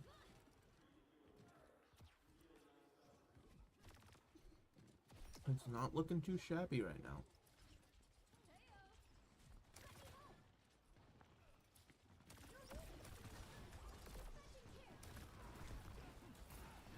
Okay, I was gonna say, oh, the Rampage. It connects onto nobody, or they're all cleansed? The Orbital Ray. Ooh. The Orbital Ray heals anything from the Deadeye, so it's 4v4. But when you're down to support already, yep. Yep, shock. Dude, Toronto is playing so well around these Rampages, but they're not playing well around anything else. That being said, they're coming into this with a lot of fucking ultimates. Like, they're gonna have Ray. They could Ray Blade this. They could Blade Grav. They can. Why is Kellen so far forward? He kills Vega? Grav Blade. Doesn't even need. Just raw Grav on its own.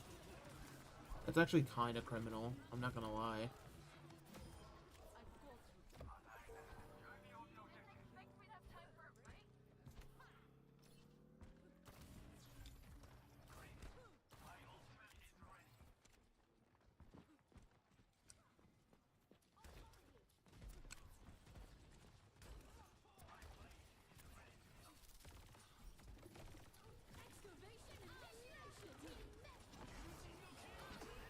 Comes Sugar Freeze Blade. Both teams rally. Kellen's already fucking dead.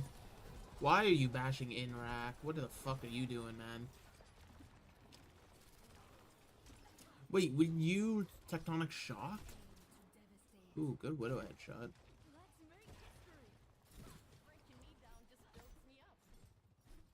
Okay, well now you have to.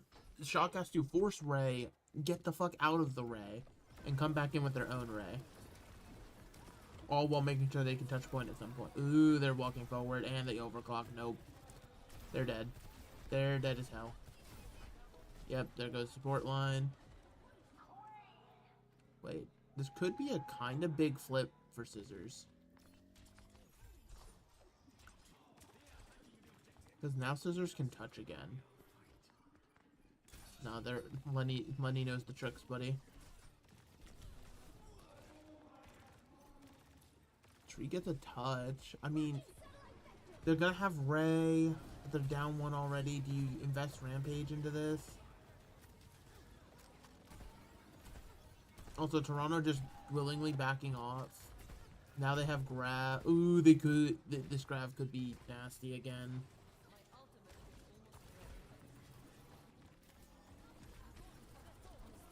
Ooh, the Grav gets Kellen. Kellen for RuPaul is not the trade I would be making. And now Rack Attack's gone. Dude, someone's on a... Ooh, yeah. Yeah, like, literally Kellen is the one person who couldn't get grabbed because they needed the Rampage for that fight.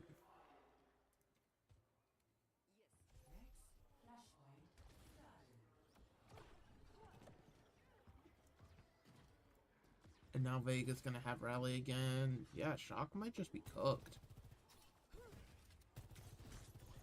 This Rampage would have to find massive value here, methinks. As well as Toronto would have to waste at least one of these ultimates. Preferably Overclock and Rally. Like, if they could somehow get both out while still rampaging, that'd be heat.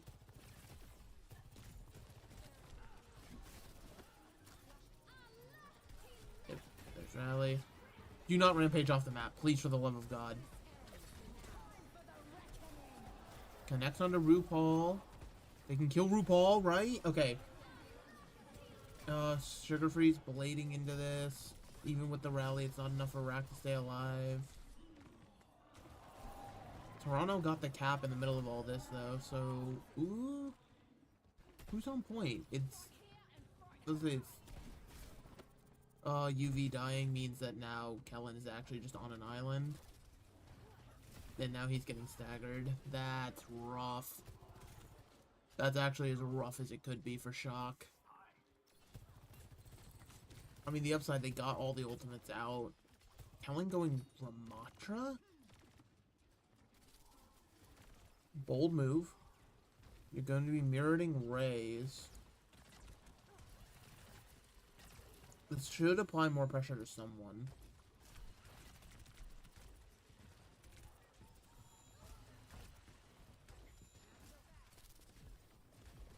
Waiting out the disruptor shot. Oh, but UV's already dead! And now Rack's gonna die because he's a mile away, and the grab. Yep, it's done. Toronto are going to be the third place team.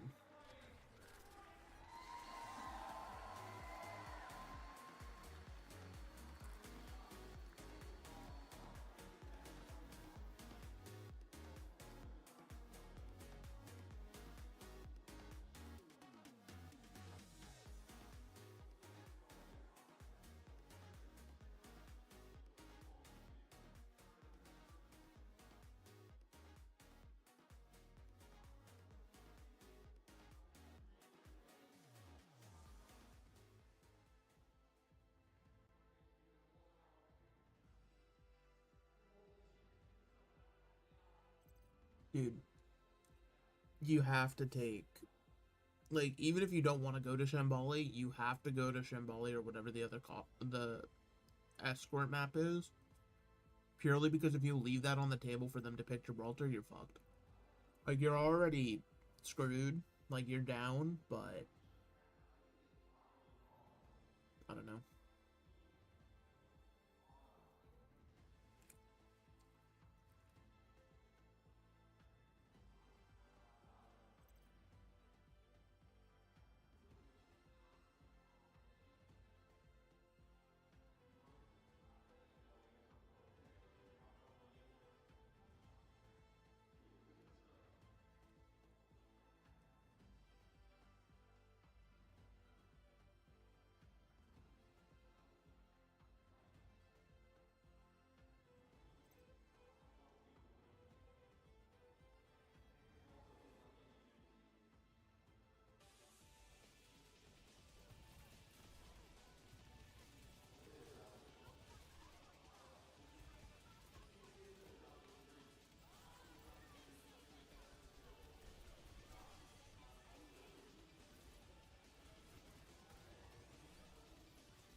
Not the side by side.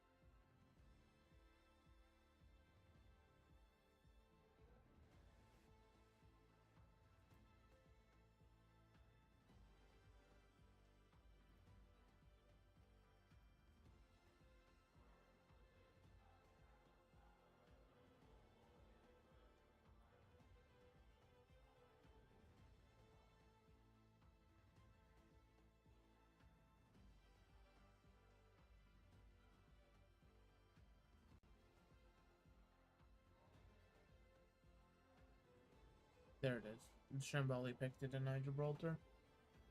It should have come through sooner, but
that sonar actually work?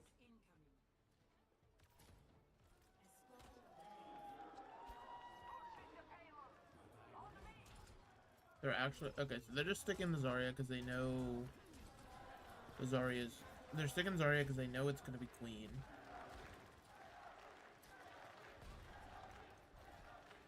Dude, why are there so many NRG fans? Like, this is EU. Why the fuck do any of you give a fuck about these players?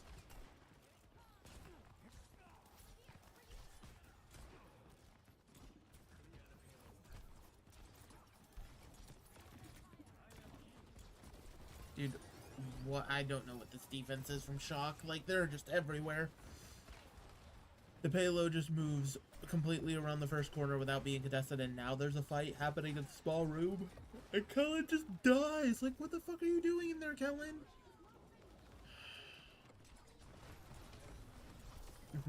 Flashbang hits like 7 people. That's cool. Lenny. Lenny. They have families, Leonard.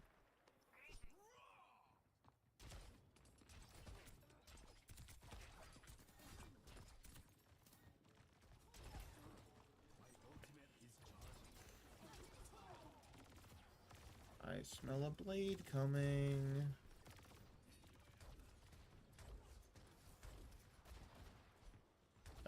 Contest the payload. The payload. We didn't contest the corner, but now we're gonna openly contest the payload.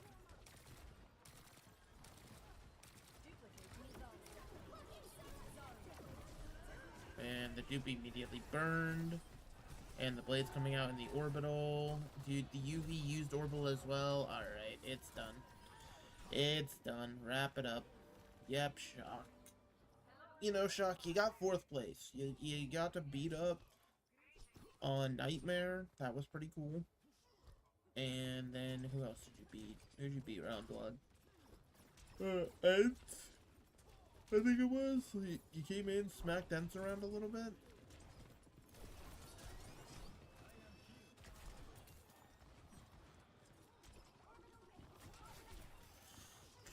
like, literally Toronto, it's not even like Toronto is, like, super hardcore outplaying. It's truly just, like, an ult cycle.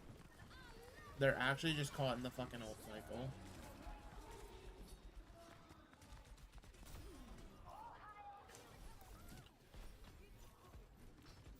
Where did Kellen just kill? Where the fuck is Kellen? What the? We're grabbing. We just solo grabbed Kellen. I gotta respect that. That's a Hita.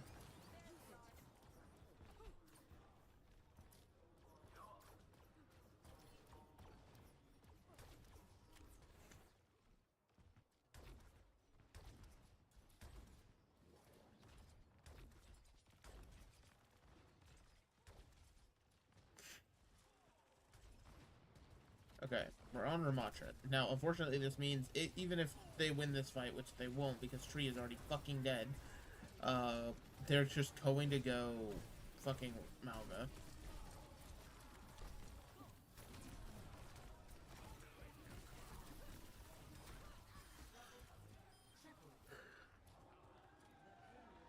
Yeah.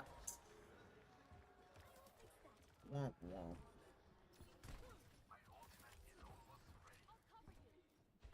We're going into third point. Lenny has another blade.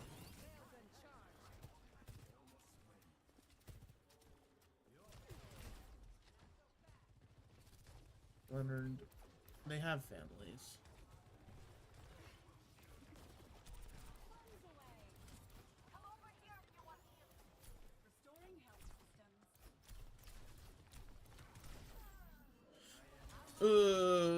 Merritt already killed Scissors. Yeah. You know, I really appreciate the Shock for not wasting our time and just getting this shit over with. Oh, you're suffering. Alright. You're suffering, Kellen. Alright, well, they killed Leonard. Wait. Alvega's dead. The payload's still moving. The payload, the payload, the payload, the payload. Okay, we somebody stopped the payload while we killed Merritt. Or not Merritt, someone.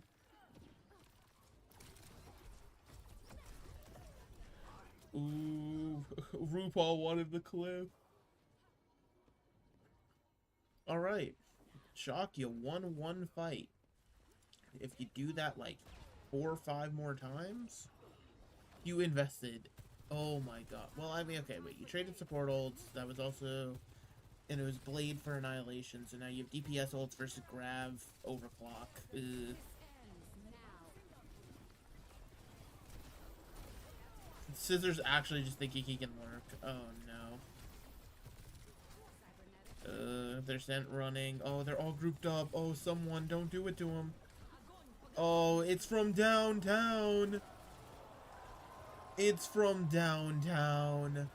The grab from downtown. The world's quickest duplicate.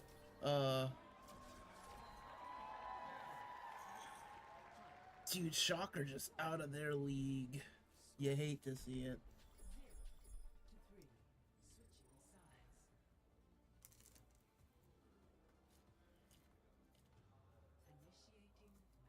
What the fuck are y'all smiling about? You're getting your shit rocked.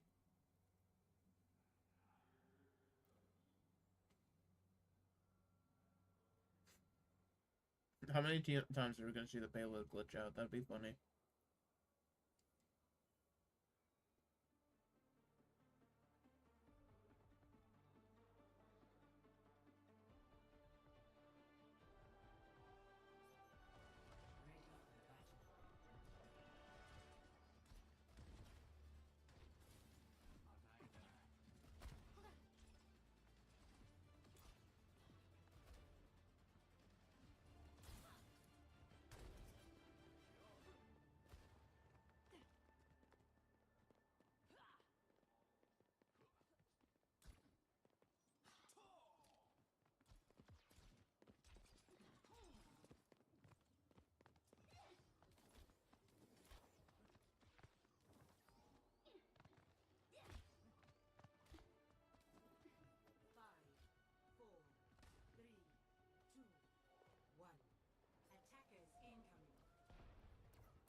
Okay, he's actually playing Reaper. Now the question is, what's the plan for the Reaper? Like, it literally has to be to burst someone down. But that... Also, you're on Malga.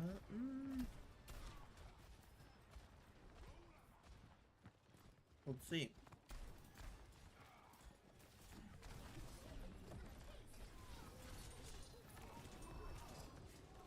Solid defect from Leonard.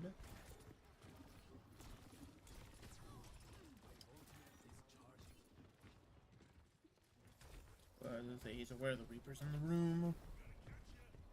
Oh, Kellen's a little too deep, but he does kill Vega?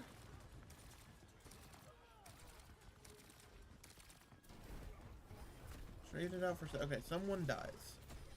This should now be Toronto saying, okay, time to play Malga ourselves. Right? Yep. Yep, Malga. No more funny Zarya.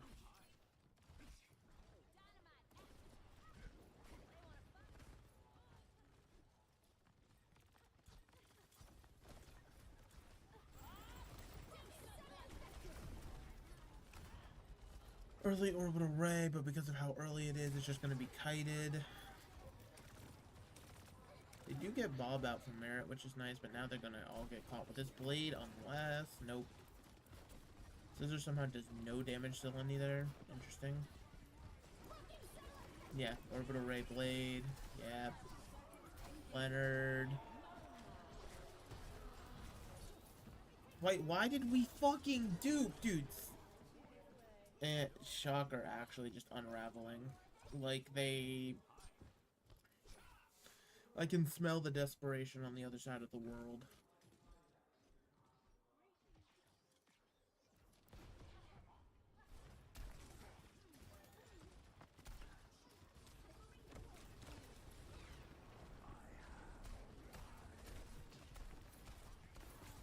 The teleport...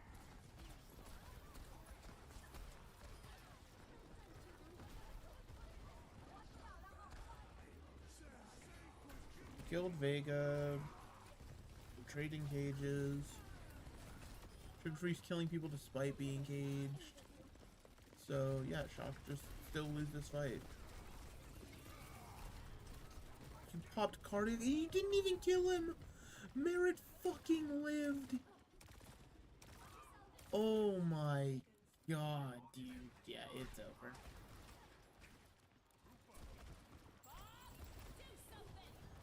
It's over.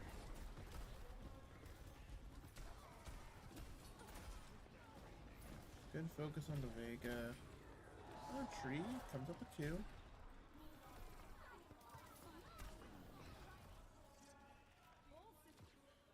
The Genji's not gonna touch, and technically, Shock are still alive.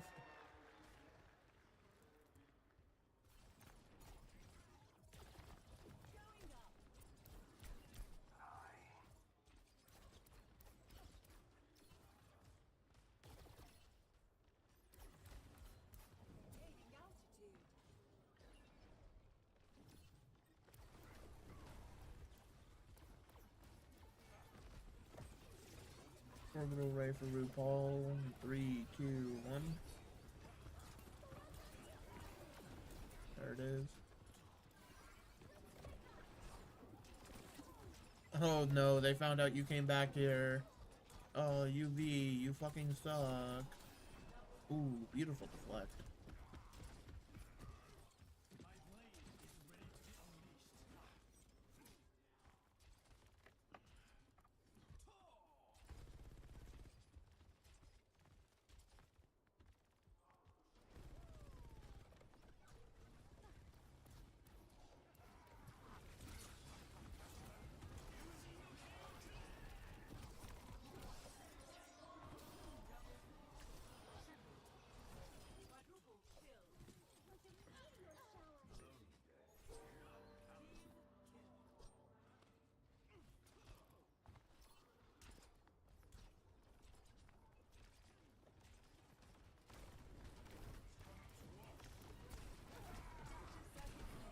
Ooh. The cancel on Merit's Blossom? God Just having to use a duplicate to get out of your own spawn. Not bad at all. I was about to scream, but then I realized it was a dupe cage, so it's fine.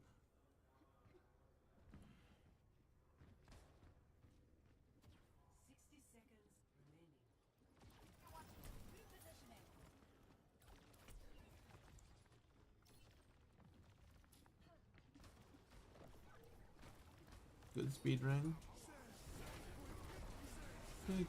Kiki. Tree is spinning to win. Both cages are broken. Okay, Tree's killed everyone.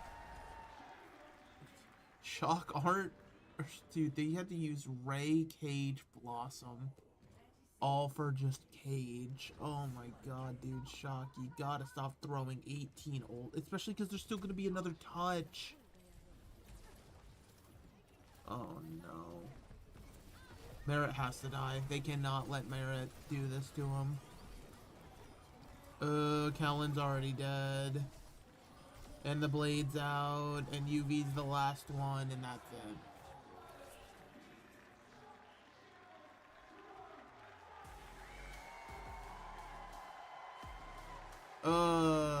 Energy, you got fourth.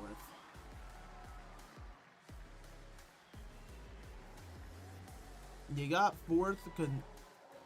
Hey, look, play of the game, the Ramattra, though.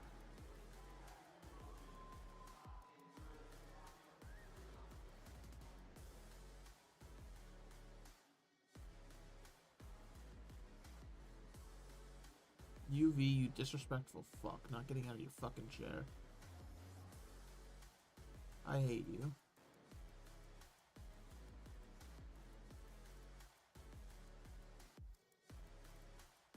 Alright, so tomorrow we have a Gigabanger game, a sleeper, and then another Gigabanger.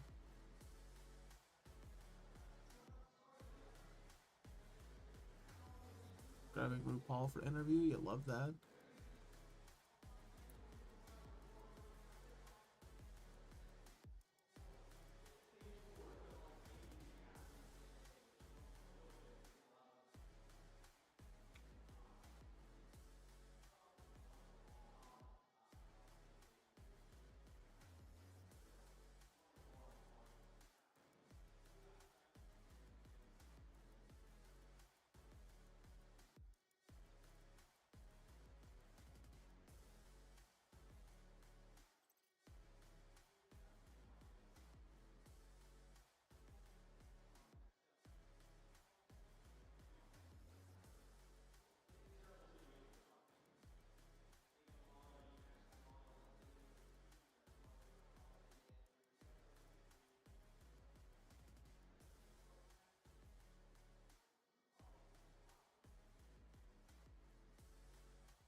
Thank you so much for that, fellas. Yes, congratulations, RuPaul. Guys, give it up for the Toronto Defiant. Wow. Dominating performance there. Now, look, RuPaul, this was the third series of the day for you guys. It's been a slog. You've been, I can only imagine how tired you are. How do you keep that energy up with the squad? But most 11 maps of Overwatch. Confidence going, knowing that each and every challenge is only going to get more difficult as the road goes forward. I think as for energy, we've drank like 50 water bottles in one day, gone to the bathroom like 4 times. The back room, we've ate every single banana. There are no more bananas back there. A lot of energy. And then as for the motivation, I mean, RuPaul really hopped on the mic, said we be pissing. Survive this long, long day. We're happy to be here and happy to move on to the final day. Well, you know what? Hey, that's right. That's right. Now, without a doubt, and with that win, you guys are the unequivocal best NA team. But now you have an opportunity here coming from that lower bracket to potentially fight to become the best team in the world. What does that take for the Toronto Defiant to be able to achieve that goal, knowing that in your ways, teams like Falcons and as well as Crazy Raccoon? Yeah, I think we really got to forget the last match against Crazy Raccoons. I actually don't remember playing them. We're just going to look forward to tomorrow and play a lot better, review for a couple hours, have some fun. Most importantly, we're just going to play together as a team and show that we really can be the best team. Awesome stuff, man.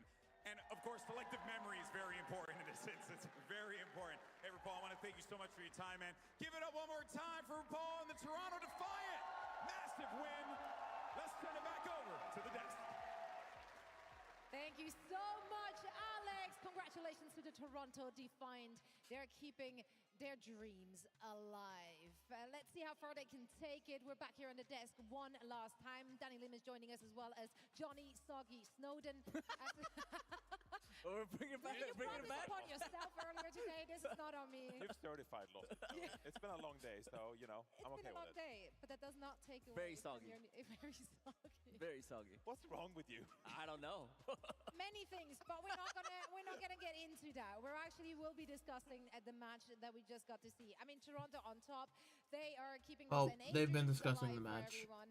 And I it am was a dominant getting the fuck out of here This was a dominant showing, because but also they made it we look have very SNL in like easy. 2 They were so hours. happy to counter swap. They were so happy to play this. So game. CGL action coming your way. Has done all